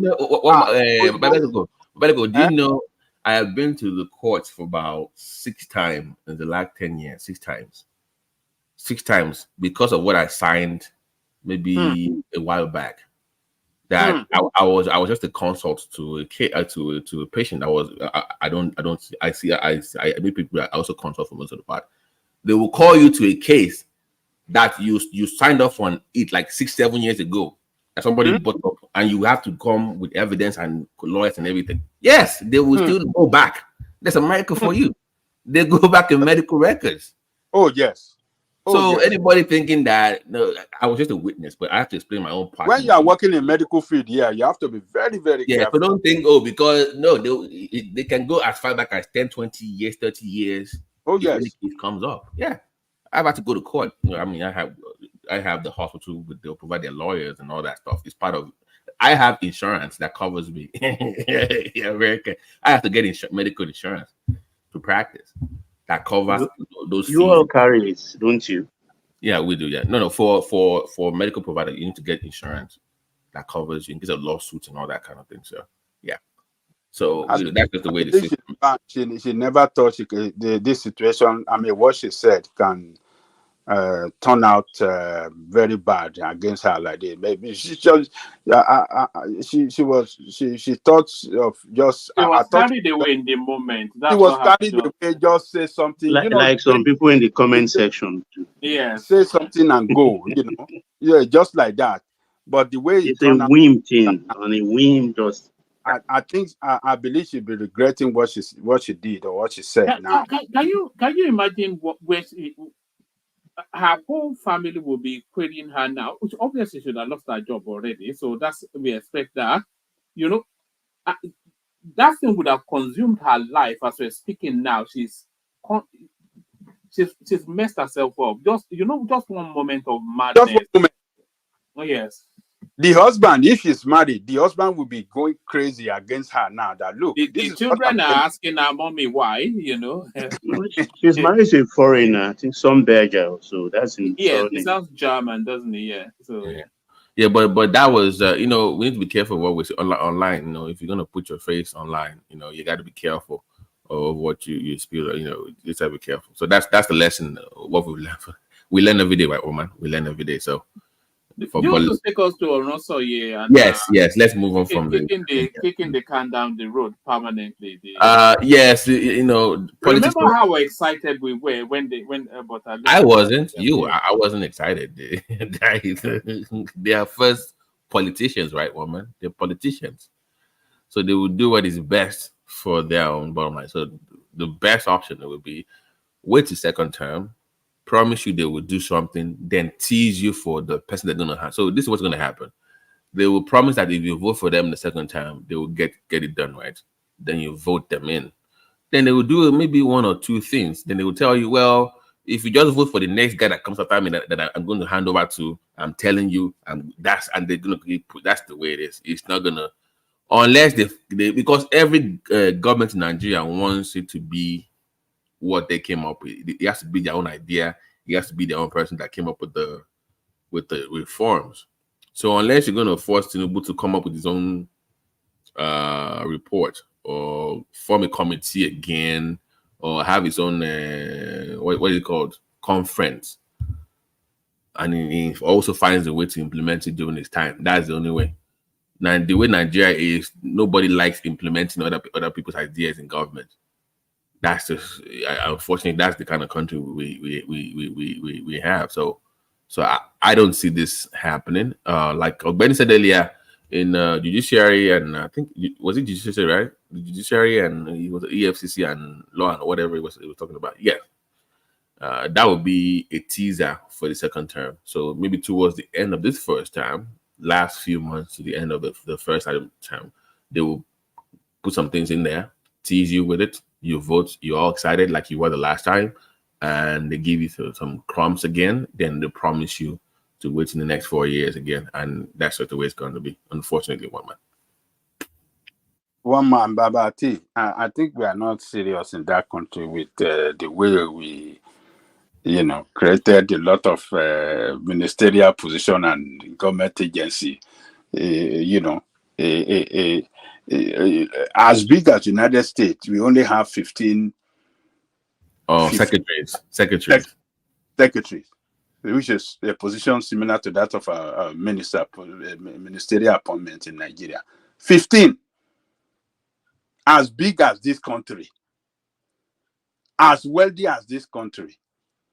So, but what about assistant secretary, under secretary, and stuff like that? Thousands of agencies. Those are in their hundreds. Well, the same you have similar in your own place too. We have similar. Do you know that position federal? I mean, a federal appointment position. Political appointment position at the federal level. There are more than 7,000. Oh no, 70,000. In America, 70? Yes. No, not in America. In Nigeria, at the federal. No. Maybe 7,000 or 70,000. Yeah, about 7,000. Maybe 7,000. About 7. head of committee, between 3,000 and 7,000.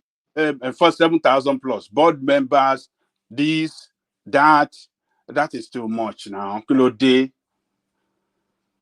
So this report here, this heading is more sensational. But one man, you can remember what the last time we handled this issue of Oronsaye was that they have set up a committee to, take a look of it and then work out a modality on implementation. They will recommend on how it will be implemented to the government, because I think that was what we had last. You remember? I think my memory, that was what we had. That the federal government, has, constituted the committee. I think what they actually told us was that they were going to implement it within 12 weeks. Oh, is it? Yeah. I think we are right. They said within. Yeah. And you guys fell for it. You fell for it, one man. Why did you fall for it? There was no reason why they couldn't do it, because all the work had we know, but one man, they can do it, but they weren't going to do it. Is what I'm saying. They can do it if they want to, but you should have asked what is the political gain for doing it at the. Towards the election, yes, I can see that being done, but not the first year. There's no political gain to changing the system. You are missing the point. It's just that Ogbeni, I think, is not here, or it's not alert. Most of these things that were supposed to be done through an Oronsaye report, constitutionally, they were established by law, and they have to repeal those laws first. So they pass a lot of those stuff to the National Assembly. Since then, I don't know what the National Assembly is doing, but I know they formed some 2 or so committee in the National Assembly. So, Baba, you would think a responsible media will follow up with that committee, right? We're a country of I don't know, right? Not too good news. What the Constitution says is that ministerial appointment, which include that. Is it deputy secretary? It's deputy minister. What do they call them? Minister of State. Minister of State must represent each state of the federation. So if we say we have 6 states, and the government now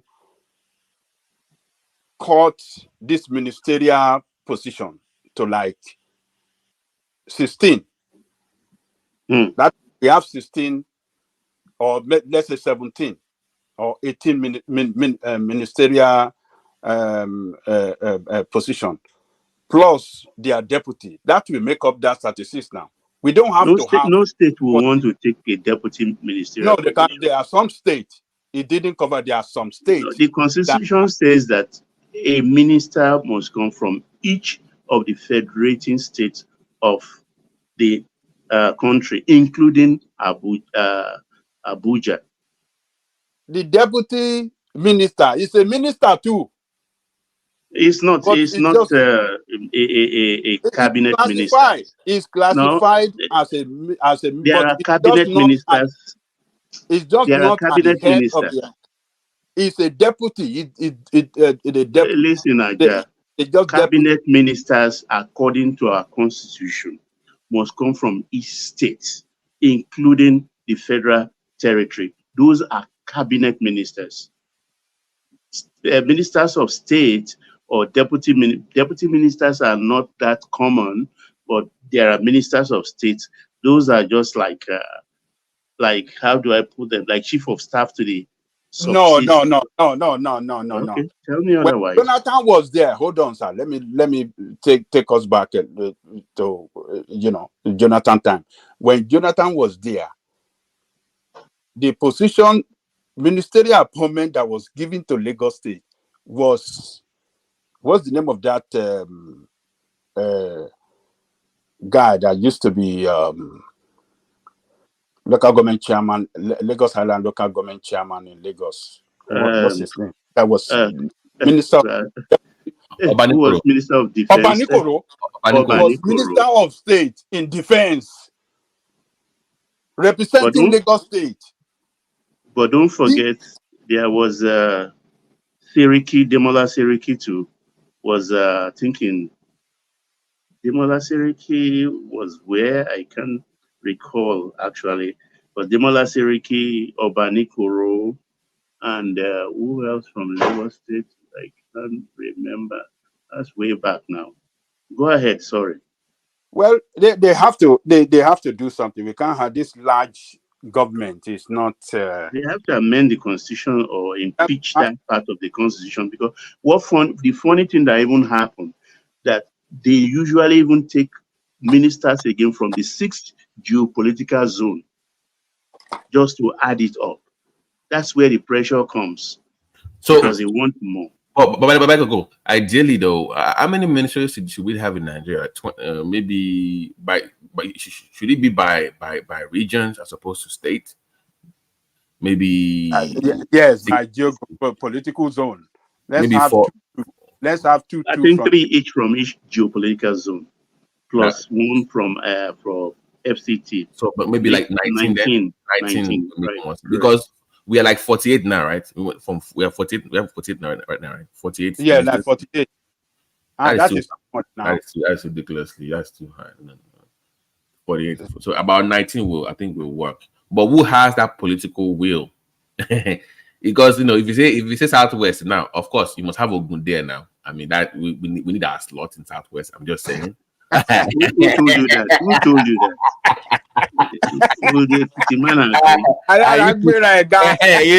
You see the problem now. You see the problem what I'm saying now. You can fight for that. I agree with you because we are the leader. Land. Yes. You can't say you're happy. Come on, carry. You can't say you're happy. I don't have Baba. President. That was enough now. So the president is on his own. No? Everybody will be as well. So that's the problem, though. That's the problem we're facing. Till evolve beyond that, unfortunately. Already. That's what I told you. Talk about the nation or nation. Even within that Ogun, they say, Ogun, it must be about, it must be the Ogun. That was part 2 again. You see the issue. But I believe to save cost, they should make these senators to be ministers and just let all those big bellies looking for ministerial position. They should go and sit down. Oh, you can't mix. That one is you can't mix legislator with that can only happen. They are doing it in parliamentary system now. So that's parliament. We are operating presidential. So we can't. We can't unless we're willing to change. Or we can go like I think it was one man where you have 6 prime ministers in each region, right? And then we have some kind of little like mini House of Rep in there. I think that's the system in Somaliland. And that will eliminate your Senate. You just eliminate your Senate. You don't need Senate anymore. But you have regional. What you are describing there, BT, is the system in Somaliland. Oh, okay. I think that would be better. So P2B can go run for Prime Minister of Southeast, and he can run the show the way he wants to, and somebody else can run. And that would be the best system for us, by the way. So nobody will care about it's our turn or all this. And Sunday Igboho can run for the Western Don't run away from that BT. Minister of Defense of Southwest though. But not in Southwest. Perish that thought. Okay. I'm just being that, but I think that would be the best way to.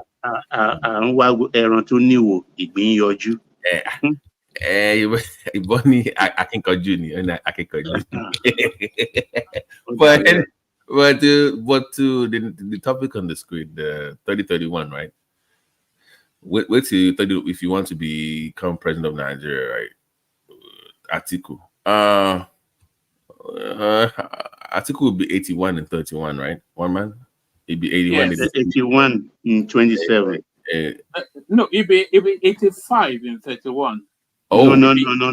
Oh, in 31, okay. In 31, no, it will be 84. He's 78 now. No. It'll be 81 in 27. Mm-hmm. And 85 in so in 85 year old. We're in the Pobia territory.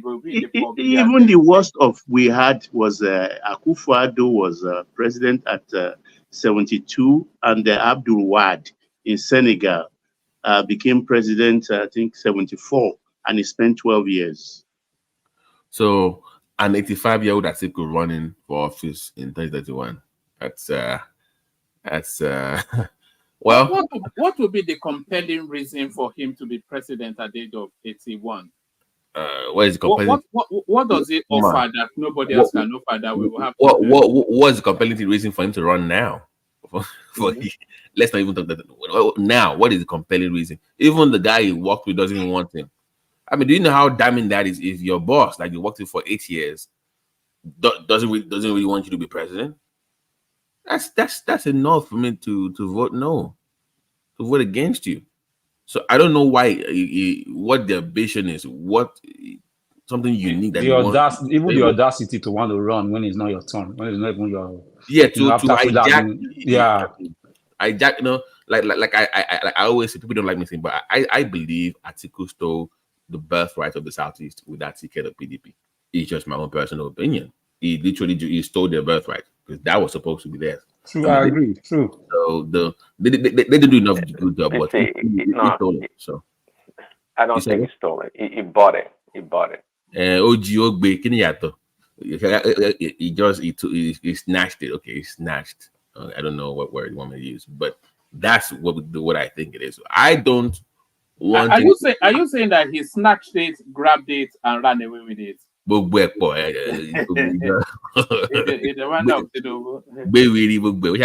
word you want to use. But I'm saying that what PDP used to be a very formidable party, very strong party in the early 2000s. Remember the one they used to brag about being the biggest party in Africa, they're going to rule forever.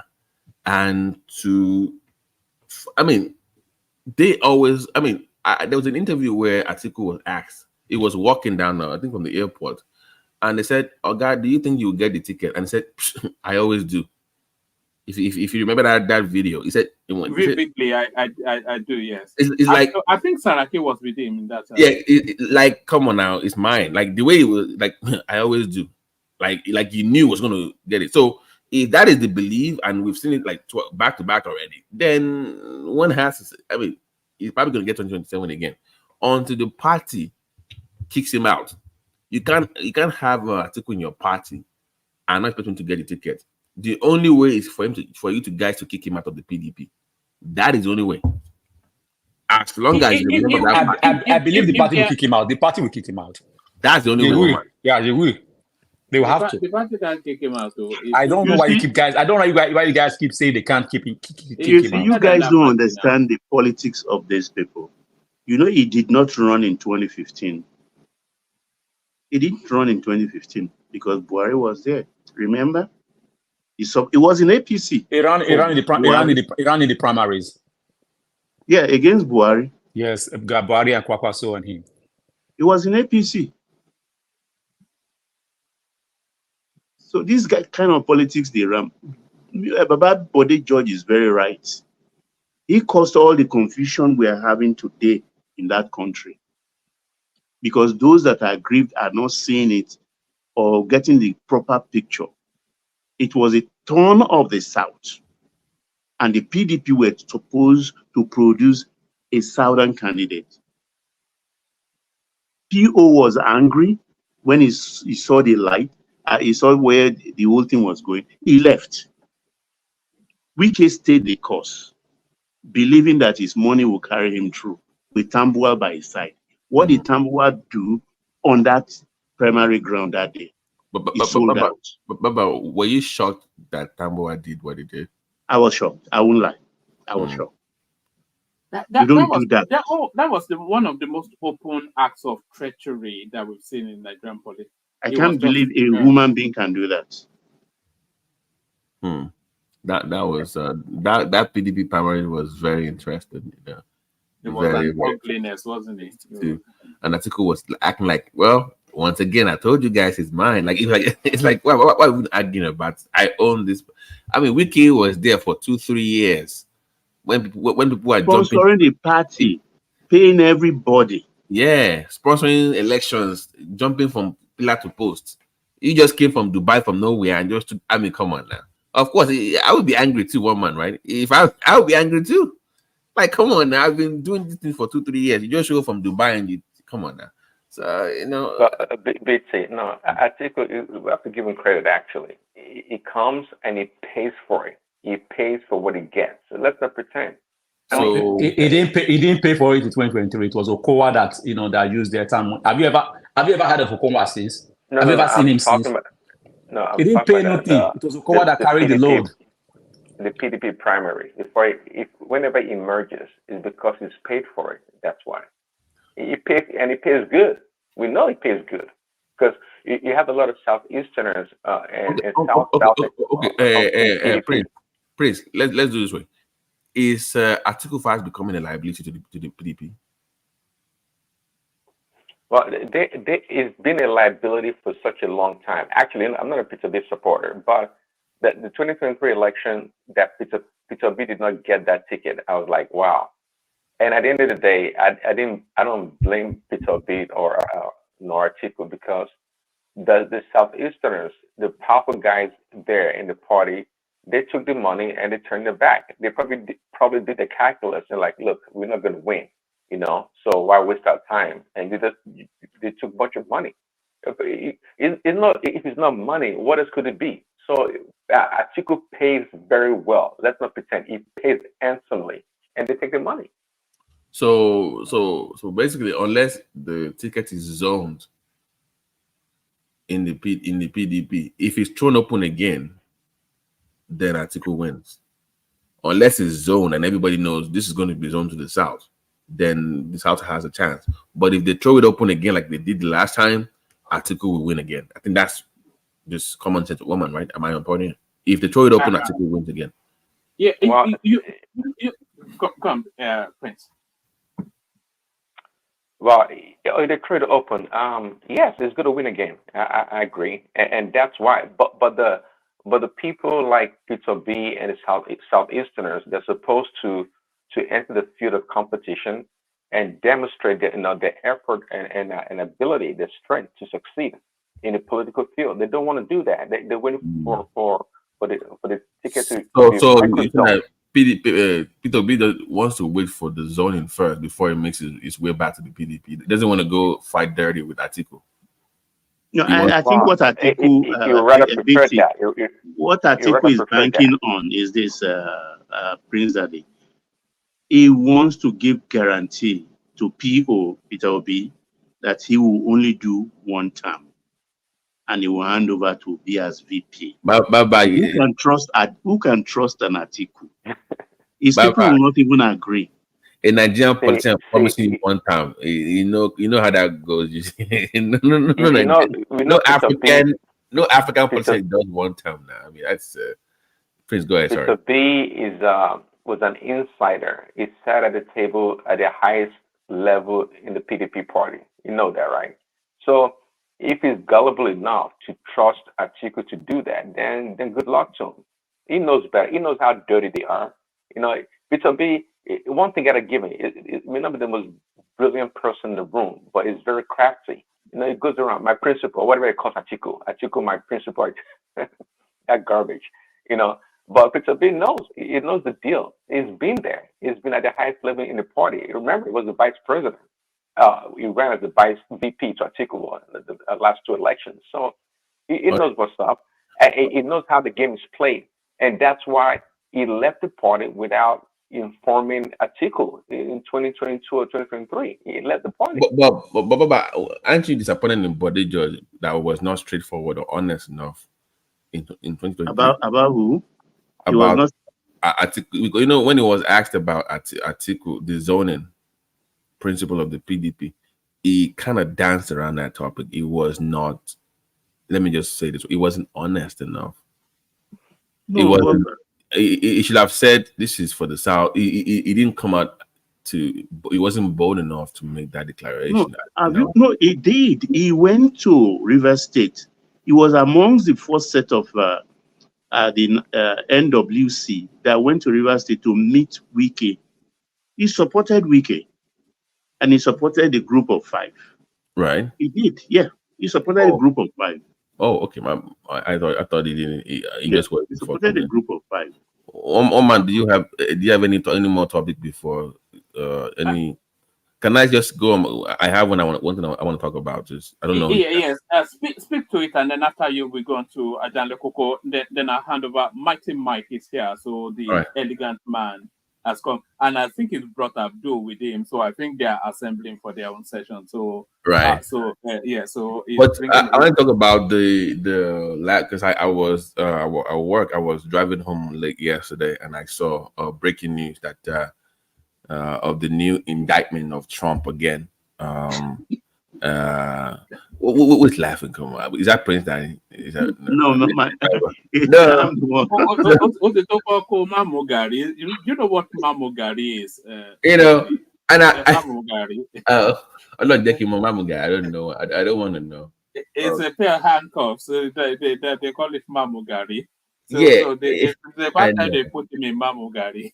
Yeah, but I was just trying to figure out like how he helps or hurts his campaign. I know the guy. I'm not a fan of the guy for the VP. I'm not a fan of it. We like somebody better, but I'm like again. How many more names do we have? I think it's gonna be Prince. Is it November 4, or when is the ruling for the final ruling? Is it next month, right? 4th or 14th? Oh yeah. For the the 4th, right? The 4th, right? The 4th, the New York case. Yeah. New York. That is the storming. That's the tax one, right? The campaign fund. Right? So when is the November 4th one? The January protest one. When is that one? The January. That's not going to happen till after election. If anything, after election. But the campaign fund is So it will be interesting to watch because even in prison you can still vote for him. So if they lock him up, so that would be interesting to watch. Even if he's convicted, you can still vote for him. But I just wonder how that will impact his chances. I mean, it still looks good now. I mean, I'll wait to see the first debate with him. It's going to have a zero impact. It's going to have zero impact on Trump winning. Okay, what is going on right now? It's just the media priming the public. We should know better right now. But do you believe the polls though? Because I'm like, I don't think this thing is as close as they're making it look. Look, I don't think it's that close. But they say neck and neck. I'm like, are we sure it's neck and neck? It's not neck and neck. It is not. It is not. It's there's a lot of what we call it phantom polling and what do you call it? This bias in their selection of the people they use in their polling. But at the end of the day, Kamala Harris will be blown out of the water. That's what's going to happen. Maybe when I say people think, because I'm looking at the poll right now, it says 48, 47. So I'm like, I just don't see Kamala as a strong. I'm sorry, it's just me. I just don't see. She's not a strong candidate. I don't understand this push to make her look like she. Big T, didn't you hear the insider information that came out? See, all along it was the orchestration of the Obamas and Pelosi, right, to oust Joe Biden. Okay. But the goal, But the goal was to never to endorse Kamala Harris. The goal was to go to the open convention, and boom, Michelle Obama, their favorite person, will be chosen. That's the whole deal. But really? Guess what? Yeah, but look at the succession. What happened when Biden announced that he wasn't running the game for the second term? He did not say nothing in the letter about Kamala Harris or endorsing anyone. But at the end of the day, the Biden's faction saw the handwriting on the wall. What these guys were trying to do. So it came out publicly on X and through a support announcing support for Kamala Harris. So that caught the Obamas unawares. So in other words, Biden and Clinton, Clinton, she's still bitter about what happened with Trump. They colluded together to push Kamala forward because they know if they did that, there's no way the DNC and Obama will come back and say, "Oh, they don't want a black woman." Ooh, they don't want that. Yeah, looking back when I heard the Michelle speech, felt like she was running for something. That's the way she came across. Like she was campaigning for herself. Like it was a speech prepared for her to present herself. Exactly. That's the way. She would have won that convention hands down because with Obama's machination, she would have won. And Kamala, I mean, there was the liberal media is not talking about it, but there was a lot of acrimony. There was a lot of contention on the backstage. It was the Clintons and the Bidens that pushed Kamala forward. Because Kamala, she's never won anything before in her life. She the last Democratic primaries they had, she was the first one to drop out. She was so even black people did not vote for her. All of a sudden, she's black and everybody loves her. She want to be a senator now. Before she was a senator before she was appointed. California, she was a Californian senator. So. Yeah, she was a senator. So Prince, let me just wrap it up because I know we were supposed to have one more topic, but let me just wrap it up. Maybe next time when I come back here, we could talk about the monkeypox in Nigeria. I wasn't able to do that yesterday with you. Yes, I was just coming to you on that topic, and then you disappeared. Maybe next week, like I come back on the platform, because they have 7 more cases in Nigeria now. So maybe next week when I come back and I'll look through the whole thing. Why next week? Why not tomorrow? No, I have some things going on I have to take care of. All right. But I'll come back. Thank you. Yeah. All right, Brilliant. That's the majestic BT, of course. It's the before you go, which states are they? Where are they discovering this? I know they have instances in Osun State. Yeah. Where? All the states are declaring because they know soup will soon land for that, some gift from federal government or United Nations somewhere. So all of them are coming in. Oh, we discovered 6 cases. So you don't believe the numbers, though? Is that what you're saying? You don't? No, some of these states, that's what they do. Even if you don't have people who are suffering, afflicted, they will come up with numbers because they know something will come out of it pecuniarily. There will be money from somewhere. I quite understand what you said, Baba. Good evening, everyone. BT, good evening. Mike, good evening, one man. Could you repeat what you said again? Did you say they're making up numbers? I'm not sure. What did you just say regarding the monkeypox thing? Some of the states are making up numbers.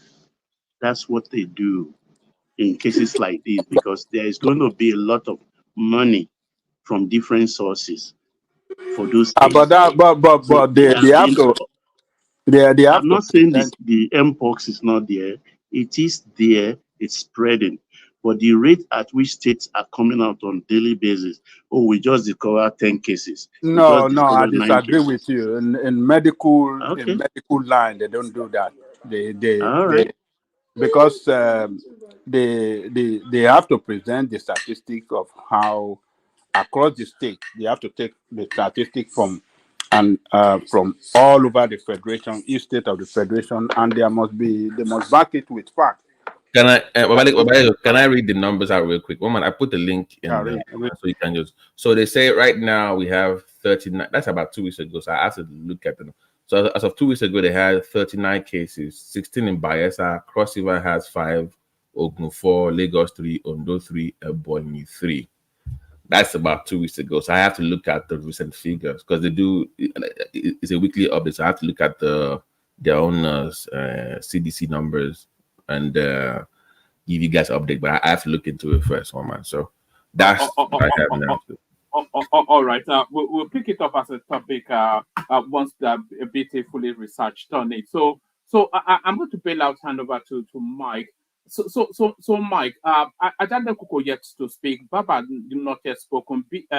Prince Daddy he's there, and then Adama is here as well, and I'm reading from Yeah, the I'm here. conversation. Yeah, I'm here. The women are trying to come in, so Yeah, we're that's waiting what I was for just about to say. Yeah. So everybody's waiting for me to leave. So let me leave now. If the ladies do turn up in their numbers, Mike, if the last 3 clips and where the clips are, maybe you want to play that to them, and then maybe they want to wrap conversations around it. The last 3 clips when I saw them discussing coming on, I put those in. So the last 3 clips. So let me acknowledge the super chatters. Not that there's been abundance of it, but there is a Choma right there. Here is a Choma yet again. That's Prince right there. That's the Prince, the one that or the factory owner in East London somewhere. That's Choma still. That's Prince right there. That's Audi who comes under Paddy when it's on the screen. So that's Audi right there. So that's the list. So thank you everyone. Before you go, you know, I always do this. I ask you all this quick question before you go. Just one more question. What is your favorite TV show of all time? Before you go, just one. Your favorite TV show of all time. A series or a film? TV series of all time. If I tell you, you'll probably laugh. It's an American program called Frasier. I still watch it till today. That's old. Yes, Frasier. That's my favorite. All right. If you catch mine is Seinfeld. Anybody else? I like Seinfeld as well. Yeah. Mine is X-Files. Baba Titi like interrogation you. Kilo day. No. Okay. Should we round robin that before just one now? Mine is Grey's Anatomy. Oh, okay. Abdul. All right. That's what about you, Mike? You know, you probably don't watch TV. The divinations don't allow it. You're right. I don't watch TV. You know. I mean, so nobody watches X-Files here. Are you guys kidding me? No, I watch it from time. I do watch it. No, you said favorite now. You said yeah. That's to me that's the greatest TV show of all time. I mean, X-Files is. I think Frasier is the best television that's ever been made. Frasier. All right. It's just so brilliant. It's unbelievably good, you know. But what about you, Baba? Good Times. Times. Wow. That's John Travolta where there was a no. No. Oh. Okay. Dynamite. Dynamite. That's right. If I'll probably say Martin Lawrence, the Martin Lawrence show. I don't know if anybody remember. Yeah. Martin. It was funny, but it was my favorite. Yeah, that was a good one. And Good Times is another one. Good Time was another good show. Good. Man, black shows were good in the 90s, man. You had one man for UK. I like black and white. Black and white. Oh, for UK, is it because I'm black? That guy. Yes, I like it with the Indian guy that does the.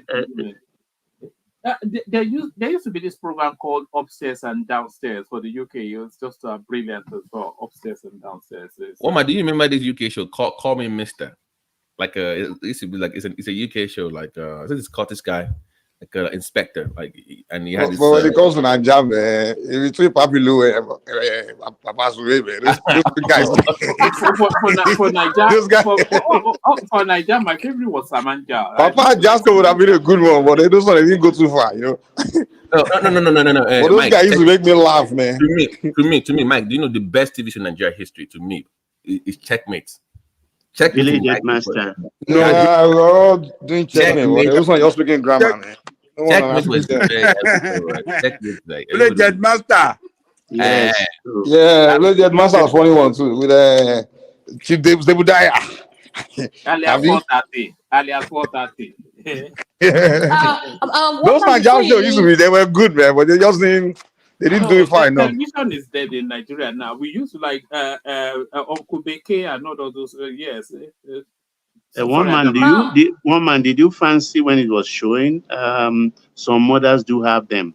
Oh yes, I like them. Yeah, those were simpler times anyway. Simpler times. Woman, can I ask you a favor? Before you leave, the ladies are trying to come in, but they said it's full. So do we have anybody here that is active? Okay, let me. Okay, I can drop Dama, but before I go, let me give you and let me give your good self and Doopsy your flowers yesterday. I like the topic. I was my own funk because I couldn't participate because the house was full. Just like it was speaking to me about the Gen Zs because I took my boy to campus yesterday and you know the Gen Zs. We had some arguments and things like that. And it was a good topic for me. Sorry, so it's like it's not you alone anyway. So sorry give you consolation. About yesterday. Sorry, I just caught the part of I don't know was Tony drunk yesterday because we're talking about subsidies for marriage or something like I don't even know. Like, I'm like, who is this guy? It was just like subsidized marriage is too expensive. Subsidized that we only need cola nuts and shinap and all that stuff. I was like, I don't know. Tony I was just laughing driving home yesterday. It was cracking me up. It was something. Tony is a flavor entirely. It's on a frequency only that you can only you know like a dog whistle that only dogs can hear. Tony's frequency only a few people. Yesterday only a few people can understand it. It was really funny. Tony said they have to have meeting with Hanese. They need to. Yes, Mike is right. We have to have meeting with the Hanese. The women are getting that this is not good and everything. No, but he was right though. The bride price and they cannot be. Tony said they brought tradition from Israel. Okay, one man, bring the ladies in. I will go and keep a listening watch. All right, let me bail out as well. All right, let me come down to okay, so you can have them come up. Okay. All right, thank you, everyone. See you tomorrow.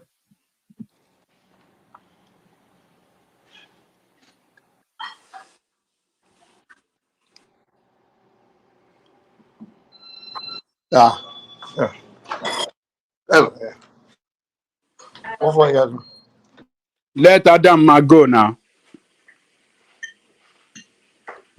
Mikey. Hello, Shelley. No, my brother. I'm talking to some people. Give me a second. Yeah. Okay, let Adam speak. Is she still there? Or is that Adama? Is she still there? She is here. Maybe, I think maybe she's been. Maybe no, I'm here. Yeah. Emma, should I play you 3 clips to set the tone for, or do you? Yeah. Go ahead. Sorry, Mama. I was talking to somebody. Yeah, go ahead. No. Yes, I'm calling them. Doopsy is in the background in the chat, so I'm telling her to come in. Shoma, as soon as she comes in, could you play it because I want them to see the clip as well. No, thank you. Yeah. All right. So I'll bail out then. Mike knows how. Yeah, Mike knows how to play. All right. No, thank you, sir. All right. Which clip are you talking about, Mama? Because you have a thing about the bottom three. The bottom three. One says UK better life in Nigeria. Another one says passport bro, and the last one says down low Abuja. Okay, let me open my laptop and pull it up because I can't. All right, let me just play them now. I think Doopsy is here, so let me just. Oh, I saw Doopsy just now. Let me just play them now, and then so it's already there. Okay, so let me tell you the reasons why I want to move to Nigeria. I've lived in London all my life, like born and raised in London. But obviously I'm Nigerian. I've come to Nigeria every year since I was 3 years old, bar COVID. And yeah, I just love it here. But now in my 30s, living in London, there's so much more bills, especially because I have a child. And life is really expensive, like hella expensive. Moving to Nigeria will enable me to have a better quality of life because I'll be able to afford the things that I can't really afford in London, although I'm making okayish money. I feel like in Nigeria, there's just so much more time to see your friends. I don't know what it is. Maybe because nowhere ever closes and everywhere's open to like 3 a.m. But I get to see my friends more. The weather. I just feel there's more of an abundant mindset. Like, there's more black millionaires here. And that's kind of my vibe. I said the weather, right?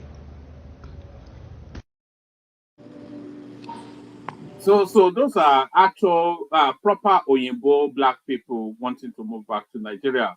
So this one now, I've titled it Passport Bro. This is a phenomenon now that we're seeing a lot of. There was one guy that was on, is it 90 Minutes Bride or something? I think he opened up that space. But if you look at the sort of brides that these young Nigerians are importing from America, it tells you that they have only one mission. Here is a good example. Come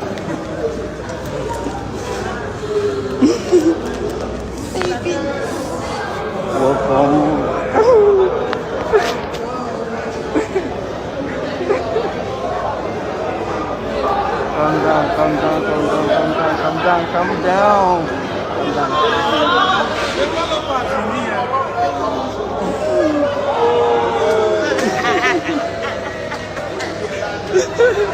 Alright, see, let's go, okay? Huh? See, let's go, okay?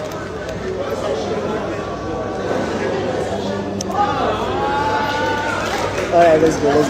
Go with you, baby. Every day, I remind myself of how far I have come from. I look back and know it has never been so easy. My happiness matters to me more than anything. I don't do anything to impress anyone. I don't do anything to compete with others. I'm so content with who I am and what I have. Someone sees me and thinks I have it all. Note, darling, it's a struggle every day. I'm on the hustle all day. I have a mother and siblings to make happy. I'm all I got for myself.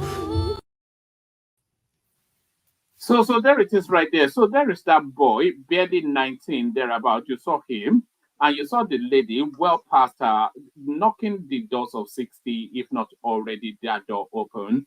She walks to the cane. Passport grannies. That's what they call it, passport grannies. Yeah, so well, she may well be a passport granny, but he's actually a green card youth. So we are seeing a lot of that now. Do you remember that famous one? 90 minutes. Some guy called Michael that was being ridiculed. Mike, you're talking about Mike and Jean? Yes. 90 minutes. Yeah. So they opened up that space, and a lot of these young Nigerians now trying to harvest these God's waiting room Americans. So that's the second one. This one here, I've titled it Down Low Abuja. So the clue already in the title. So I'll play it as I exit and hand over to Mike. But we in the club, man. Oh. Yeah, they hate, but they broke though. Here's a story time about how I found out I was getting to know. Let me know if you like. My boyfriend was into men. So I posted a video about God, please send me another man named Usman who was into men but was only using me to pastor. And I said, don't come over. Please, God, please, let me even clarify. It's never anybody that likes men. Don't send them ever to me again, ever. Anybody that is even going to stress my life, don't send them to my life. I don't want them. Let them, they are your stuff, hold them. They are not mine, they are yours, hold them. I don't want them, please, God. See, anything that's going to happen to you, but God is going to show you signs. Because God is not wicked. It is only when, you know now, this one, love is blind. I didn't open my eyes because I won't even say I don't have sense, because so many people are falling victim to this. And I'm just thinking about this thing. Could this be the reason why his wife left him? Because he has a wife and he has 2 kids. But I honestly did not ask him because I felt like he wasn't comfortable talking about it. And I've seen so many signs, but I tried to brush it off, okay, maybe because he passed away when he was so young, and he grew up with only his mom and his 3 sisters. So for me, it was okay, maybe he grew up around girls, that's why he's acting like a girl. I wasn't judging him, or my head wasn't going anywhere. But let me even get this into the story, because all this one is not important. He came to Lagos because he stays in Abuja and I stay in Lagos. We were going somewhere. He has 2 phones. He was on the phone with the other phone, and someone texted him I won't say the name. So a guy and I saw I love you and I miss you, I can't wait to all this type of stuff. I'm like, okay, the first thing that came to my mind was like, okay, this guy is talking to a girl and he changed her name to a guy's name, so I won't get suspicious even if she calls him. Immediately I saw this messages, I had to come up with something like very, very quick, because even if it's you now, I wanted to make sure. But I swear to God, wallahi, my brain was never there. I was never prepared for what I came across that day. I told him like, okay, my mom is texting me, something is happening and my phone is almost dead. I need to, and he doesn't, that day he told me, God, see God. If God wants to, he doesn't have charger in his car, so I told him like, borrow me your phone, let me use your phone to call her. Something is really happening. Please just park here. You have to go outside because you can't hear what's happening in my family, blah blah blah. Please just help me get something there because we are going somewhere. Which he did, and he doesn't have password on his WhatsApp, so which made it a lot easier for me. As for me now, but I always have password on my WhatsApp, on my Telegram, everywhere. I have password on it. So I just checked immediately. I checked. See, at that time I had a video call because I checked his pictures, not only the chats. I had it was recording a video chat of him and that guy. I won't say his name, so I had to control myself. See, this thing is so funny. So immediately when I finished, because I sent the video call, the screen recording of the video call, I saw on his phone, his face was showing, the guy's face was also showing. Yes, I did, and I'm very sure if I check our chat, I still have that video. I swear to God, make I even go delete them, because maybe from my own hand, person need to leak like God forbid. I told him, I can't go again. You have to drop me off at home because something is happening now at home and I have to be there. My mom has been calling me. Well, you said yes. Drop me. Immediately drop me. I sent him the recording. I said, okay, I know what you are doing. I will show you the chats where it was trying to, please, let's just keep on continuing together, this and that. Well, it's not even important. So that was what happened. That was how I found out my boyfriend was into men. Imagine, just imagine how funny it is, because I swear for me it was never it has always been so funny being a girl and being cheated on with a guy. Usman, kana tsoron Allah kuwa?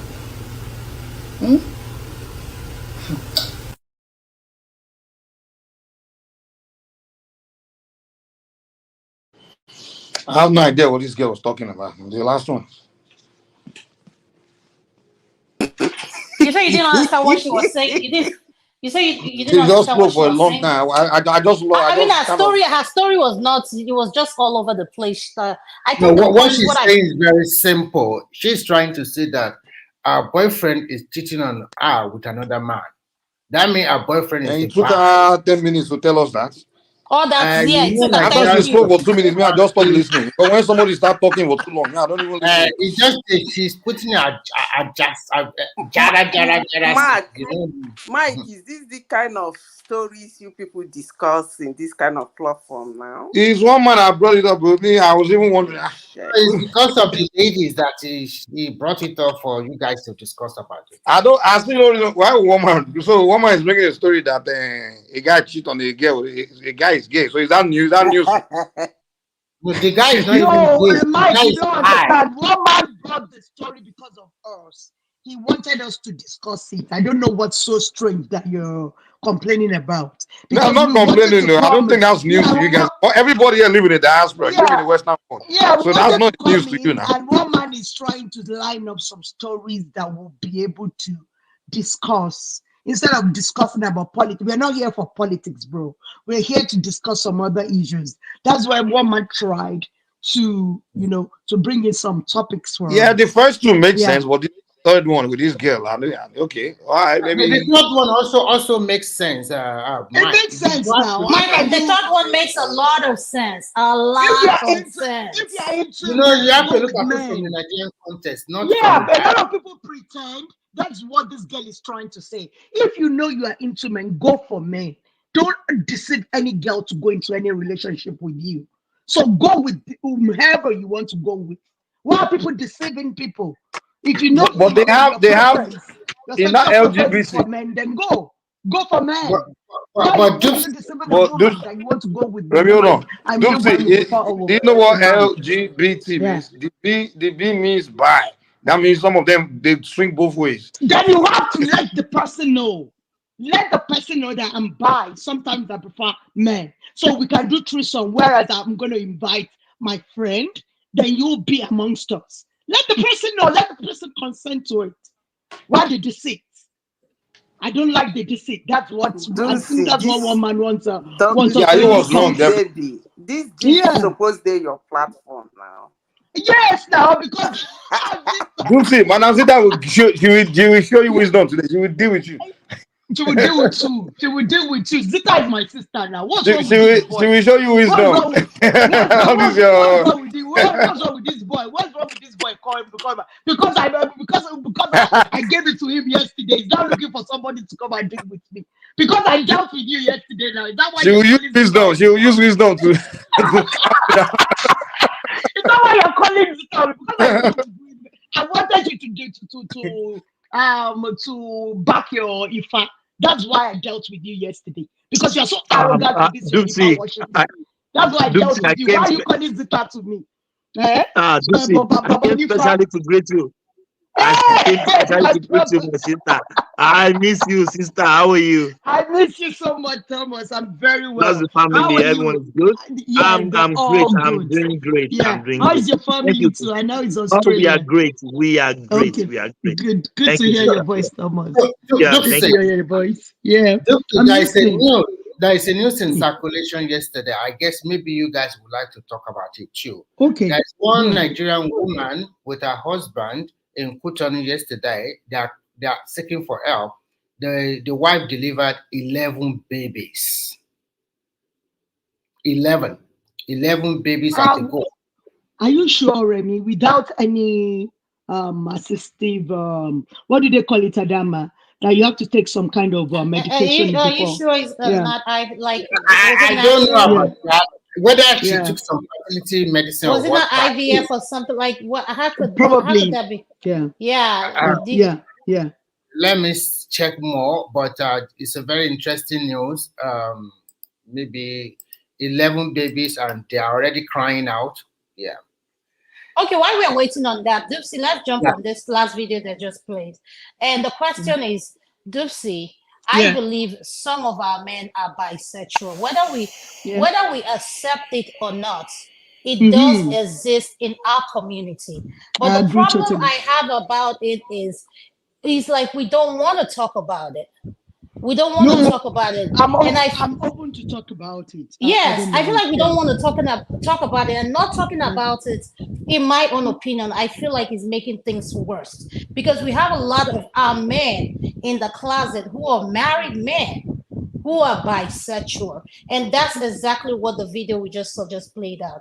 And my thing is, if you know you are attracted to a particular sex, please do not go marrying a woman all in the name of you're trying to please the society or you're trying to live this life. Yes, we know in Africa, back home is not accepted. But at the same time, if it's not accepted, why do we have people like James Brown dressing like a woman? People like Bobrisky dressing like a woman? Because we need to stand firm on something. We can't say you're not allowed. If you're quote unquote caught on the act, then you go to jail. What are we doing to these men who are coming out boldly dressing like women? And not just boldly, they are influencers for companies, for businesses. So at the same time, it's like we're speaking from both sides of our mouths. We say, oh, gay is not related or will not be permitted. The better it's going to be for every one of us. Thank you.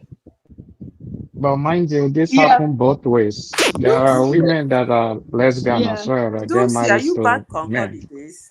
Yes, I am. Actually, I started since yesterday. We've been on this since yesterday. So I'm back fully.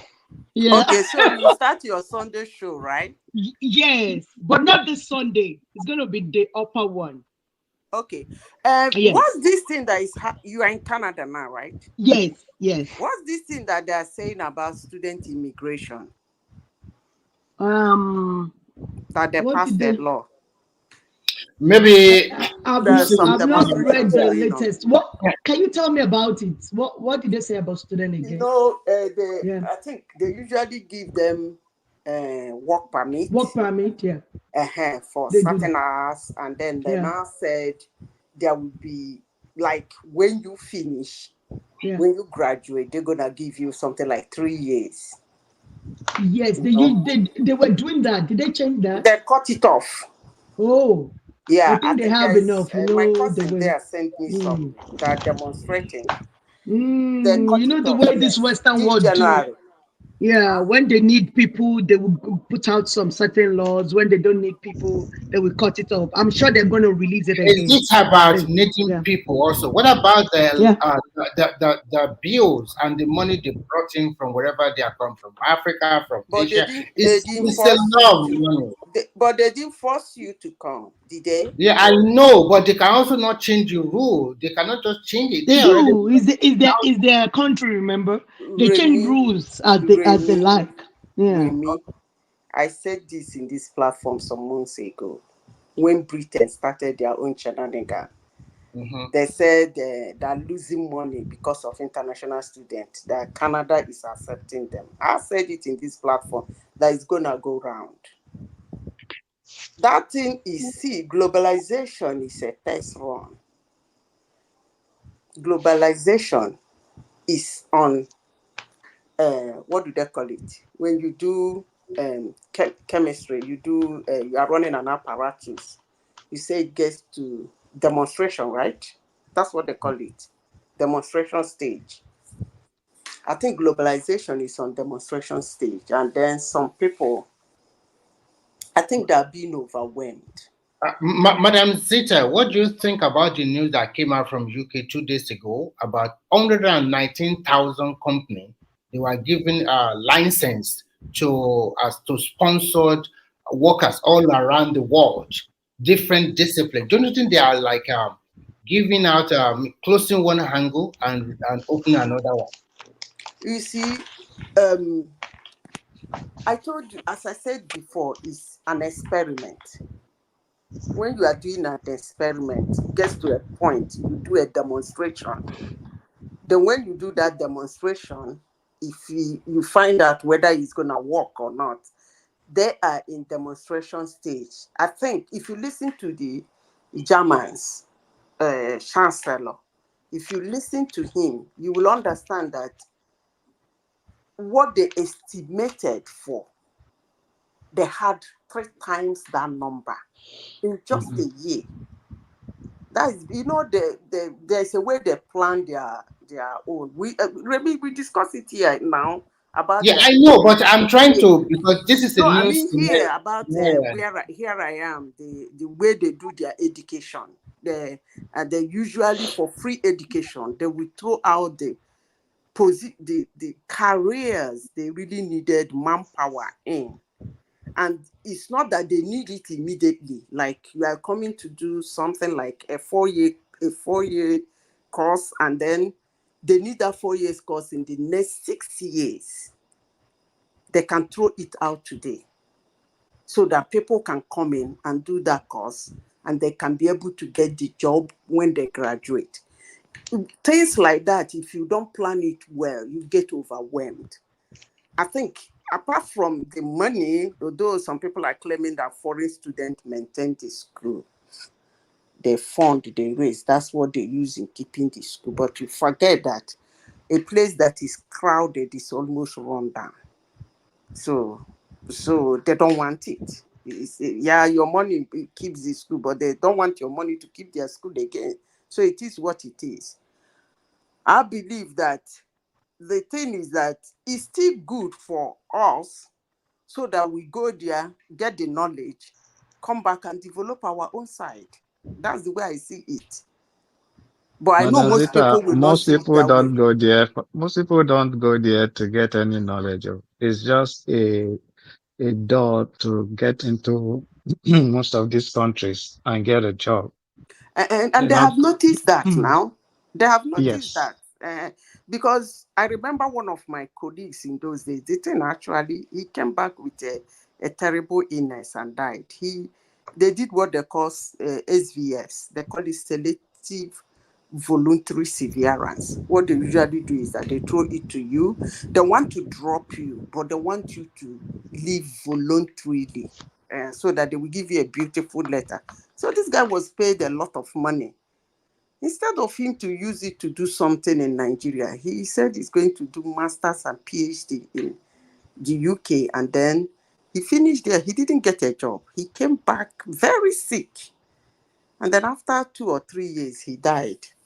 So the thing is that the job is not guaranteed when there is a lot of people. You know that too.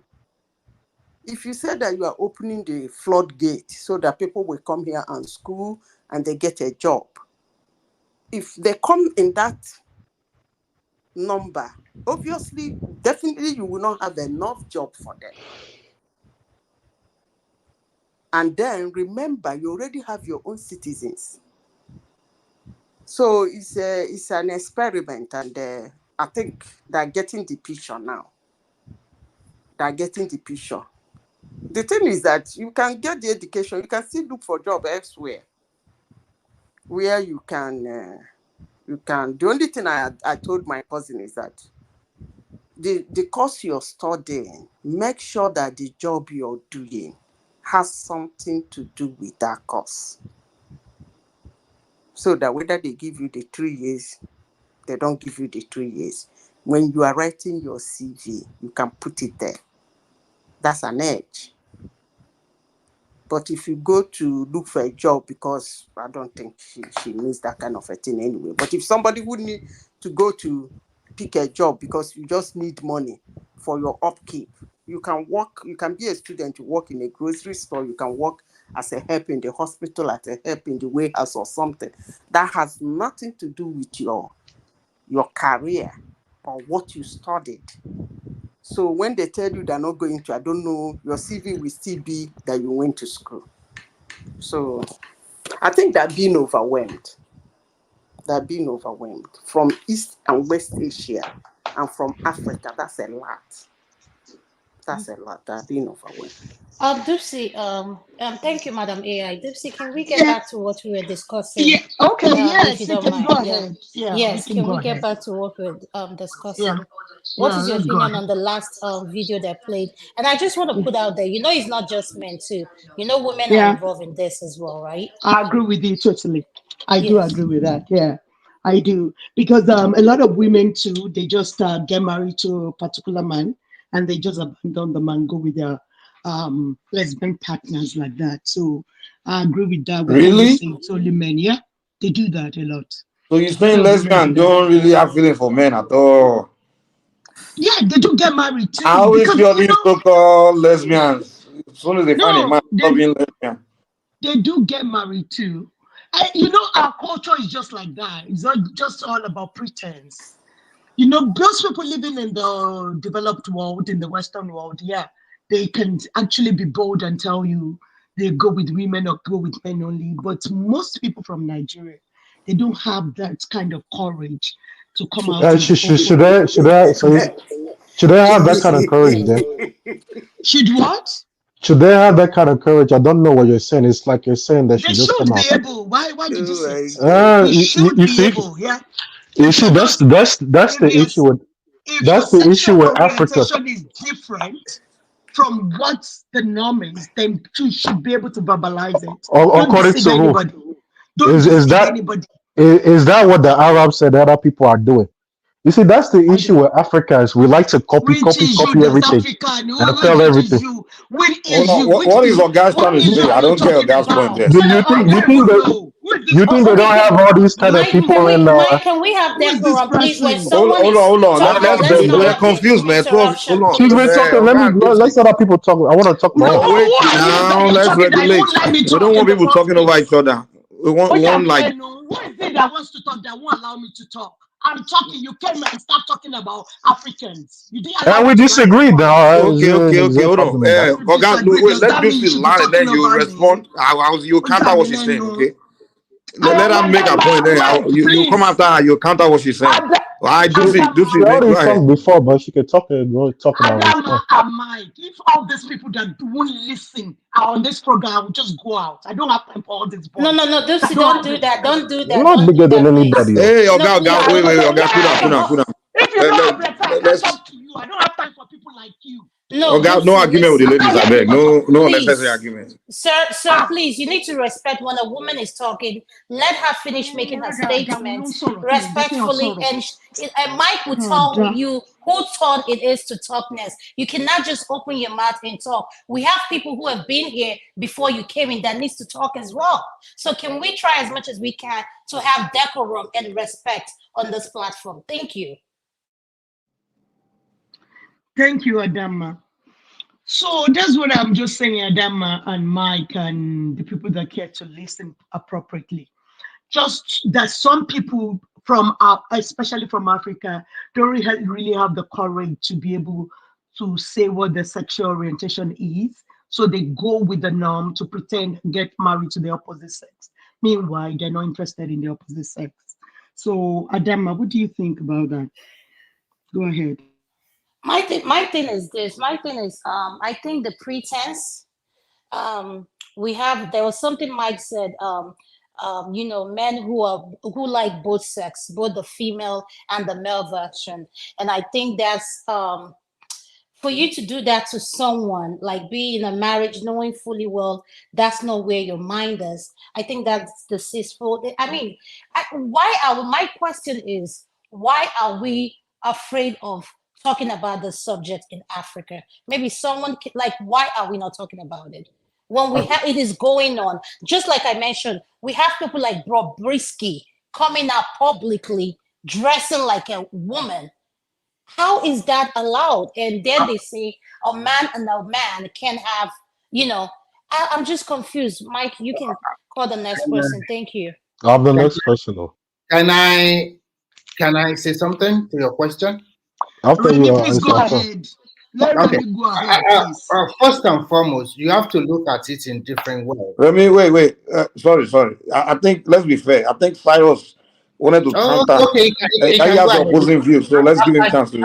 After him. Okay, yeah. Okay, I'll talk. Yeah, so what I'm saying is that I don't know why we as Africans, all this yay stuff we see in abroad, we want to come and accept and say, oh, that's the way to go. I don't see Arabs and Indians accepting and pushing all this stuff that you are saying that they should be pushed. You think they don't have all these kind of people in their culture? They still follow the culture. They still follow the rules and regulations of their culture. You want to the African person always wants to emulate the Westerner in everything that's bad, and then everything is good in terms of how they build their economy. We want to jettison it. We don't want to do it at all. You are saying that they should come out and do what for whose benefit? So our society will just collapse like that because you're living in a foreign land. You forget the culture. Go ahead and let's hear your. I'm not finished, so you have to wait for Remy, can you just go ahead? I don't have that's you be coming out with these all these excessive liberal topics. Let's allow you to land. Cyrus, go ahead, finish your point. Yeah, so this stuff. What you all should be saying that these people need some strong prayer. They need God in their life to reform themselves. Saying that this one or two people in Nigeria they're acting to do anyhow, and so what? That means everybody should just come out like that now. I don't know what you are promoting though. Promoting some nonsense that will make everybody weak, so our culture will just collapse because you live in Western world. That's what Arabs and other Indians are doing. We're saying we need God. Can somebody Remy talk so that Remy's coming. Remy, I agree. Yeah, Remy. Okay. First and foremost, like I was saying before, we have to look at it in different angle. But when you talk about Nigeria, if you look at it critically in Nigeria, you will see that there is homosexuality in Nigeria for a long time, especially in the northern part of the country. But because of the culture and tradition, especially in the core three tribal, I mean the Hausa, Igbo, and it's a taboo for you to really come out to say, this is my orientation.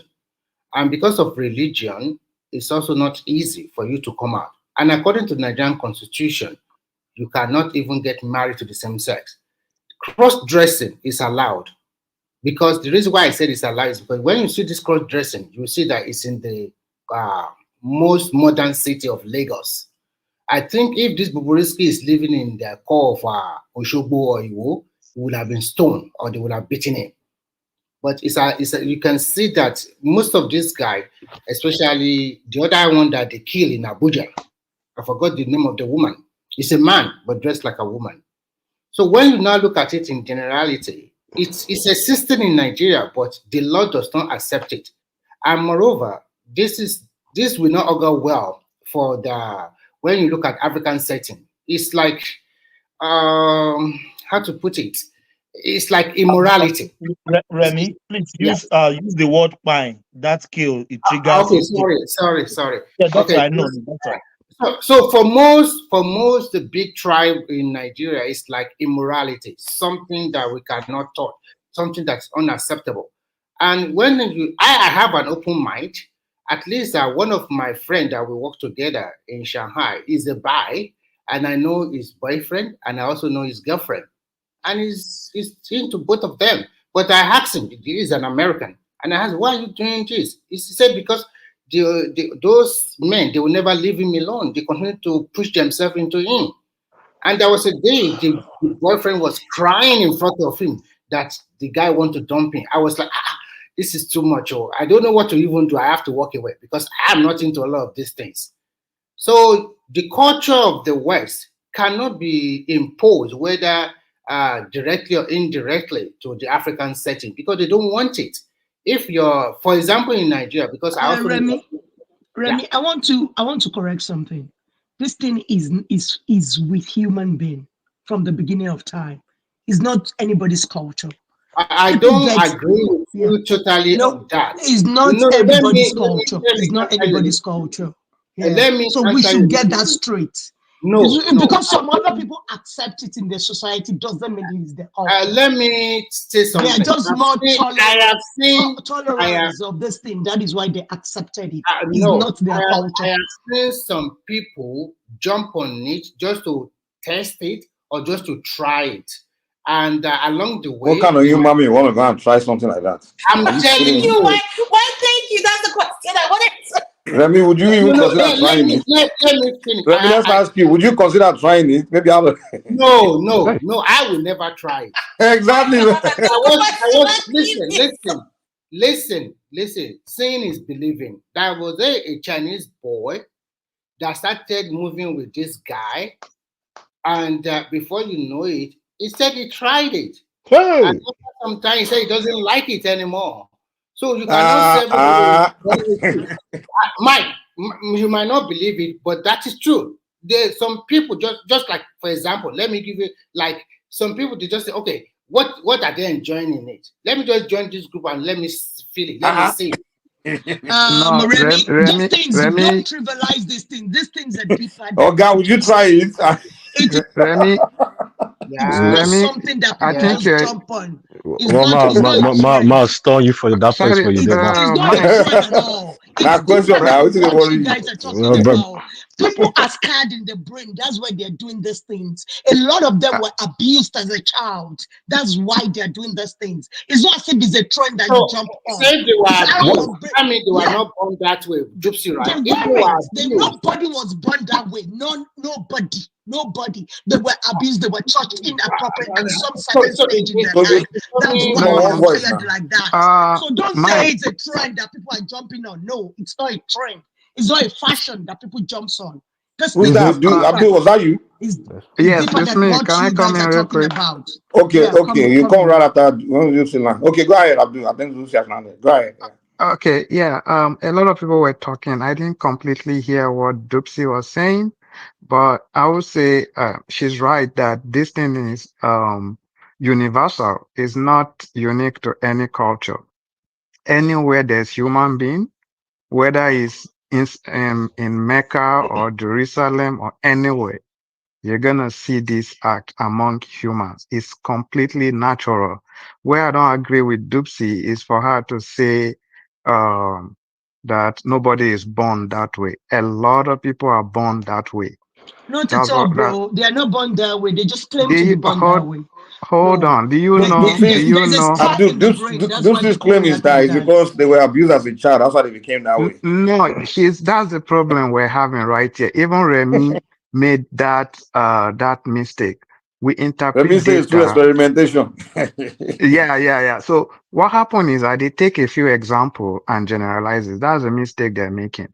Dupsy has forgotten that even amongst animals, we have these things. It's a completely natural And thing. it's You can't because they compare were yourself abused. to an animal They now. were Come on, abused. man. Those animals were Wait. actually abused. Who is speaking? Dude, you're an Yeah. Well, animal. You don't know you're an animal? Yeah. What are you saying? how They you were from? You kept abused. am I a Yeah, they were cockroach? abused actually. You, Let me we are tell you, all those animals were we're groomed by their parents, mostly by their mothers. They lick that's them up. They do all that's sort not of things to them. that's I'm not telling that's you, not that is just that's not that's. true.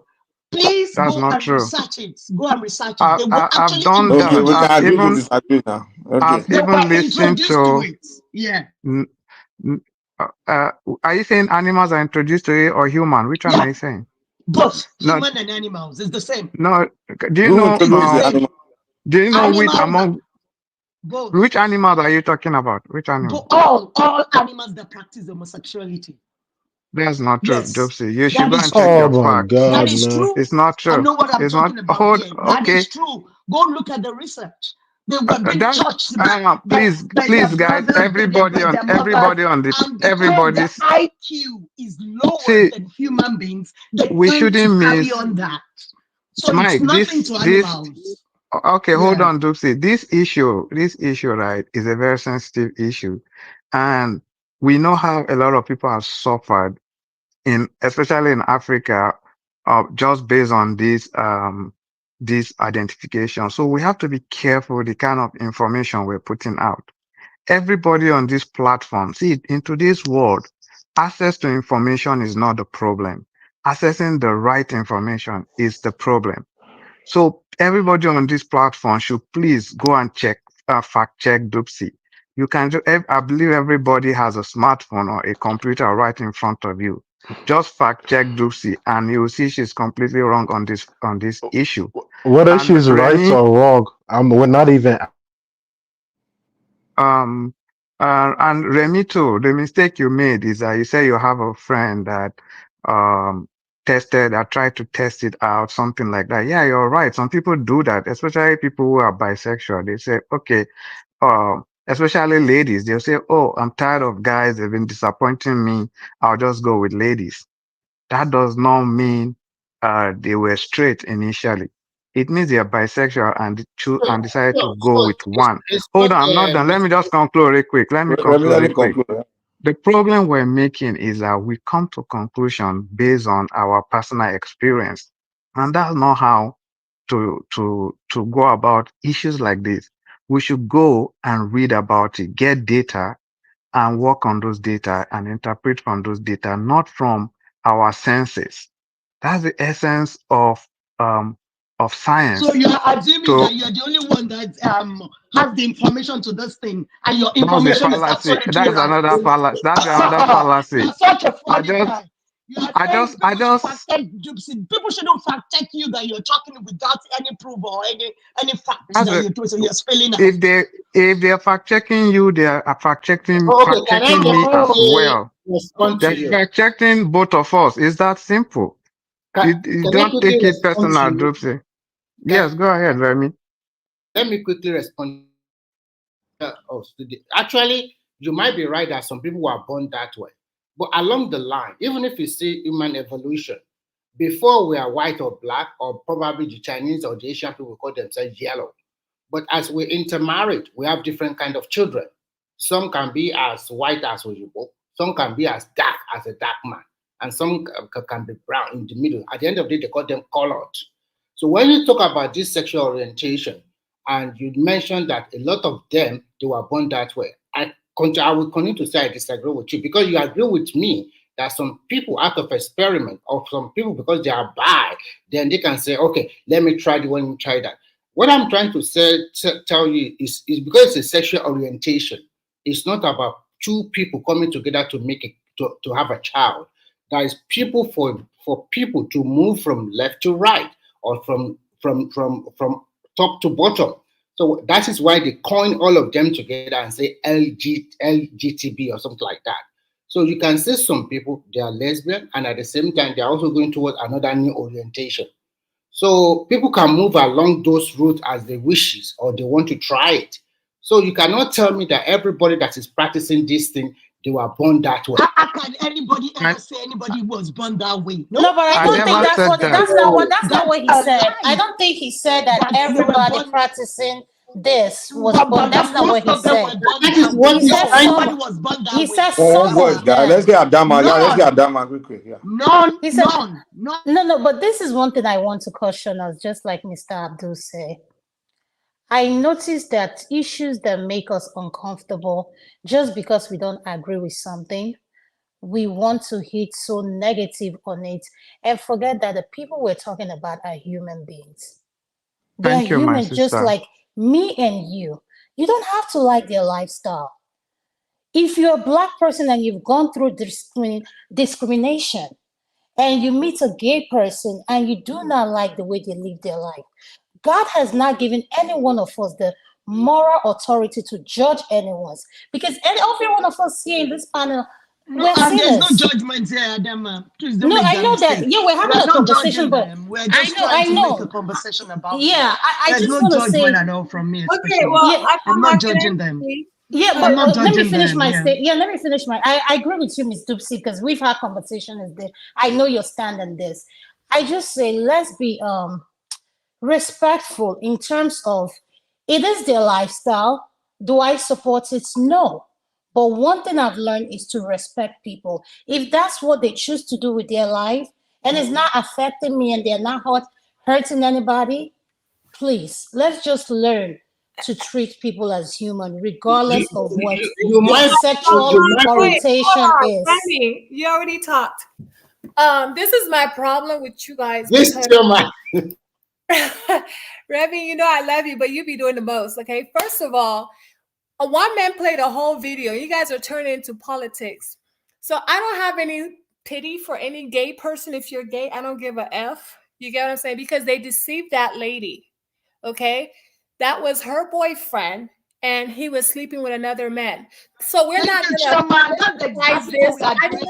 You guys are supposed to feel sorry for the lady that was deceived by a homosexual or a gay faggot, whatever it is. Okay? That's who we're supposed to be feeling sorry for. A woman that was deceived. Don't make this about a pity party for the gays. I don't give a rat's ass. Thank you so much. You are right. Thank you so much. On period. On period. This is not a pity party for these people. It's just that we are discussing what happened to that lady. Did you see how they all switched it to, oh my God, they're gay. Exactly. We should feel sorry for the gays. It's not about that. Toma, let's understand. Toma, are you homophobic? Mike, can I push back real quick? Focus on the video. Yeah, you come after. Let's come along real quick. The LGBTQWSYZ community always try to play these games. Okay, and now you guys just switched the whole topic. The woman is narrating her story of how she was deceived by a gay man. Okay, so you guys need to focus on it and stop politicizing this pity party for the gays. Feel sorry for the lady that was deceived. Okay, go back to the topic. All right, Abdul. Okay, sorry for the lady. Don't deceive anybody. That's what I talked about when I started talking. Please go ahead. Abdul, come in. I'm trying to push back on the lady that just finished speaking. Number one, this thing. I don't feel sorry for your friend that was gay or whoever. Come on, let the man talk now. Go back to the video because I don't see the point why we're here And we're I'm not speaking. talking I'm about the actually video. speaking to the video now, right now. I want to Come speak on, to let the him talk video, before you know please. what he wants to say now. He hasn't said what he wants to say. Um, these. I'm trying to speak to the video, please. You see, um, this video you played right now is we know this story because she came out to talk about it. But in reality, this thing happens both ways. There are a lot of men that have been deceived too, by other women just because they want to satisfy, the expectation of the society they live in, also deceive the men and get married to them when in reality, they don't really love these men. So you coming here to tell us to show pity to a random lady I don't know anywhere, But you just felt sorry for a bunch of people that are homosexuals that you don't know? I'm not speaking because I feel sorry for them. Like Amanda or something said We were earlier, discussing the we lady. shouldn't, we should, this is a very sensitive topic. Yeah, And and if we're gonna sensitive for the speak to lady it, too. if we're gonna She's speak hurt to and it, disappointed we that should one keep of your friends emotions deceived as, her. we should keep emotions aside and be objective. That's just what I care for. I care about the truth. I don't care about your emotions. I care about what is true. We should speak objective on issue, and so to avoid alienating other groups we disagree with. You cannot denigrate a Why, group why of is this people guy just talking like The because. this? Why, truth why are is, you talking the like truth this? is that gay man deceived innocent Can't just gay stand all these people woman. here tonight. So Okay. seriously, So Mike. is that So I a don't new feel thing? sorry for him. We're talking about the video, and I don't feel sorry for the gay men. They do this all the time. But see what see what you're doing right now. You take a Choma, I you don't take think Abdul is saying he's feeling sorry for that particular gay guy. I don't think he ever said that, though. You know. No, I'm Abdul, not feeling. That's not what I'm saying. I'm not feeling sorry for this gay man in That's question. your feeling, No, right? Okay, so that's what I'm saying. Stop politicizing. Like, focus on the subject, which is the video, and not about, oh my God, the gays. We need to be sensitive. Like, just stop. Not everybody is liberal like you. do you agree with But me Chioma, that do there you are realize ladies? one thing? Hold on, Abdul. Do you realize one thing, that people have the right to express how they feel, that you don't have to like it? Yeah, You but can we're just Exactly. talking about respect the it. video. You The don't video, have to a like it, lady, I Chioma. know, When you Adama, a express lady is yourself, narrating everybody her. keeps quiet and listen. Just like Mr. Abdul is saying his stuff, you don't have to like it. It's But how see, he feels, but you respect this it. is what you guys do, right? You guys turn a whole thing into let's feel sorry for the gays, and you politicize the whole thing. You forgot the main topic, which is the video. Focus on the video. You Stop are being accusing of politically exactly but we what got you to are correct. expand the doing. Stop topic a being little bit. You know. politically correct. That is annoying. If you guys want to turn this into one man's 4 p.m. show, then I'm gonna call it a night, because I don't like talking to people like this. Sorry. You don't need to like We're to not talk to talking us. If about you a wanna video. call it a You're night, you trying can to call it tell a us. night. You're trying Nobody to tell forced you us to be here in the first you're place. You trying can to call tell it us a to night Mike, believe if the you want. Mike, gays. Mike, And you know someone said we we can can't come even in. have an opinion Someone on a said we can video. come in, not these guys. We Can you cannot eject them have an out so that they opinion can on come a back video. tomorrow? All right, one Yeah, voice, one voice, one yeah, voice. you can I eject don't them even know what out this so that they argument is can come about, back man. tomorrow. Mike, Let we them can't. come back Can tomorrow. I They're tell not you Okay. what supposed to be the here. One argument man is left the about? stage for us, not for The them. one man played One three So let man them videos and come we're back. fighting over one video. played a video, Let them and come back this tomorrow man to I tried to can't make even hear it you guys, this man. is our show. This one is man. our show. Okay, Let them go. If they can't respect us, let them go. So that they can come back to one man's show tomorrow. Mike, We don't can I need them tell you what here. the problem is, Mike. Dupsy? I can't hear no. Both of you are talking over each other. I can't even hear anybody say. Miss Dupsy, let me speak to Mike for 1 second, please. Okay. Mike, this is the problem, right? One man played a video, and we were supposed to talk about a video and just like discuss it. And this man, Abdul, is telling us how he has family members that are gay, his friends are gay, and we should be, he turned everything into political. He politicized the whole thing. And we just totally forgot about the video. Hold We on. didn't even feel sorry for the lady that I was. think I get your point, Choma. But I don't think Abdul was the first to start talking about the video. other people started talking about it. He came in later. So he came in as to respond to what other people said. So it's not like he came and started talking something different or started saying his own idea. I think he came to respond to what I think about this guy spoke, Oga spoke, Remy spoke, Adama spoke, I think Dusi as well spoke. So his own injection, he was interjecting what other people said. So to be fair, I don't think he was the one that derailed the topic. To be fair to him. It was the one actually. He was the one. Adama, help me out here.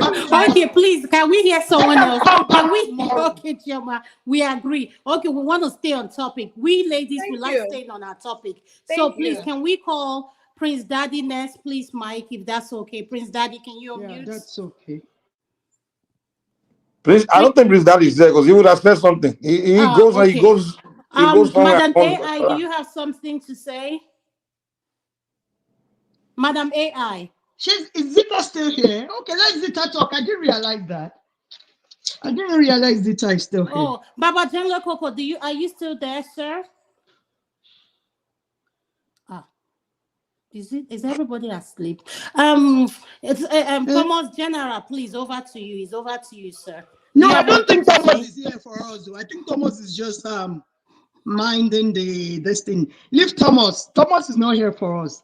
Thomas is okay. I think that's it. The people that Uncle Remy, Remy, have you finished saying everything you have to say so that we can go to the next video? Uncle Remy, no, Remy, they do Agbalagba. No, Uncle Remy come out. Do you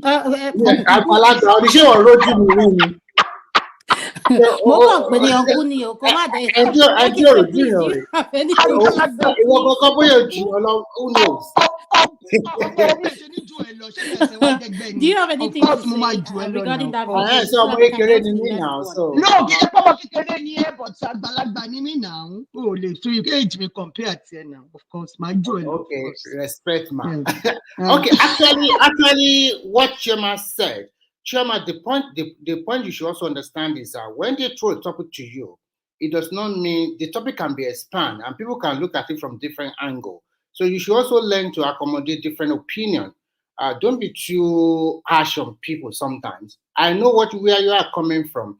You are coming from the looking at the thing that happened to the young lady.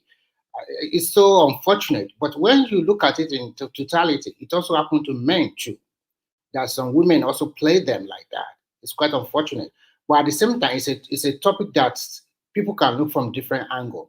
In totality, I think that everybody have a right to practice what orientation they want to do. But if the constitution of a country does not allow it in that country, there's nothing anybody can do about that. And I think most African countries, they don't want it. They don't like it. And you can't force them to do that. That's my take on it. Thank you. Yeah. So thank you for that. I didn't mean for it to go, that way. It's just that I recall I watched the whole video and we totally forgot about the video and we're trying to politicize the whole thing because we want to give a special introduction to the gays. Doesn't make any kind of sense at all. You get what I'm saying? So yeah. So with that being said, it's unfortunate that this girl was deceived. It's just absolutely wrong. But I'm glad that she came out and voiced her opinion. At least it will alert other ladies to look out for deceitful men, men that are, in a closet, and sometimes you can tell by their characteristics. Those men that like to argue with women and be like, you need to fact check this person when you're attacking women, those men, you have to really, really check them out because they're not normal. No man, really goes off on a woman like that. Chioma, let me quickly say this. I don't mind them. They know me. They listen to me. They hate me because I have a strong voice. So they can't stand somebody like me. Most of them are narcissistic individuals. I don't care about them. So when they call me like that, I know them and throw them out. Assuming I have the control of the show, I would have ejected them. You know my word now. Period. Eject. Period. Straight. Because you are like upon it. Exactly. Let's enjoy this Round of night. We have a applause. good night, Miss please. Dupsy, you are absolutely correct. I agree with you. Chioma, You know, please. it's Three not of a us, let's normal enjoy thing. this It's night. very abnormal for a man to be behaving like a woman or even mess with another man, you know, and then you're deceitful, you know, trying to have your cake and eat it too. You know, it's absolutely wrong. It's barbaric. So I don't know why anyone with the right mind will condone such an act. It's foolishness of the highest order. So that's my submission. Let's stick to the topic. Thank you. Okay, I want to round up. I'm not going to attack anybody bigger than that.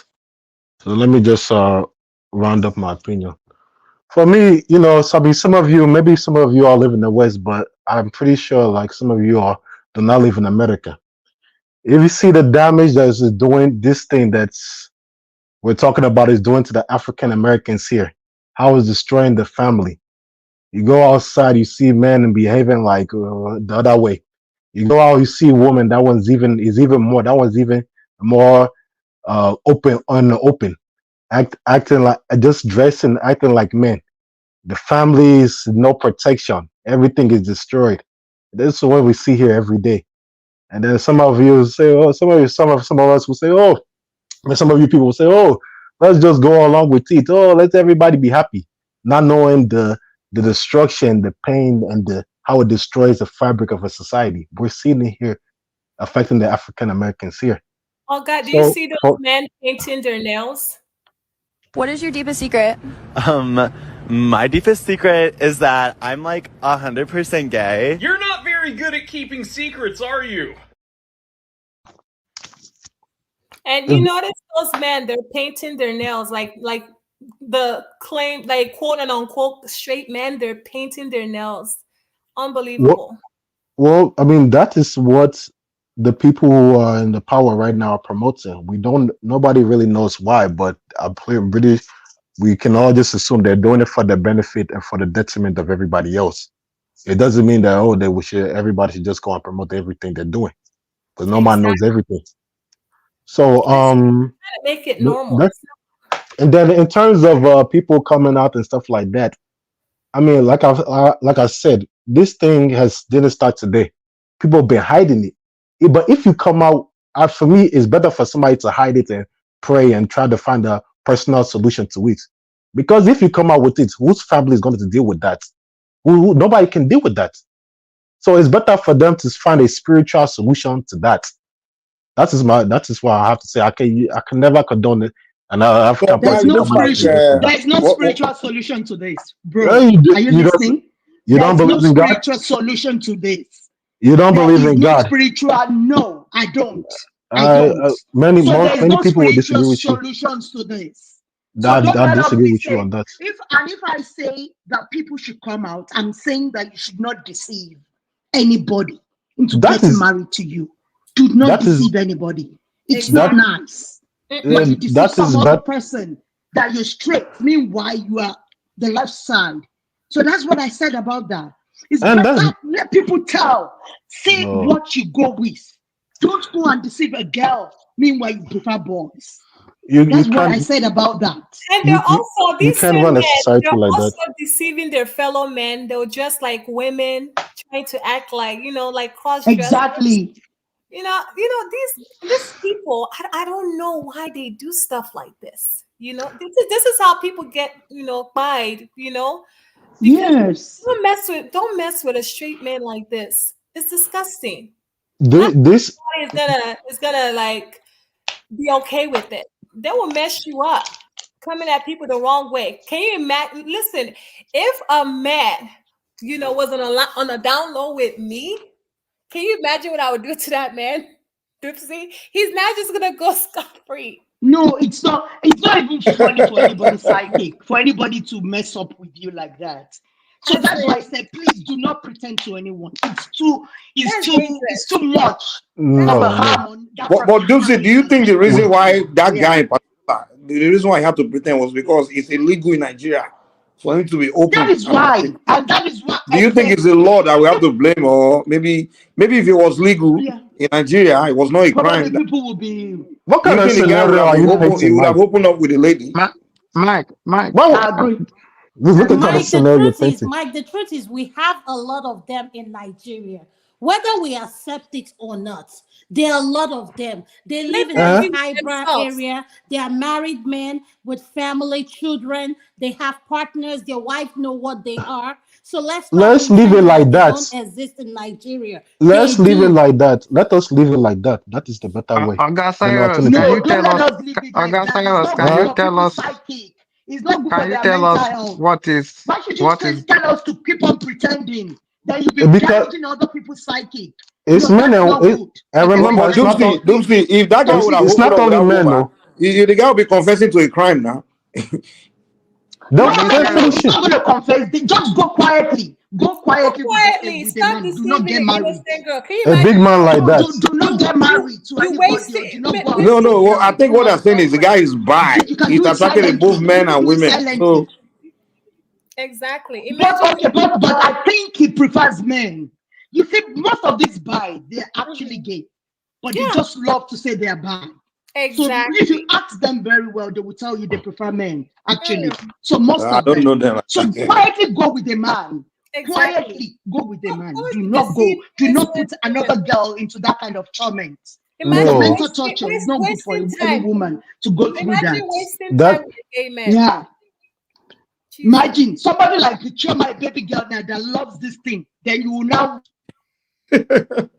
So that is the better way. That is the better way. I don't know what you are make believe. Taking things as a personal way. You have to think of how the society was the betterment for the society, and what you are advocating is no way that society will benefit from that. Yeah, so how has this affected the society that that people should stop should be pretending. I don't know what Yes. you're talking about society. A lot of people pretend in Thank you, different Doomsday, things. for that question Is that you what you're just saying? asked. People should keep Yes. pretending, right, sir? Yes. Really? They should yes, And that and they will should fix go the for problem, spiritual right? So then we solution. end up with that girl, the case we have here now. Shoma, you They've see, been- then we they've keep been ending up praying with for- that girl from not finding out, not the guy not pretending and not letting the girl know, And so what? So one person. So those gay guys should be because of pretending one and the- person. So did you just say So because of what? what? If Yes, the and man so was pretending, deceiving that girl, did you just say so what to that? yes, yes, that is what I'm saying. But see, Because that, I'm looking at the greater good so of the Mike, Shoma, do you society. agree with that? so Mike, And this is Doomsday. Mike. This is where I Miss Dupsy, I love you. I'm not trying to piss you off, but this is where the Bible comes in. Oh no! Oh come on! Now you want to bring in Bible after all this whole time? Let's pass press. Shoma, please. Let's Shoma, go ahead. I'm not Give trying to us a summon. because I don't know the Bible word from word, but I just want to say one of the scriptures that I recall. In the Bible it says not everybody is meant to marry. Not every woman. The Bible said that? Yeah, it's in the Bible. Some people are like There's a lot of contradiction in that Bible. The same Bible say you don't have to marry. There's a scripture that said it. I think it was I think Revelations or Proverbs. Chema, please let me ask you, what are you tonight, Reverend Sister? Don't start with me. No, but Paul said that in his writings, actually. Wasn't it quoted in the Bible? Not everyone is meant to get married. And but what you said is true, though. It's true. Yeah. It's true. But but I want to tell you something. That's why I was telling Ogasar that that man could just stay by himself. He doesn't have to get married. He doesn't have to lead another woman astray. But some people, they because of society or their business or something, they want to get involved with that. Let allow them. That's evil. That's drag someone to hell with it's the greater good. That's wrong. It's the greater good. And if we're going for the Bible that you're talking about now, you don't want me to start really pulling out the Old Testament now. I'm not even going to that side. Can we play the second video, please? I think we've dragged this for too long. Yeah, so that is not good for society. Let it remain like this. Can I Go say for something, spiritual please? solution. Yes, Joel, welcome to the show. Thank you very much. A very important topic. Not been here in a while. Let me pay homage to everyone that has been keeping this forum going. It's a great one. The third clip, I had to go back to watch it. It's disturbing. It's disturbing. And anyone, I don't care who you are, anyone that thinks that that is normal, is quite unfortunate. This is an issue that we have been clamoring for. What have you been We clamoring? want this. We've been clamoring that this issue should be exposed. If you are found, we shouldn't be found promoting these issues in Nigeria. I've been clamoring for this thing for quite too long because I know it's going to go this way. I told one man when I went to Nigeria that the Uber guy that was carrying me around gave me a story about these people. In fact, in Lagos State right now, they have bars where you go and you see them. This is like they know this bar, that this is where they come from. Who are those patronizing them? It's a serious issue, Mike. You see, sometimes we'll be like, hey, let me send my kids back to Nigeria. Right? Oh, because you feel that this place is bad. Let me send them back to Nigeria. But do you know what you're sending them into? It is really, really bad. And Mr. Abdul, this is not an issue, it's not an issue for grandstanding. What is bad is bad. What is good is good. If you like a dude and you want to be with a dude, go stay with a dude. Thank you. Not Do in this not go country, and yo. start deceiving. Hold on, please. You can't just go deceive a lady into getting married to you, and you go out there and you're sleeping with another dude. It is really, really wrong. But Joe, what we are saying is that in Nigeria, as a society, they made it illegal to be gay in Nigeria, right? So what Yes. our argument is that what if the guy would have opened up to the lady, then he'll be confessing to a crime. No, but he can remain But single though. No. he called my No, name. what Can if I the guy reply is him? okay? The guy is also maybe is bi. You know, some of them are bi. They do both ways now. Yes. Okay. This is the issue. Hold on. Mike, Joy called my name. Can I reply? Because he let misquoted me me right now. hold on. But Let me just finish. Then you you can misquoted respond. me, right? I have a right to reply. You misquoted me. Okay, go ahead. So, number one, I never said it is okay what that dude did. No, I never said that. You don't play with people's emotion. I'm not supporting that in any way or fashion. So That's what's the not what I'm point? saying. What's your And I kickback? also disagree with Mike. If the country's law is against such a thing, and you find yourself in that situation, then it's better you just leave that country. There are freedom of movement. There are so many countries he can Where go should he to. go? To America.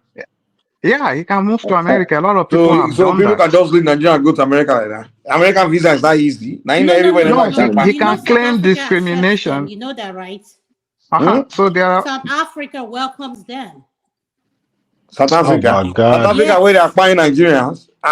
You guys. I'm just saying, South Africa, a lot of Oh. them are openly, they get married, they do all that. Let them go for a spiritual solution. No, don't know what you all want to destroy Africa with. Spread this thing all over Africa. Well, this is my did you get that now? This is my okay. Abdul, I think probably I got you wrong, but I thought you were trying to support that devilish act. Anyway, this is my thing. All the ladies here on this platform talking right now, if I ask them, who are you voting the next election? They will say Kamala. In fact, even Dupsy. I knew you were going there. Even Dupsy in Canada will tell I you knew you came here to campaign, Joe. I knew it. Do you understand? This is not campaign time. No. Joy, leave me alone. Joy, leave me alone. Did you say hello to me? Election is around the corner. Everybody they campaign for their candidate. You lost it because of your girlfriend. Now you are searching. Prince Daddy will do the same thing soon. You wake up. Because of Adama. Adama, leave me alone. Me, I'm a Canadian citizen. I'm not an American citizen. I'm not voting. Anyways, this is my thing, right? Most of the ladies here will still vote Kamala. But you see, there are fundamental issues of where this world is going to. If we can remember, the only president that came to Africa to preach about this LGBTQ was Obama. Under Trump, we didn't see it. Then who was the next person that went there? Kamala, when she went to Ghana and donated $60 million. Because, these days they cover it, they put it under human rights. We know what they're doing. When I inquired further, they told me in Nigeria that these guys are heavily funded from abroad. So why wouldn't they? There was a time on this show we showed one man put up a clip of some people, some boys that were caught in Asaba having a gay party. You see, these things live with us in Nigeria, we all know. But my problem is the promotion of it. When you start promoting it, when people start seeing that there's money in it to be made from it, they will go into it. In fact, look at what happened with Bobrisky when Bobrisky was locked up. And she came out and said she received a gift of over 70 million naira. And who were the culprits? Don Jazzy, Tiwa Savage, and some of these celebrities. We have to take a stand at some point. We must take a stand. Leave all the rhetorics, leave all the being stuffed and all that. Most ladies here will tell you, who do you want to be? Who do you want to be your bodyguard? You want somebody that can fight out for you. When I look at the Democratic Party, for instance, I see a lot of sissy men, all those spaghetti men. They're looking so lily. Exactly. You don't see men it's like the apps. So even in America today, masculinity is toxic. You can't be a man, a woman. Sorry, yeah. Are you talking about politics or are you sticking to the topic we are discussing about? I am sticking to the topic. I am sticking to this topic. I am Remy, I know that this one is fire over your head. Don't know. He's almost done with his topic. Yeah, let's change the topic. Remy, I know this one is bigger than you understand. But let me just bring it down. What I'm just saying is this: that whoever we support determines how far these things will go. And if the Democratic Party continue to be in power, we're going to see the infiltration of this culture even in Africa, and there is nothing we can do about it. We have to nip it in the bud. We have to keep our homeland safe, right? We have to stop the promotion of it, especially in our homeland. Thank you very much. Thank you, Mr. Joe. I appreciate your submission. Joel, are you still there? I have a question for you. I thought we were Go ahead. Oh, just real quick. Joel, are you against all these gay people deceiving straight people, or you're just against being gay or being lesbian? Which one? This is my thing. This is my thing. I have my preferences, right? But the problem I have with all these things they are doing is they're forcing it down our throats.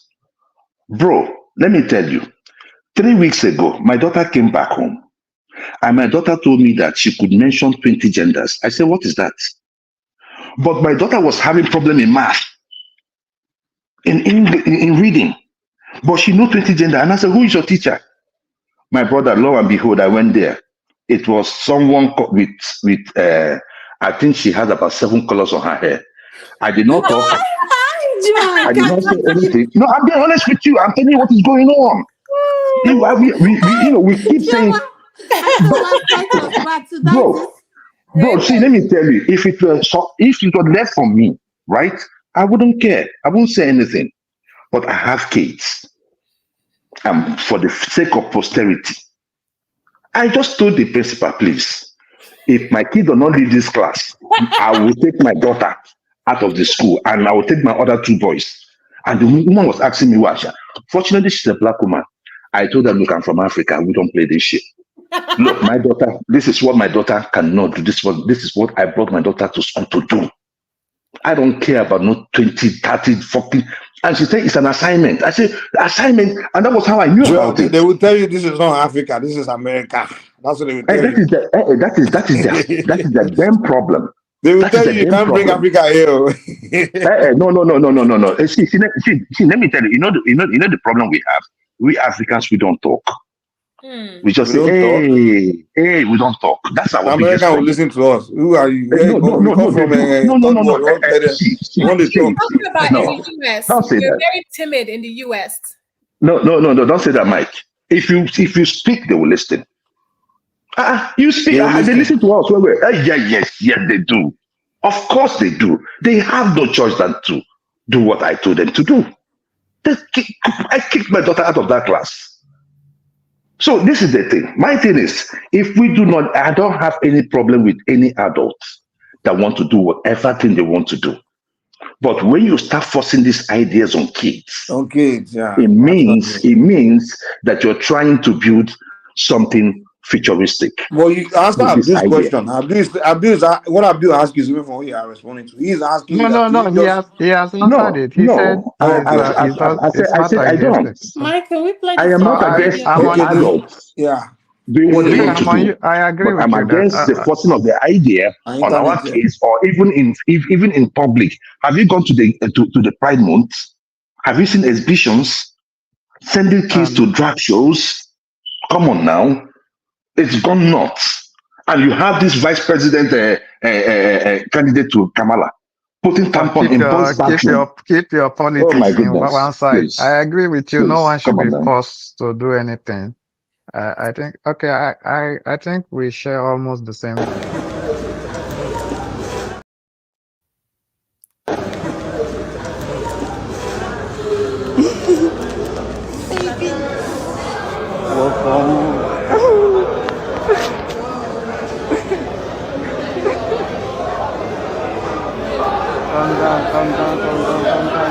Come down.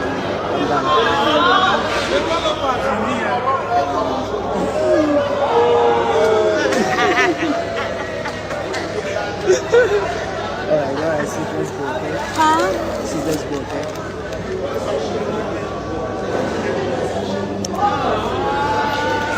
Alright, let's go. Go with you, baby. Every day, I remind myself of how far I have come from. I look back and know it has never been so easy. My happiness matters to me more than anything. I don't do anything to impress anyone. I don't do anything to compete with others. I'm so content with who I am and what I have. Someone sees me and thinks I have it all. Note, darling, it's a struggle every day. I'm on the hustle all day. I have a mother and siblings to make happy. I'm all I got for myself. Hold on, Mike, please, before we go further. Was that woman holding a stick? Is that? Yes. Was that woman holding a stick? Handicapped. Of course, she was holding a stick. Yeah. So, as in, she was. Oh God. Oh, no. Joe, what is your problem? Everyone deserves. Tunaja, who did you kick out, man? my sister, this one passed me. I mean, to carry stick. Come on now. I know. See. No, let me tell you. You guys are blaming it on the woman. That boy is wicked. He's a thief. That boy. No. I am not going to blame you guys are not even talking about the people in the airport. They're all clapping. In Nigeria, once they see you, do you hear what they were saying? Once they see you go like this, no one God, No. I think he came with some supporters to the airport. They're playing. No, it's not. Yeah, enter Nigeria when you go get. No matter how English you look, they will start healing you. You don't marry God, begin. That's our mentality, man. But this one touched me, Sha. Aye, and she carries stick. Even the ones that were on 90 days fiancé, those ones don't even carry stick. I don't understand that. What's the speak for What do you mean? Is it not a human being? You have been in I don't human. understand. What does that sticker signify? I don't understand that. Don't mind him. Lucy. Yeah. If you're see, I always use this thing, right? I always use this analogy, and most times when I use, people will be like, "Oh, you were." If you are questioning me on that lady, right? We all have kids. What kind of woman do we want our kids to have? That woman, as it stands, cannot have any baby, right? I mean, don't come tell me that not everybody wants to have a baby. She already has blame grown the up woman kids. alone, no, Joel. You have to blame the boy too. No. I blame the woman because I blame the woman because clearly you can see that she's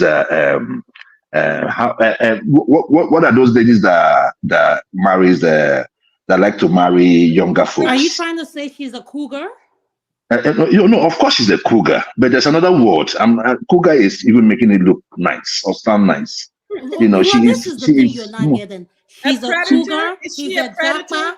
They blend together. What do you think? A pedophile. Yeah, I think pedophile would be so harsh. No, Miss Dipsy, pedophile would be too extreme. They're too adults. Nobody's a minor there. Both of them are grown. No. And we still blame Regina Daniels and the husband. That one is different. That one is How is it different? How is it different? Because I mean, he's a man and he's he can marry her. It's normal. That one. Adama, why are you coughing? Why are you coughing? Adama.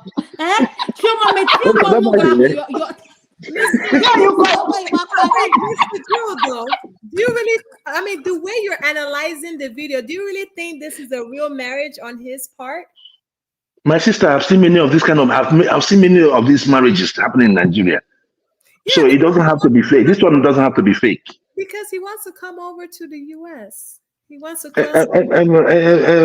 God. But okay, see, there are still young ladies, even at work, right? I still have a lady yesterday that told me if I could get her a guy from Nigeria.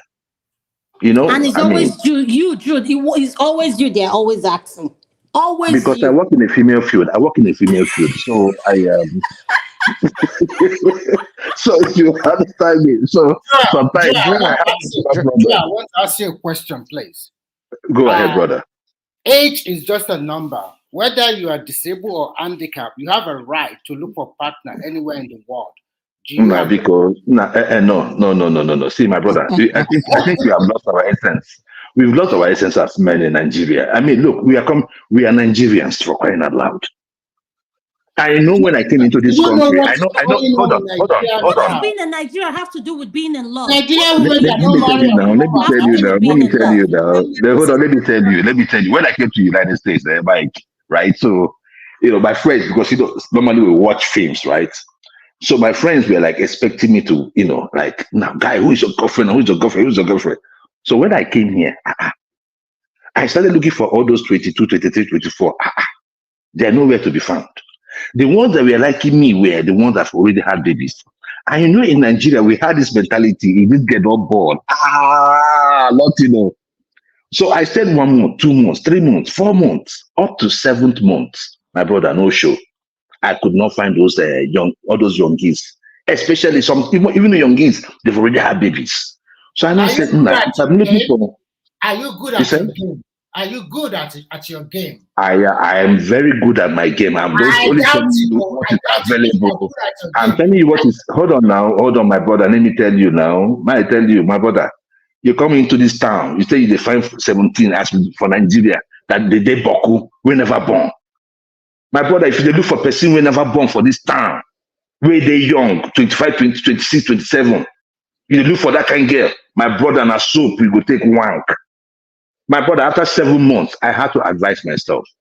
Well, I did not go for the older ones. I still went for the younger ones that had babies, right? So it was because I was exposed to it. In Nigeria, we're not exposed to stuff like that in Nigeria. You understand what I'm saying? Babies or baby? Babies. What are you talking about? I'm telling you 3, 4, 2, 3. It's normal. right? It's normal. So I mean, saying Nigerian women they don't have babies early too. It's like no, Nigeria. Hey, Nigerian women no. It's not like here now. In fact, it was this time. Sorry for Yeah. clarity. Are you saying in that city, a lady of 17 to 25, they already have 2 kids or one? You mean in the United States? In United States? Talking about 17 to 25, they already have 1 or 2 Please, kids. Please, excuse me, just 1 minute. 1 minute. AI, are you still here? I just saw her message now. Zita. That's true. We just like Zita. Maybe it's not there anymore. Okay, because I just saw a message. Okay, that's fine. Draw. Yeah. Yeah, but Baba Remy, I'm telling you this, so 17 to 35. I mean, where the ladies say, help me out now. It's like I'm saying something different. Is it not the same thing in your place? I didn't get it because you're on your own. You need to tell us. You need to explain. No. I need more okay. details. Yeah, so keep saying. You say I'm listening. Okay, my thing is just this, right? My thing is this, right? Between the age of 17 to say 30, right here in the United States, I know it's said because I normally read their numbers. At least 70 to 80% of them have given birth. The one we never born, he gets something with the warrior. Do you know that if you see a 26 years old here, I'm telling you honestly now, if you see a 26, 23, 24, time in the ghettos, and man. she said, you say? Mike, thank you. Mike, thank you. Because if you're in a women. different environment, most of the girls they're going to school, going to college. They don't start having kids until after college and stuff. You know? No. What I'm just telling you. I mean, in America, most of the chicks are usually had girls in college and stuff like that, and they're not thinking about babies, man. They once they're finishing high school, they're going straight to. They're thinking about going to college and getting degrees, but they're not having babies. It's only those ones that are they were not well brought up. They are in those poor environment where all they do is just fornicate and party. Mike, no, that's the come on environment now. you are in. That's if you go to these, it's that ghetto environment. All the girls that they get, they make baby early. Wow, can we hear other panelists tonight? Mike, go ahead. Yes. Okay, let's hear from. Let's hear from Choma now. You guys just started Choma like that. I've seen a lot of under 30s that Choma, are you there? A lot of under 30s that I know they have done hysterectomy. So I wouldn't say what Joel is saying is a lie because I know a lot of them that have done hysterectomy under 30. So they're done with childbearing. They remove their womb afterwards. So it's not as if there's some certain class that does that. I would say a lot of them do that, especially these Canadians. They have the babies, and before 30, you see them going through that kind of surgery, removing their womb already because they're done with that already. So I think that might be right because from what I've seen here, I think a lot of them they do that. Yeah. Madam Dosi, let me tell you something. Let me tell you. In the United States, it is 79% single mom. So if that rings a bell to you, you understand where these people are coming 79%? Single mom. Where are you getting your numbers from? Where are you getting 79% from? Oh yeah, that's what it is among the black population. You need to show me that data. I want to see. No. Okay. I don't think it said 95. I think it said 75. 75. I said 75. No, I said 79%. Almost 80%. 79. Yes, that's the number of single moms. No. See. Who am I talking to? Is this I don't know who I'm talking to. I cannot address you by your name. Your girlfriend. You know her voice. You came in because of her. Stop pretending. Okay, see. You came in because of her. Why are you pretending that you don't know her? Honestly, I didn't know she was on board. I didn't know she was here. I cannot tell them now. But see, let me tell you, Adama, look, let me tell you, right? This is how you know. When you get to work, because I am in the female field as well, right? When you go to work, look at the fingers of your co-workers. It is not something hidden. It is not something I will tell you. And if you want a number, I'm going to send it to one man so that he will send it to you for onward listing to you. I am not here to bring down anybody. Why should I? I am telling you what the number states. It is 79%. But I know the number is high, but I tend to disagree with you that it's up to 79%. No, I'll get you the numbers. I know it is, but 79, I quite don't agree with you on that. Oh no. It's up to 79. I mean, we've done. It could even be higher. We have done Please, this. can you come on one I've given particular evidence about this. demographic Joel, or send just general? I will. I will send it to. I will send it to one man. Then you send can it to just read up Mike. those Send things. it to Mike. We can send it to Mike. No, I don't have it. I don't have it here. I don't have the wherewithal right now. But I'll send it to one man, and probably he will But Miss distribute Dupsy it to and you Chioma, guys. this is my concern about that video, and I want the men to probably to weigh on it because they know better. A lot of men tend to prefer younger women, and I ask this question: is it that older women don't deserve to be loved? First of all, that you know that video from that video. Let's be let's be real. That is okay. First of all, Mr. Jill, I don't know how you I'm went here. analyzing a whole video to turning the whole thing into women. Don't do that. Always focus on a subject. Okay. And then back to Adama, right? That video, you know, it's a damn shame. It's like a sham. You get what I'm saying? That boy is an opportunist, and that woman is suffering from severe depression, obviously. So she needs someone, a toy, which is him, pim pom, that will make her feel alive. So why are you blaming me now, Choma? So you said that I shouldn't cover women. So but now she's playing ping pong with the guy. So why are you blaming me? Because you never discussed anything about the video. You just completely changed the topic. No, I made a point on that. I asked the question about Regina Daniels and the husband, right? And I said it's normal. You say? I said it's normal. There's nothing. It's normal. No one will frown at it. Yeah. No. People frown at it. That's my problem. That's my problem. Hold on, Chioma. People do. Are you hearing this? Hold on. Yes, I can hear. That's my baby's girl point of view on that. Yeah. She doesn't see anything bad in that. Yeah, because you know, at the end of the day, you know, but you and I know why, right? Yeah, I know why you're saying that and you're laughing. It's you know the thing is, you know, Ned is a successful man. Emphasis on he's a man. So yes, he can provide for her, and you know, he's the head of their family. No, so Chioma, he married her at what age? At what age? Okay. 13 years old.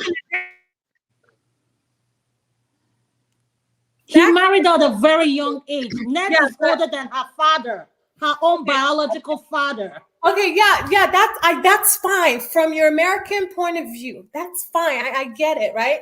But back in the days, even Oyibo people, their women marry, you know, older men and at a very young age. It's just not like just recently that we're marrying at old age women. We're marrying at 30s, and it's not supposed to be like this. We're actually supposed to be getting married at 15, 16, you know, right when we hit puberty. You get what I'm saying? No, I don't get what you're saying. That no. I don't get what you're saying. Nobody should marry at 15, Nobody 16. should marry at that age. Nobody. No, you guys. Nobody. I mean, no. I see where you're coming from, but in some cultures they do. Like in the it's Spanish, not even right too. Like it's in not the Spanish cultures, when they do quinceañera, right? Those girls from that 15, they can get married. And we know all the disadvantages of all those things all over the world. It's not good. They don't have women are less likely. Women are less likely to have fertility issues when you marry at the time you're supposed to. They have other issues. I don't want to change the topic, but with Ned and Regina, it's normal. He's a man, you know, and you know her mom, her family granted them permission, and she's of age. She's not, you know, underage. She was 18 when she married Ned, so it's normal. Okay, that's fine. Question to you, Chioma: if that man was not financially stable, will the family accept him? Thank you, Adama. That's the question I want to ask you. That's their choice. Nobody should marry I'm Ned. asking you as a woman. You know the Nobody question should is marry no. Ned They will not doesn't have accept money. him. The guy It's is all ugly. about money. Please, nobody should marry him if he doesn't have money. He's ugly. That's their choice. They chose Ned, and that they're fine with that. they're fine with that. There's nothing wrong with that because he's capable. You know, his sperm is working. He's successful and he can provide. He may not live that long, but you know, he can. It's amazing how we normalize things all in the name of money. I mean, No, but Adama, trauma is right though, because you We see, worship men money marry too down, much. men marry down, women marry up. Mike, you said It's just something. normal. What? I said we worship money too much in our country. I mean, we have no conscience anymore. We are not- quick to it's let not go about of our the money. We integrity sell everything over for money. money. No, it's It's not. even Please. it's even shameful that that girl is too young and she's at risk of abuse. She's too Yeah, young but for you know, such a she thing. married Ned when she was 18. I'm sure our great, you know, our forefathers, they married their wives, our great grandparent mothers when they were even younger than her, 15, 16, 17. Yeah, but You today's understand? world, the demands are different, you know. The demands from a lady are different in today's world. So I agree with you. What? Those days it's normal, but not these days. Okay, so what is it? A girl is What's the difference? What's wrong with Regina's own case? I mean, she's of an okay. age. Now, She's successful on her own. She's in her right mind frame. She has a good head on her shoulders. what level of Oh, education does she Choma, have? that is exactly what is Choma, wrong what with are that. you saying? That is exactly what is wrong with that. By me, Sorry, I mean, what is going sorry, on? Remy, you're blaming, Remy, that you're blaming girl, me. Regina, was successful actress. She should have gone on with her career. She would have been more successful than married this. I don't know, for God's God sake. bless you. God bless Exactly. you. Okay, Remy, that's for your saying opinion that. because that's your opinion. Come on, because you man. don't like Step the fact too that low. she married him. Too That's low, your man. opinion. That girl is a talent and marry a low because of what? She can get everything. So Remy, are you against other people, other men, you know, making a choice? And what's the problem? Joel, not that young. Against an She married him when she was over 18. Stop saying Okay. that young. She's not 15. Stop talking like that. Are you jealous of 18, Ned or what? 18 is too young. I She's would. an Yeah, adult. how old is Ned and how old is the lady? She's probably Choma, like 60 something. How old? Hold on. Say it again. Ned is probably like 60 something. And then how oh old is my the lady? goodness. When she should be like 22 now. But when they So, were when they okay. first got married, she was 18. Okay, so when she turned And a virgin. hold on. When she turned 35, it will be what? The man will be 95. I mean, first of all, you guys, where's the outrage when Bianca Ojukwu married? So, Choma, let me ask you No, a we're not question. talking about outrage. We are talking about down the line. She'll be a single woman and still young and still. That's her business, though. That's her own. So she didn't get married for life. Choma, let me ask you a very good question. The question is this. Mm-hmm. This particular Regina Daniel is not the first wife. There are some wife in front of her. And after Regina Daniel, this man is already married another one. That's fine. What do you think and what do we? There's people that have they're in polygamy in their family. That's my problem in Africa. Why do we? Mike.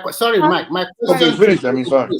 My question to you is that this particular girl and her family married this man for one reason, and that reason just money alone, not love, nothing.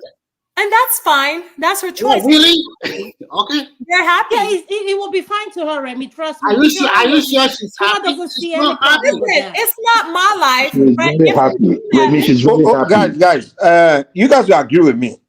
And Joe, as a man, you agree with me too. When you have multiple women, you become less productive in the sense of your responsibilities, right? Now, I'm not talking about sexuality. I'm saying productive in life, like saying you want to achieve things. That thing slow you down, man. Like even in college, like when you start having several girlfriends, you begin to fail. Your grades start to drop. You're not lying.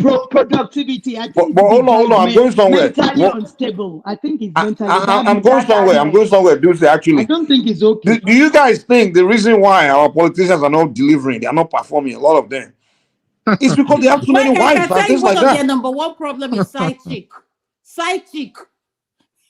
No, I'm saying like those. The reason why we're not seeing a lot of productivity from people. What is wrong with side chick, please? What is wrong with side chick? The president is here representing the Jewel of Knoxville. No, what is wrong with side chick? Hold on, What is wrong with guys, side chick? please. I want you guys to take what I just said. Like Nettie Walker is a politician, right? Yes. He has He's a senator, if I'm not wrong. So if this guy has so many wives like that, what time would they have to be serving the people? Like what time would they have? Regina Daniels is the 6th wife, right? Yeah, the 5th wife. I think either the 4th or 5th. Either 4th or 5th. Mm-hmm. So you guys that are voting for all these governors and senators to come and serve you when they have a wife to serve in a bedroom, which time would they have to serve the community or serve the people? My brother, that is not the issue. They can't work out. These guys will not be able to deliver for the people, man. Solomon had over you know how much work you have to do to deliver. Hold on, Mike. Solomon had over 800 concubines and 300 wives, and he still performed. Now, guys, forget that thing. No, everything. Solomon, that is just a story. It's just a story, Joel. Let me tell you. I go get some wife to sleep here. They leave people. And Joel, I have a question for you. Since you're on Solomon, go ahead. What was the downfall of Solomon? Well, what I know is that every man was for someday. So every human must for someday. Right? Don't get me wrong. No. Like ordinary man, if you want my 1,000 wives, that's you. But if you want to lead the people, like you want to be in charge of development or advancement of society, you want to leave the country, that's a lot of work. We need you to devote your time to. I don't think so. I don't think so. Most women you come on now. You've been in that. You've been there where you have several girlfriends and you could not do well at work. Most women that got married to politicians don't actually see their husbands. It's a fact. Right? Bro, those women will consume a lot of your time, man. And you won't really have time to perform, to deliver. That's why all these politicians can't get anything done. No, that's because I don't see that like that. They can't get nothing done. I'm telling you, it's because they got to. That's why Africa is back. How many wives will Tinubu get? He don't perform. I bet no Guta is no we have all do. Hold on. If you pay attention to see will be Lagos. Can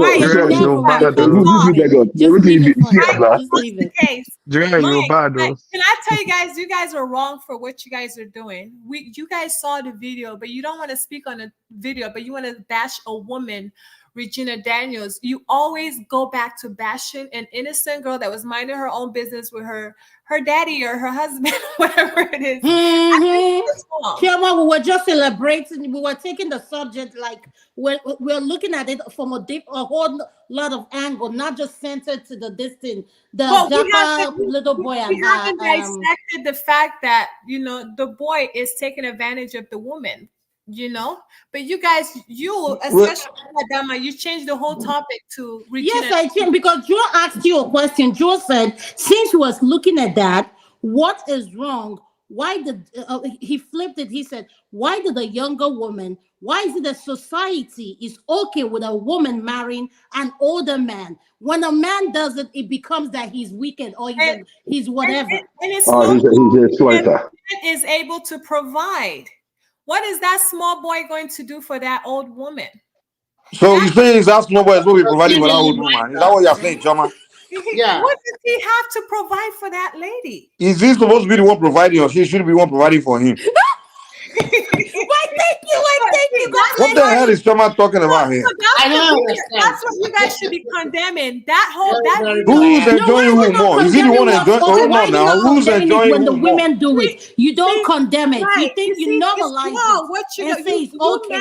So we shouldn't normalize it for the men as well. What you men are doing is absolutely wrong. You saw a video of a small boy taking advantage of an elderly woman. Taking advantage?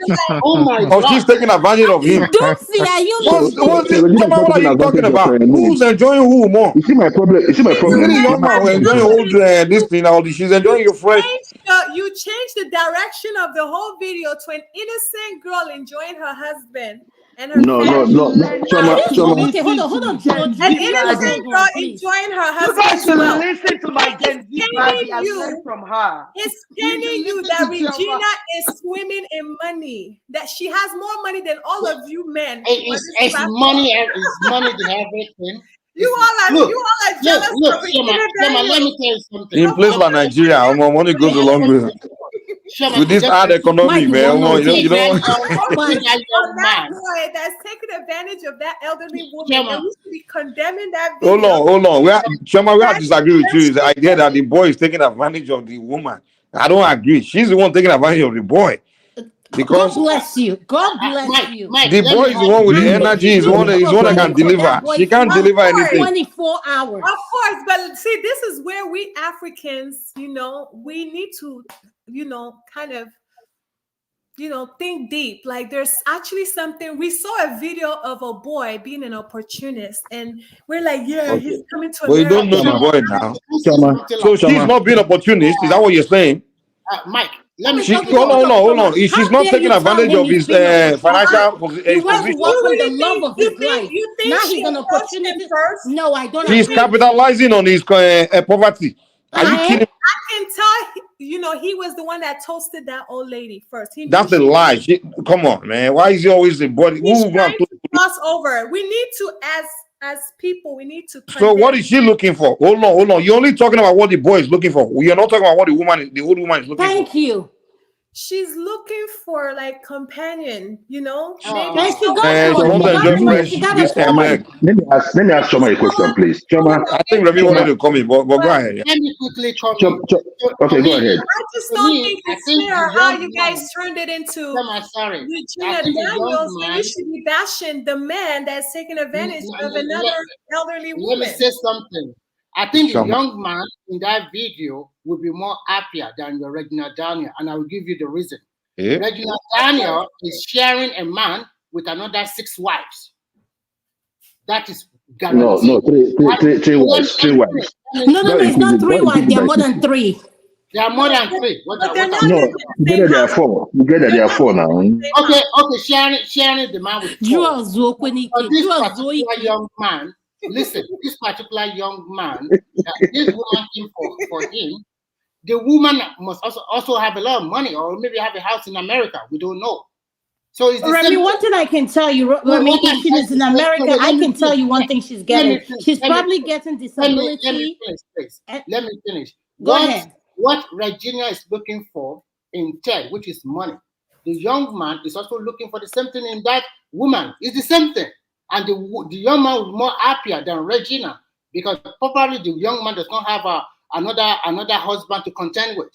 Only him with the older woman. But your so-called Regina will be like a lot of policies have to be on play every time with the other 3 or 4 wives. Remy, but do you know that the amount of time that boy will that woman will be more than what Ned will sleep will be more than the time Ned will spend on his 3 or 4, 5 wives or whatever. The amount of time he spend on that can we hear woman. Mr. Abdul say something? He has not said anything. Mr. Abdul, what is your opinion? For me, I think they're both taking advantage of each other. And we don't know how their relationship started. Sometimes most African guys, in short, you'll be surprised. Even Hausa boys these days are looking for American women to get married to, just for their opportunity to japa. I'm serious. It's so bad right now. And I've also met older ladies here, a lot of older ladies that they are at the end of their career, they have money, their children are all married, and they're all alone at home. And they're really, really single. They're looking for men everywhere. Sometimes they even tell me, oh, I have a guy in South Africa. He really loves me. And when I see the picture of the guy, very young guy, I'll just laugh. But I cannot even tell her what's going on. I'll just keep quiet. So Abdul, have you had any of these ladies? Have you had any of these ladies ask you, like, if you can introduce them to men in Nigeria? As a matter of fact, there's a Black American lady. Oh, thank you. That's what I wanted to know. Abdul, let me come in real quick. Joel, when I was coming back from Nigeria last month in July, do you know that the plane was filled with Black American women? I'm serious. Delta Airline. Yeah. From Lagos, Atlanta. It's very serious. Oh boy. Do you know why that trend will continue? It will continue because an average Nigerian girl in Nigeria nowadays, they don't want to marry a poor guy. So what left for the guys? They have to look elsewhere. An average Nigerian girl wants a rich guy, whether old or young. They don't care. Remy, apart from that, when I say Black America, we're not even talking about young ones. Americans so Video bad. is not a Nigerian girl video. Obviously, it's a Nigerian boy that's taking advantage of an elderly woman, and none of you men want to condemn it. You think you hear what I said now? Okay, I also, Joma, do you also want to condemn the woman taking advantage of the boy? Nigerian women are not available for them anymore. They don't have the resources to compete I told you anymore. that woman looked like she's suffering from severe. It doesn't matter. It doesn't matter what she's suffering from. The question is, Choma, would you date that boy? Choma, I will date poor boys. That boy is an opportunist. Oh, just say. Choma, so I'm what do you? very happy for him. You're happy for him? Yes, Yeah, I am. Why not? As a Christian, well, I don't know. Hey, Jesus. Wrong number. Wrong number. All I know is God will judge some people because this is wrong on all levels.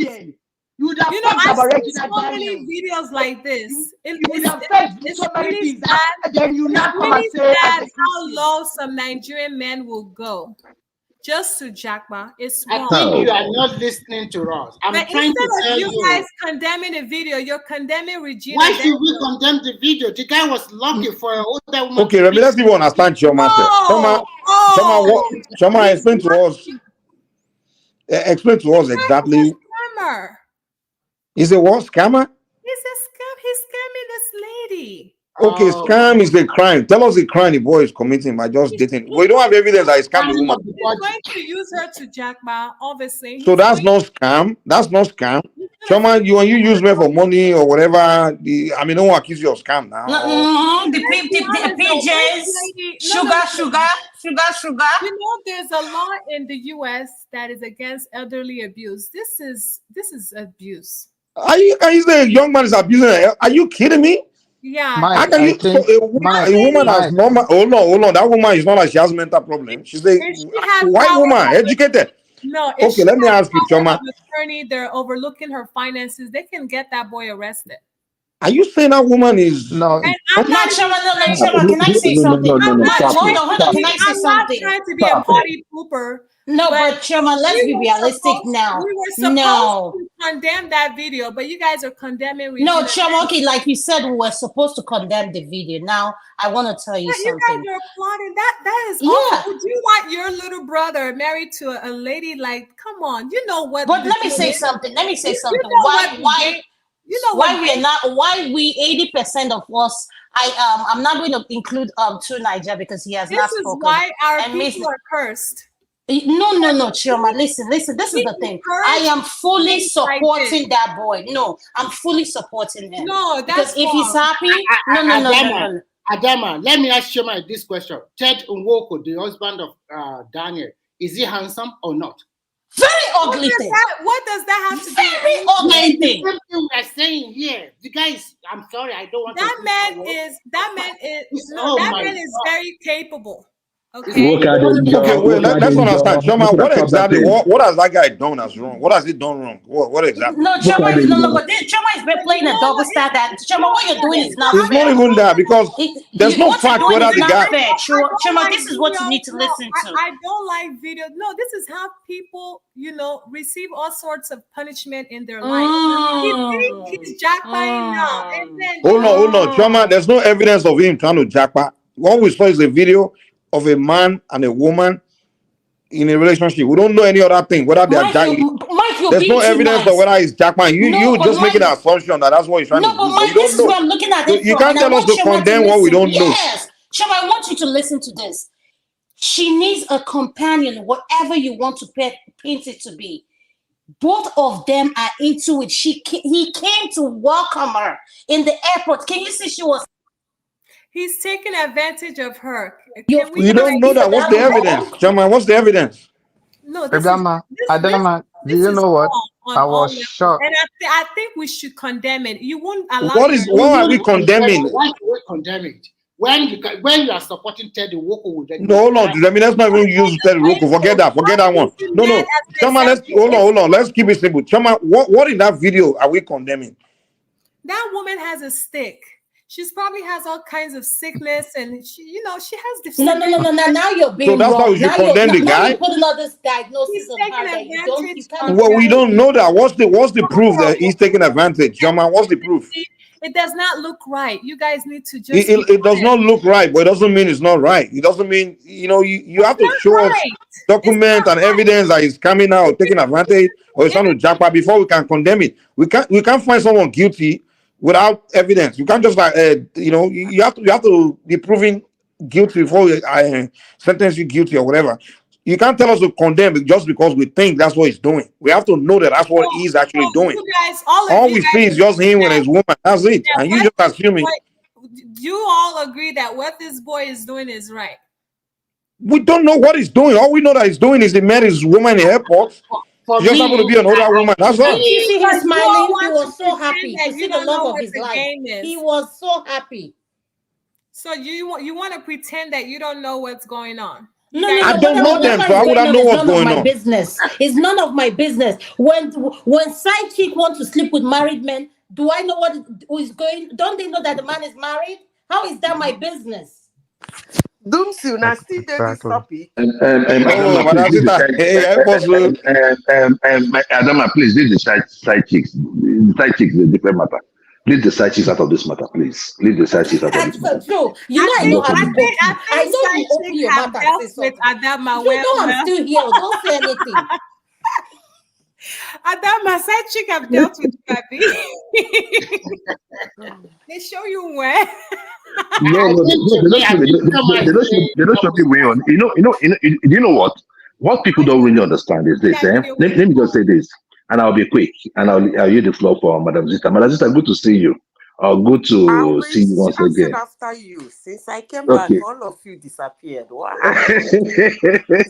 No, we did something like this. Now, it is, but it was so tight. So when something bad, someone say, "I will be back." Well, you want that? So when I have time, I'll come in. And thank you, ma. So, Adama, this is the thing. What people don't really understand is that the side chicks helps keep the marriage going. Well, that's what most people don't. They are not your enemies. Most of these side chicks you see, they preach on behalf of those people or those women that are married or they're with their husbands. We cannot just discard and say all side chicks are bad. No. That's my point. It's not something I'm into, but I have seen. Chick, please? A side chick is someone you have outside of your marriage. A lady you have outside of your concubine. I just want explanation. You said they're not bad for marriage. I want to understand. No. But I'm just telling you. Friend you have outside your marriage and you're romantically attached to him. Exactly. Yes. And it doesn't have an impact in your marriage. No, it does not. See, let me tell you, Madam Zita. Madam Zita, let me tell you something, right? When guys, let me say this. I will just say this. It's not like I have one, but I'm just telling you, I've seen the science behind it. Let me tell you the science behind it. Look, when the guy goes out to cheat, one of his legs is in his family, and one of his legs is outside. When he's done with whatever he's doing, right? That other leg outside will come back to his family. That's the guy for you. The difference with the guy and the lady is that when they hold on, let me finish now. You might disagree. Any guy that does that, any guy that actually goes out to do stuff with his two legs out, it's not a man, it's a simp. I'm just being honest with you. Real men, if this is what you want to do, I don't stop it from, like I told you, as an adult, I don't stop what you want to do. But there are things that matter to you. And you said you don't have a side chick. That means you are speaking with both sides of your mouth. Forget I don't have to have one to. Forget whether Joel has it or not. I don't have to have one to. argue the topic. Don't worry about Joe, whether he has Okay, it or okay. not. So what I That's what want I'm to say. saying. Don't know if his wife is watching. This guy's Yeah, No, for gas, don't even okay. Remy, don't even listen to Joel at all when he's talking. Just tune him off. Joel, Okay. please, I want you to What I explain want to say something is to this. me. As a married Explain the man, science behind that thing you're no talking about. science, I don't mind it. As a married man, if you have a side chick, it will have a negative effect on your marriage. Guaranteed. It's a lie. It's a lie. Let me Well, finish. I mean, Let me give you one or two for some ways. people, for let's some see. people, I mean, Let's see Remi's explanation. Let him explain. Let me give you one or two why it will have. For example, you close from work and your mind goes directly to your side chick before you go home. That means you have already prioritized the side chick more than your wife at home. Because that means you think in your mind, the side chick is giving you more happiness than the wife at home. That is a negative effect on your marriage. And when you have a side chick, you also have to If she is, though. If she is. Remi, learn to present strong arguments, man. Remy, are you done? Are you done? Chick is giving This more. is so that's why I was expecting stronger argument. The guy just came with some something very weak. Remy, let me tell you this. Let me tell you this. That's why I said if you go out with your two legs, you're a simp. And there are people like that. There are people that when they meet other ladies, everything about their wife is bad. That is not the way. Real men, right? It's like a sport. Right? It's like a sport. You just go out there, you do. I'm just being honest with you. I'm keeping it above. What you just told Joel is that when you do cycling, you take both of your leg out. So that's what he's telling me. You come out from work. That's what I'm saying. You should have presented stronger arguments. You don't do that shit, right? The time, no, you come out of work. You come out of work. The first thing you do is that you go see your family. It has nothing to do with stipends. The day of the stipends will come, and it's usually like a few times or in a month. It's not something that will take your time. I mean, if you have time to Joel, go are play you golf, serious you or can you're also have joking? time. I thought you were joking. I'm not joking. I'm not joking. I'm just being honest with you that For real, you're men have serious? a way. I am serious. Adam Zita, please advise Joel. Give him a word of advice. No, you see, most men do sidekicks as fun, but most of them they don't understand that something that is fun to you, you might be passionate about it at some point. And when the fun turns to passion, it becomes an issue. So I understand the angle Joel is coming from. A man wants something different. He goes out, he see a different thing. Hey, he's excited, he wants to have fun. But when you keep having that fun with a particular girl, at a point, it will turn to passion and it will be a big problem to your marriage. Inwardly, you start comparison. When we discuss marriage, there are things I tell couples you should never do. Never compare your wife with another woman. You lose it. You're going to lose that marriage. Never discuss your wife, more especially her negative sides, with a sidekick. You will lose your marriage. You will lose your marriage. Because when you tell her the negative things your wife do, she become your companion. She takes the position of your wife. You are telling her what your wife is doing that you don't like. Are you thinking she's going to exhibit that character to you? No, even if she have that kind of character, she's going to keep it and become your companion. Zita, you're back? I called for you. I didn't see you. That's very good to see. Maybe I must have dozed off. I know you. Okay. Continue. And now, there are mistakes women that have, their husband have size chic. There are a particular mistake they do make That is a very terrible mistake. Some of them go cussing. She no go see better husband marry. She no go ever marry. And she said she go destroy people marriage. Marriage, you no go reach her. No. I told one of my colleagues in those days, that's a wrong prayer. She should quickly marry. That should be your prayer. Marry our own husband and get out and leave your own alone. But you find out that most women go on this route. Again, men are polygamous in nature. So in as much as you are a woman, I'm trying to talk to the young ones. In as much as you are a woman, you are going into marriage. Love, sweet, care, fantastic, companionship, divine. But let me tell you this. Do not suspect your husband. Don't you ever think he will never do it. That's when you will have a very big issue. Because men, everything in them obey them except their third leg. That thing never obeys them. So when you understand that as a woman, you will help your husband. There are several ways you can handle issues like that. Zita, let me just quickly chip this in. You see, when this boy called Joel comes now to start talking like this, it's so sad. Because I always advocate for maturity before going into that serious thing called marriage. If you're not matured in your mind to respect your spouse, do not go into that thing.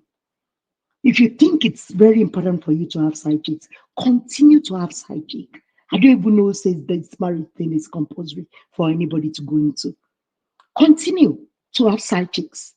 Because the way you're talking about it, that's exactly how another human being called your wife feels, because you're both human. So the woman can be attracted to a man too. It's exactly the same. But women caution themselves because of the culture, society, and the beliefs of the people that women should not go around. There is no polygamous in nature. It's just human nature. Let me come in there. Can Masansita, I come in? Please. can I say something? Before I lose my thought. Okay, go ahead. First of all, Doomsy, women do not run around because of culture. A loose woman is a loose woman, irrespective of culture. Before now, even in the olden days, there are women who are loose even when they're married. So it has absolutely nothing to do with culture. It has a lot to do with individual.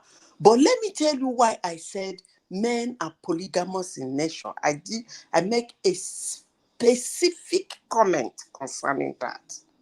I said that everything in a man obeys him except his third leg.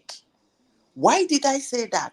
That thing misbehave even when he's not supposed to misbehave. Actually, sometimes he embarrasses them.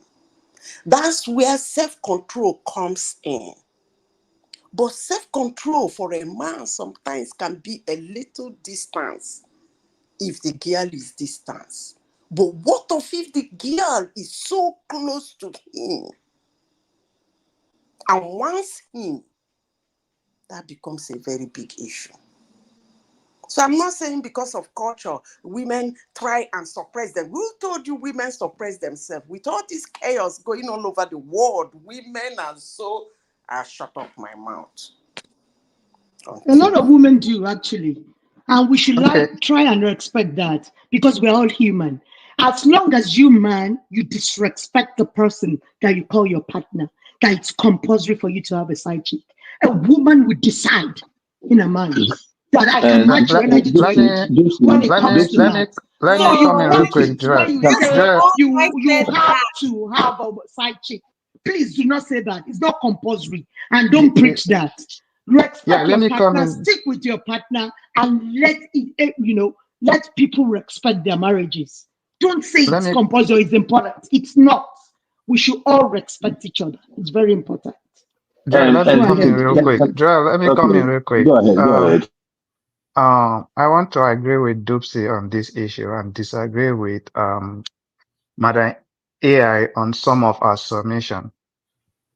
The truth is that I never knew that women also have feeling for other men outside marriage until I heard it directly from their mouth.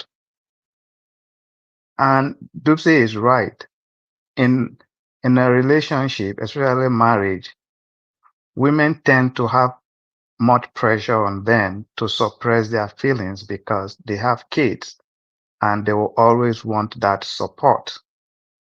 And also culture is also more stronger, as in the culture has a more stronger law rules for women than for men. So I guess all these factors tends to make them, some of them, not all of them, suppress it. But I was shocked that women also have that feeling. So it is wrong for someone to say, oh, men are polygamous by nature and women are not. It's a wrong summation, and that will No, lead to. no. Abdul, are you saying women are If you say really if you attracted say to culture, multiple men at the same time? if Yes, you I'm say telling you. culture, And that's wrong. if you say Most cases, No, culture, women are just they're I'm just not into saying it's one right, but particular it guy. happens, and we have to acknowledge that. It if you does happen say And where, but I think women are usually into just one particular guy.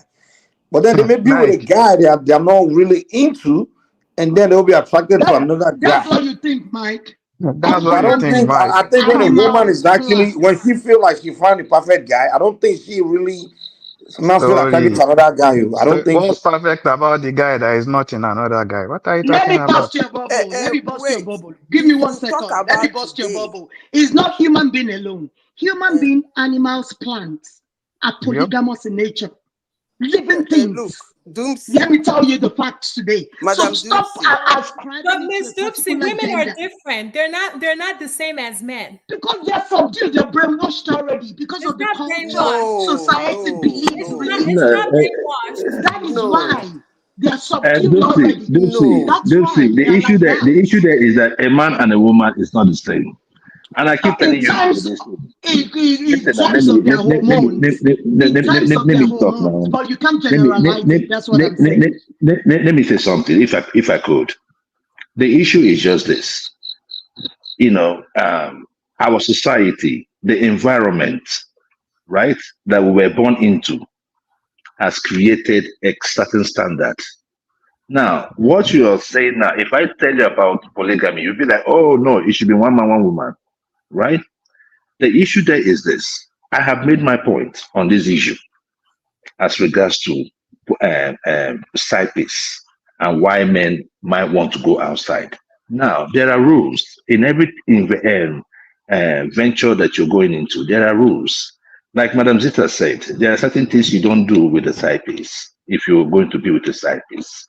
But the issue there is that with the men, the society doesn't really see anything wrong, right? In a man doing it, right? So we've been born with that, and the society has always been like that. Even here in the United States, it makes a bigger noise when you say, "Oh, this man cheated on a dude." So it's something about the society. However, as a guy, I have told you that when it comes to this issue, it is not something that I'm really into. However, I am not going to stand in the way of anyone that wants to do it. But if you're going to go into it, there are rules to it, right? Your family comes first in all of this. You can go and you have fun. It's just like going to the bar. It's like going to do shopping. You can just go and do your thing, come back to your family and build your home because family is where it is. So I am not here to tell you that I support this or I do not support this, but I'm just telling you the science behind it. And the men, Madam Mr. Jewel, Jewel, that you is where I'm said going to you end might this. Which If you went science? shopping and you end up buying the item, then what happens? Joel, You Joel, said let me what, please? You said this, what Madam now? Ducey. If we are when you talk about culture, society, I mean, I'm sure we are not discussing of the now, because if we are discussing of the now, we are not.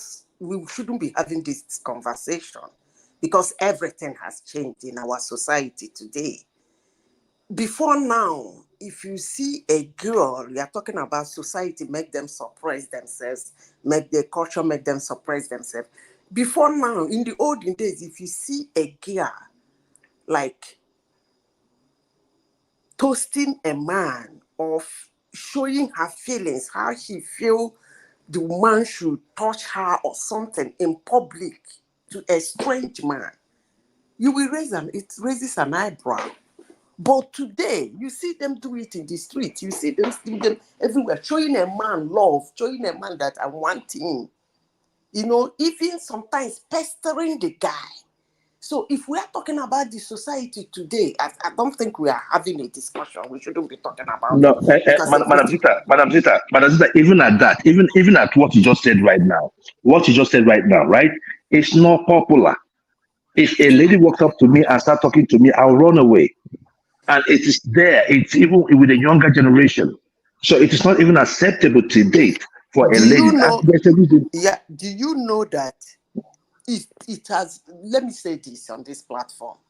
It has gone so bad in the Western culture that a man doesn't even see himself as the one to make the initial move. Let me repeat. It's so bad with their lawsuit, with their this, with their that. Men are like bottled one corner. Normally, a man should be the one to make the first step to a woman, like, little girl, I like you. But these days, because of the society we are talking about, it's now women that have the freedom to make the first step to a man. Because the But that's guys the run society away. we The are guys in run now. away because Men they are run away scared from the to Me talk Too to a movement woman. and all that. Men are scared to talk to a woman. In those days, you see a girl you like, you stop her and say, "Oh, girl, I like you. Would you be my friend?" I remember growing up in those days. You know, I'm old school. We used to stand by the flower side and they'll be toasting you. And then your mom will shout your name. You just zoom. Via. You don't get all those now. Instead, it's the other way around. It's the man that a woman will corner and wait for her to wait for him to chase him.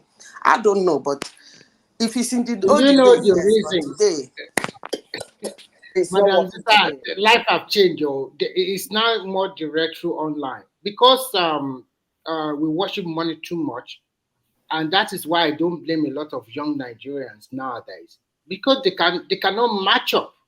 The old one like Ted Woko is they are taking them over as side chicks, and those young girls already get used to big money.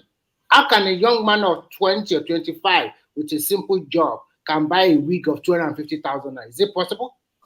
That is wig alone. No. We are not talking So about you're iPhone saying love is gone. 1.4 million naira phone and the shoes alone. If So you saw love those is gone dating, now. so love is gone. So But those guys Remy, don't have Remy, yeah. Remy, I did not know that sugar daddy exists in the United States until I came here.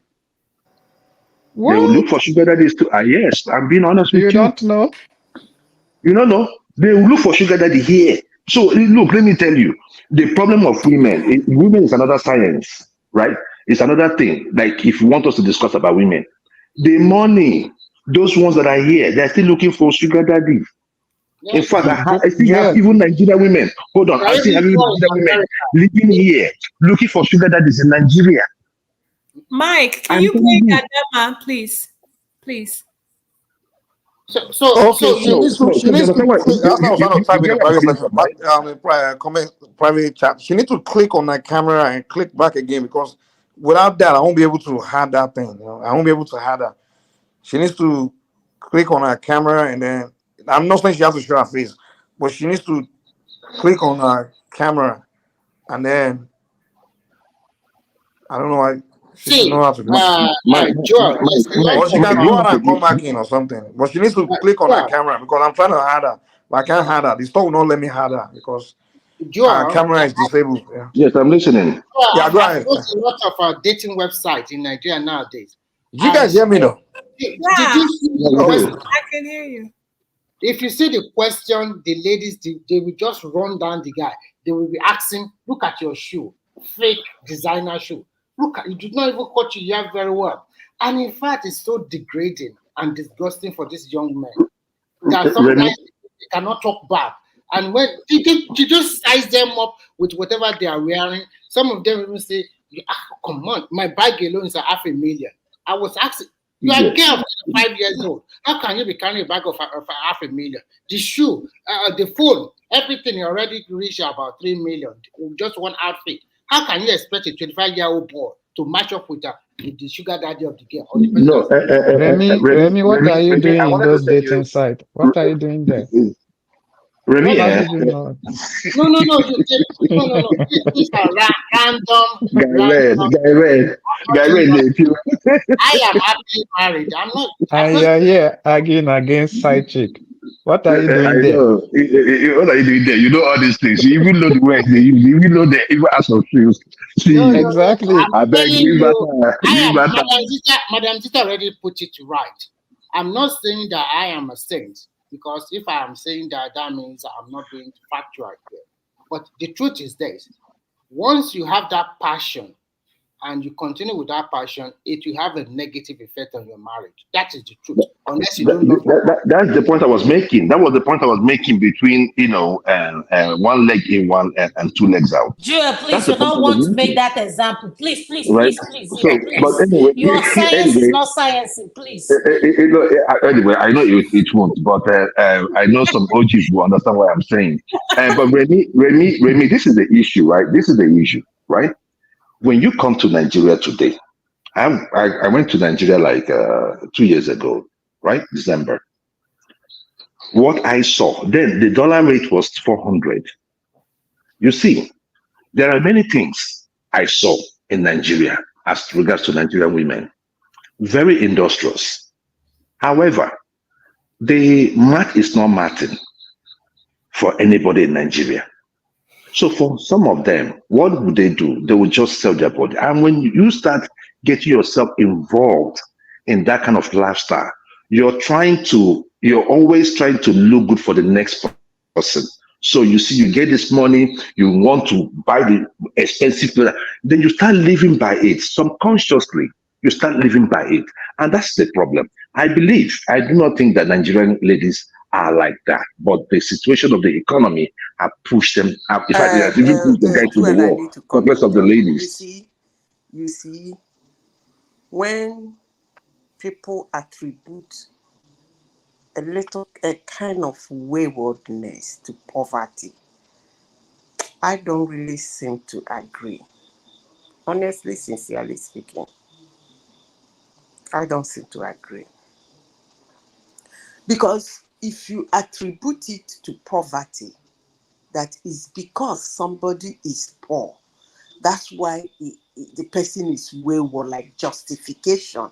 You find out that when you sleep with the first, second, third, and you have a lot of money in your hands that you can use to start something for yourself and make your life better, why continue if it's because of poverty? Madam Zita, Madam Zita, let me answer that question. Listen, let Let me me answer tell that you, question for you. a You asked a wayward question, right? person is a wayward person. No, I don't think so. Listen, a wayward person is a wayward person. A girl who is not wayward is not wayward. But I'm just giving you an instance. Let's assume that the condition is so bad that she doesn't have any other option. She has to leave than to sell her body. And she sold once, got paid. Sold twice, got paid. So the third time, got paid. Why not stop? Okay, let me answer the question to you. Let me answer the question, right? The issue is this, Madam Zita. Sometimes when you say they get paid, you ask yourself, how much are they getting paid? How How much? much? Yeah. You But think but you but think Joe, if but everybody Joe, if, but Joe, can I say something? But some people are not satisfied. hold on. No, but Hold on now. Joe, can I say something before you answer the question? Go Maybe ahead. this will help. Like Madam Go ahead. Zita said, let me tell you, Mm, a wayward person, mm. no matter what circumstances you find yourself, okay, you can't say because you're struggling now. Let me give you a typical example. You're finding it hard to eat, then you'll go start robbing people because you're trying to survive. Okay? You do it the first time, you made money, but you keep doing it because the thing about bad behavior is once you start, and with this kind of money that they make, they become so comfortable with it that when something little happens or something takes them back there to where they don't expect to be, they go back to that same behavior. So I don't believe and I do not support for you using your body like I said, it's your body, do whatever you want with it, but to use poverty as an excuse of misbehaving, no, that doesn't sit well with me. Okay. Listen, it Joel. doesn't. Okay, Joel. Okay. Let me tell you, you say how No. much are they being paid? You know, when I want to answer people's question, I answer directly to what you said. You said, how much are they being paid?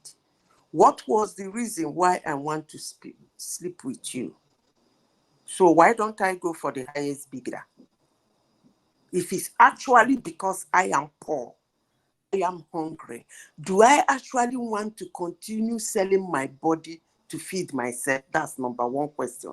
Number two, if that is the reason, can I use that to elevate myself from that poverty? It's possible.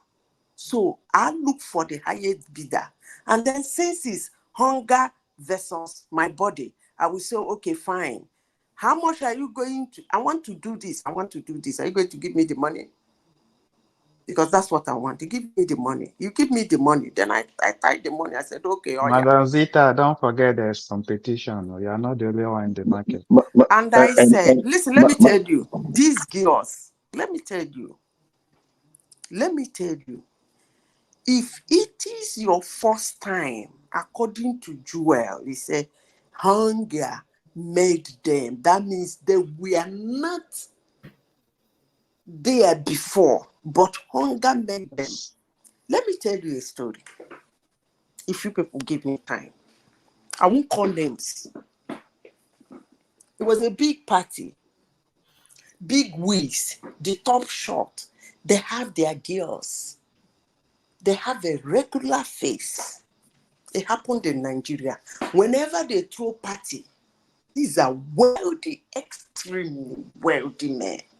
When they throw party, because they have boys who organize women for them. They organize these girls for them. On this particular occasion,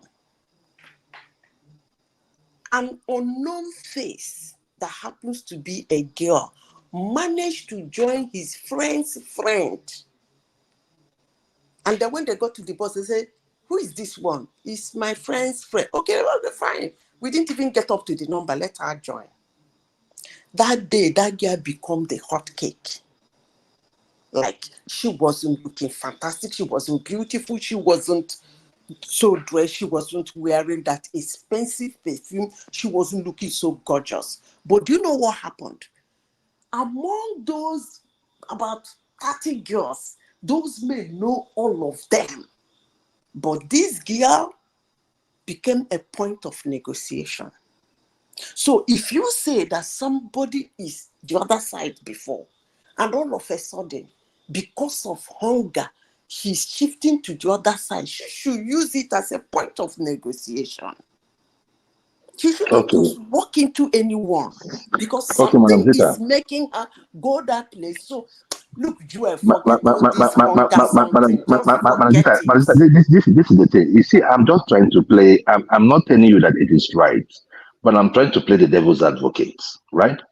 Now, let me just say this.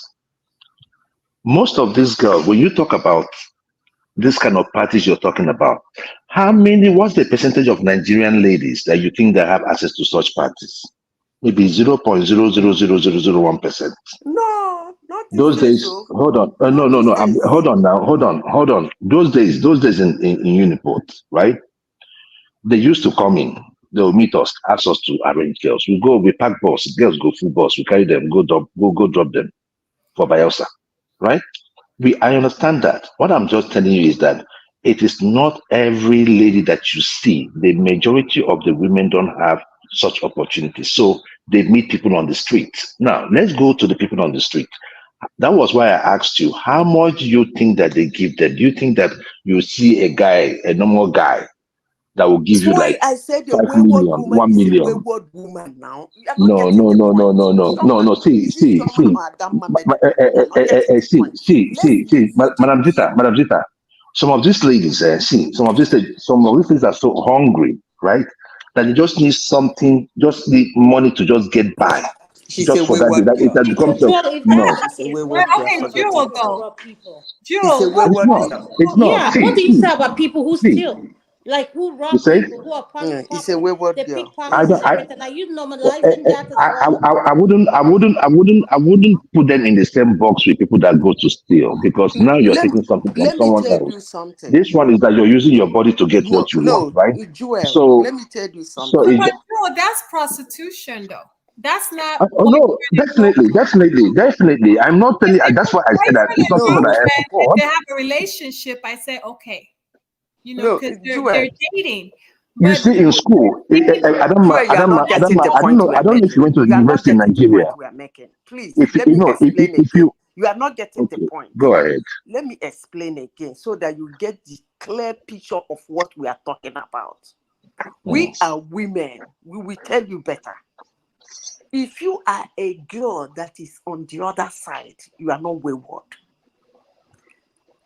So you said, how much do they give them? Let's talk about the people in the street. What you are saying in essence, meeting somebody in the street, you're hungry and you want the person to sleep with you because of a plate of pepper soup or a plate of rice. No, they may give you 30,000. How much is 30,000? Calm down. That's prostitution, though. Calm down. Yes, but I mean, it happens in our schools. You want me to tell you where you want me to tell you where the first call of prostitution is? It's in our universities. But you know what? In universities, there is a way we call them runs girls. So when you say runs girls, it makes it look nice. Those are wayward girls. Right? Wait. Normally patronizes what it is, what is this thing you're saying? Like, what is it? Yeah, because Joe, I've been telling you that I'm on this platform, and you've been saying a lot of things that quite. I remember when you came back from Nigeria 2 years ago. You were so excited. Yeah. You said they gave you some girls. You were excited, happy, telling one man your escapade. No. I didn't say they gave me some girls. I never said. Dipsy, keep talking, please. I'm listening. You said they did what? No, Dipsy, I never said that. I never said that. I couldn't have. Let me talk. You said those girls, you went to a party. Okay. You said those girls, they were on substance, they were high. You said their boobies and their buttocks, they were shaking it and you were having fun with them. You said it, then you went to a now. Okay. Let me tell you the reason why. Let me tell you the reason why. Hold on. You said something. Let me clear that out. See, this is what happened, right? I told you that we had a boat party. We had actually like a beach party kind of situation, right? And we have to go with the boat. The reason why we brought that issue up, I wasn't going to bring it up. The reason why we brought that issue up was I was trying to explain to one man the case of drugs in Nigeria. That was the reason why I brought that up. Yes, did I have fun? I mean, what are you going to do in a beach house? People are going to dance, of course. Am I going to body shame anybody? I'm not going to body shame anybody because they dance with me or dance in a party. That is normal. Is it wrong now to go to a party? It's not wrong to go to a party. If I meet you, Joe, we're not talking about going to the party. We are talking about what you experience at the party. No. See, if I meet any of you in Nigeria, definitely we're going to have a boat party. We're going to have a beach party. If you want to show up. Right? It's not. It's not. It's not. Duel is like he enjoys No, that no. It's like this in Nigeria. No, no, but no. It's this in Nigeria. He's not talking about me. He's talking about Adama. I'm No, very no, sure no, that no. this guy is Adama, even Dupsy, you guys are family to me right now. I've known you ladies, right? If I meet you guys in Nigeria now, I want to have activity. I'll be like, guys, do you want us to have a beach party? You say yes. We just go in. It's not. It's not like if you go there and anything is like abnormal from what you see here. I mean, you've gone to pool parties here. It's still the same thing. Nobody is there doing anything that is illegal. But I'm just telling you that on the other side of it, before we could even make the trip, the ladies were not asking for certain drugs. I was like, I thought it was just no more weed and all that. Then my friend was like, hey, no, no, no, no, no, no, no, no, no, no, no, wait, wait, wait, wait, wait, wait, wait, wait. There's a bag that they came with. My sister, they brought this bag. I started seeing certain drug, ecstasy, right? I was like, oh wow. So they say that it is normal. In fact, the ladies were pointing to the color they wanted.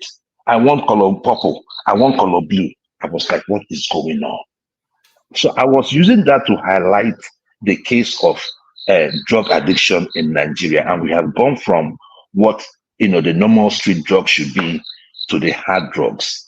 And I was calling for the government to do something about the drug situation. I don't know why, Joe, your research is always with women or drug or street. Your research is always tied to these three things. You said what now?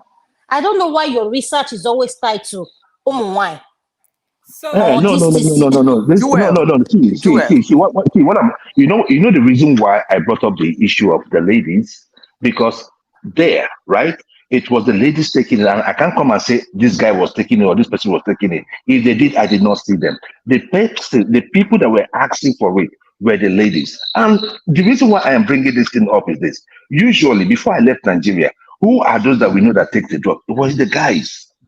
But with this, you go to Nigeria right now, a lady smoking in a bar is nothing, right? So I'm just trying to make you guys understand that. Look, we have gone, a level above what we all used to know as, the normal Nigeria. That this is what is going on in Nigeria. You have there. Can we hear him? Ashe.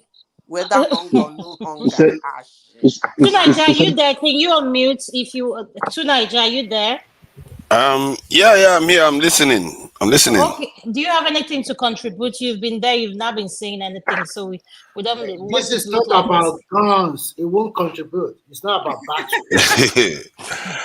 I'm just listening to the conversation. Greetings to all of you and the viewers and the people in the comment. I'm just listening. It's been fascinating just hearing everybody's opinion. You know how I think now. No interest. Shut up. Who told you I don't have interest? I do have interest in some of the topics. For me anyway, I look at things slightly differently from the point of view of the effect it has on society other than my own preferences. Ranging from LGBTQ discussions to whether a woman should marry a younger guy or stuff like that. So I have slightly different opinions from, I think Joel on that, even if I agree with him by and large in most of his own submissions. See, for me, if I was to go back a little bit from the earlier discussions about relationships, I think you can't necessarily say that, okay, a man can marry a younger woman, but a woman cannot marry a younger man. That wouldn't be consistent. However, there are consequences for both parties. A woman getting married to a younger guy, if she's post-menopausal, then she doesn't have much to offer the guy other than companionship, and that man is young. And she might deny the man the chance to procreate. That is extremely damaging. And the trade is not fair. And this even goes deeper to some of the stuff most of our people do when they leave the country. Going back to Nigeria recently opened my eyes to certain things that I didn't consider before. The trade-off we are trading for comfort, a little bit of money, but our children growing up in the West may not be necessarily worth that trade-off. We may think we are suffering in Nigeria, but I know Nigerians that are doing, yeah, they may not say their life is good, even if they are this in taxi drivers, they have a family, they have children that listen to them, and they tend to do relatively well. While in the West, you barely have control over your children. And if you are lucky, they even know a little bit about your culture, they come back home. But if they don't, and they start digging deeper into the Western culture, they will be lost in 2 to 3 generations. Then you ask yourself, what is this trade-off that you've just done? And so from my point of view, there are consequences to things when we do them, and sometimes it's not always clear from the beginning that is the consequence. We just look at the surface. So from my point, if you are looking at it from the earlier discussion, whether a woman should do certain things, and some people say women are like men. Women are not the same as men. Women have, I think, 1/6 of the month are basically they are persona non grata, and if they have they get pregnant, they have consequences of getting pregnant. Men don't have that consequences, and that is physical. So the way a woman thinks is slightly different when it comes to relationship. Even when they are going out, to go and see a guy, they have to tell their friend, they have to tell their friend's friend to make sure they are safe when they go out. But the man will just go out like that. So it's very, very different the way they perceive dating and interactions. So we have to see it for what it truly is, not necessarily from idealistic point of view, because the two genders are different. Even if they have maybe similar sex drives, but their how do I put it, their pursuit of it is different. The woman will think about the consequences more than the man will do, and hence why they tend to have emotional connection before they even consider doing such things, while a man can just do it like that because it's not physically consequential for them, and they also have the ability to do that 30 days of the month, 360 days of the year, 365 days of the year, and they can even do it for longer periods. They don't have menopause. So you can see they are very, very different. There are different consequences for both genders. So if you can make of it whatever you like, but I look at it from my own point of view in Africa. For what I see in Africa, I'm really quite shocked some of the strengths that are in our societies in Africa. I'm not even sure I'm better than people that are in Nigeria right now. If you think you're better than them, you have to ask yourself twice. Are you sure what you've traded off?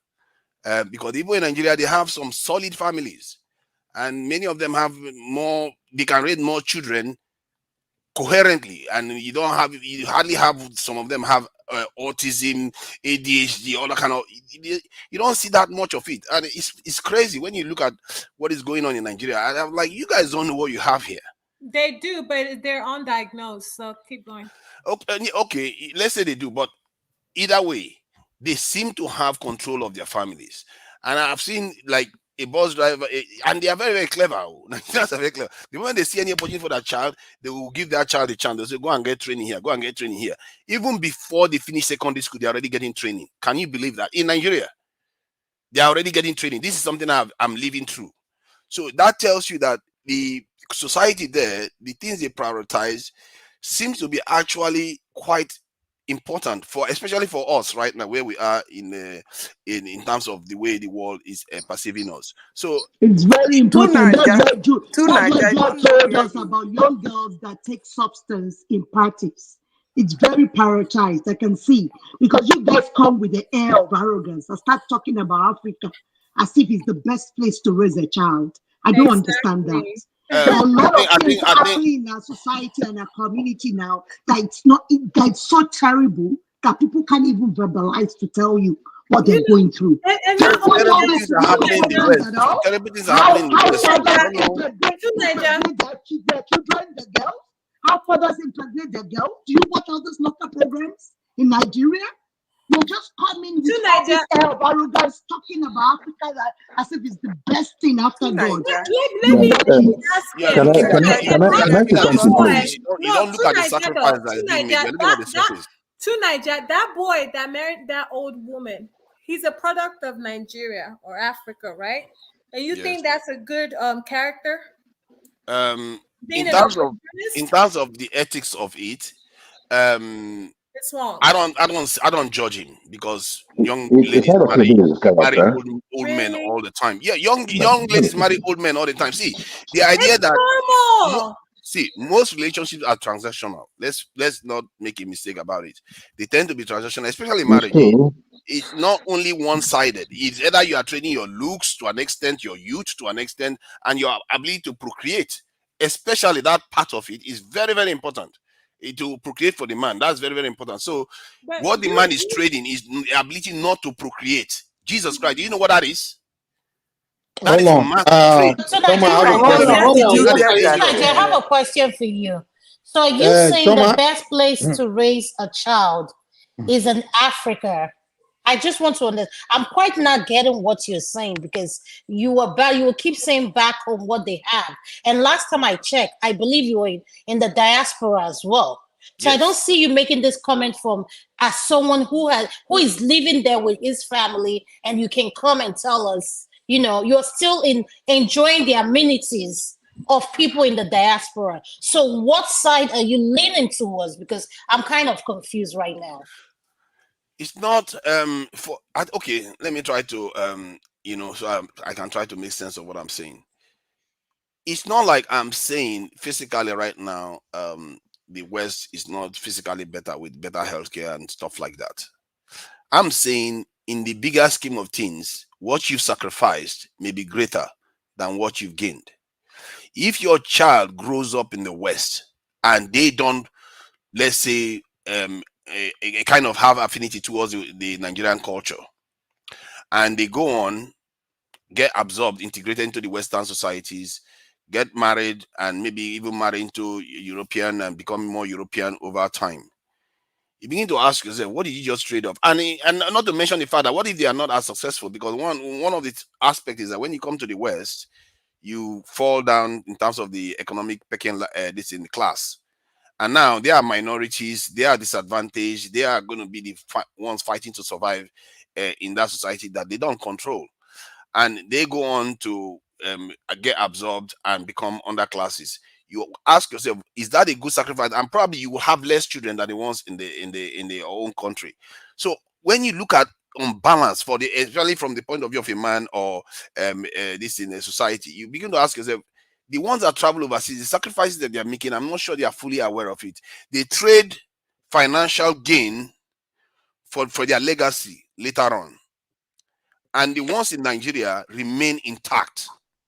Can I Completely ask you a intact. question? It's kind of ironic. The people that always talk In about not losing Niger, their can I culture, ask they you a are the same people question? that have thrown away their culture. Can I say something to Let Tunaja, me please? ask Let me him say a something. question before I close, please. Madam Zita, please, just before I lose my train of thought. Look, Tunaja, I totally agree with you. And I will give you my reasons why. We have made money. Most of us here, I believe that most of us are successful. I mean, if you're not, you won't be awake by this time of the night. No be night for here. I don't know where you did. I mean, but this is the point, right? This is the point, right? My point is this. I have been in the West here, and I've been to like the schools here, and I see the way they are. Most of them don't have home training. And I'll be blunt. That home training, if you want to know what I'm talking about, if you just go on your YouTube, just type a student acting up in American school, you see thousands of them. The disrespect, there's no sense I of have a respect there. question for Tunaja before I go. Okay. Let me just finish it. There's something you just said that I'm not really sure where you get it from. You said men don't get pregnant. Men do get pregnant. Where did you get that from? Okay, I don't know. Maybe you can enlighten me a bit more how men get pregnant. Men get pregnant. How? Okay. See you people later. Men get pregnant too. Don't know where you get the men don't Seriously, get just be pregnant. that one up or what? Are you pulling my legs or something? I don't know how men get pregnant. Anyway, so that I think she left. Okay, so Tunaja, this is what I'm saying, right? The education system in Nigeria and the way they tutor the kids in Nigeria. If I'm going to send my kids back to Nigeria today, I'm not going to send them to like a government school, right? It has to be a top notch. But there's something about the environment. Most of the things that we see that happen to kids over here is about the environment. Now, when you are in Nigeria, the environment builds you, it molds you, it makes you even appreciate life more. But over here, you find out that they are very, very entitled. So they've not seen anything. So all their life is been like, I got this, I do this, and that, you know.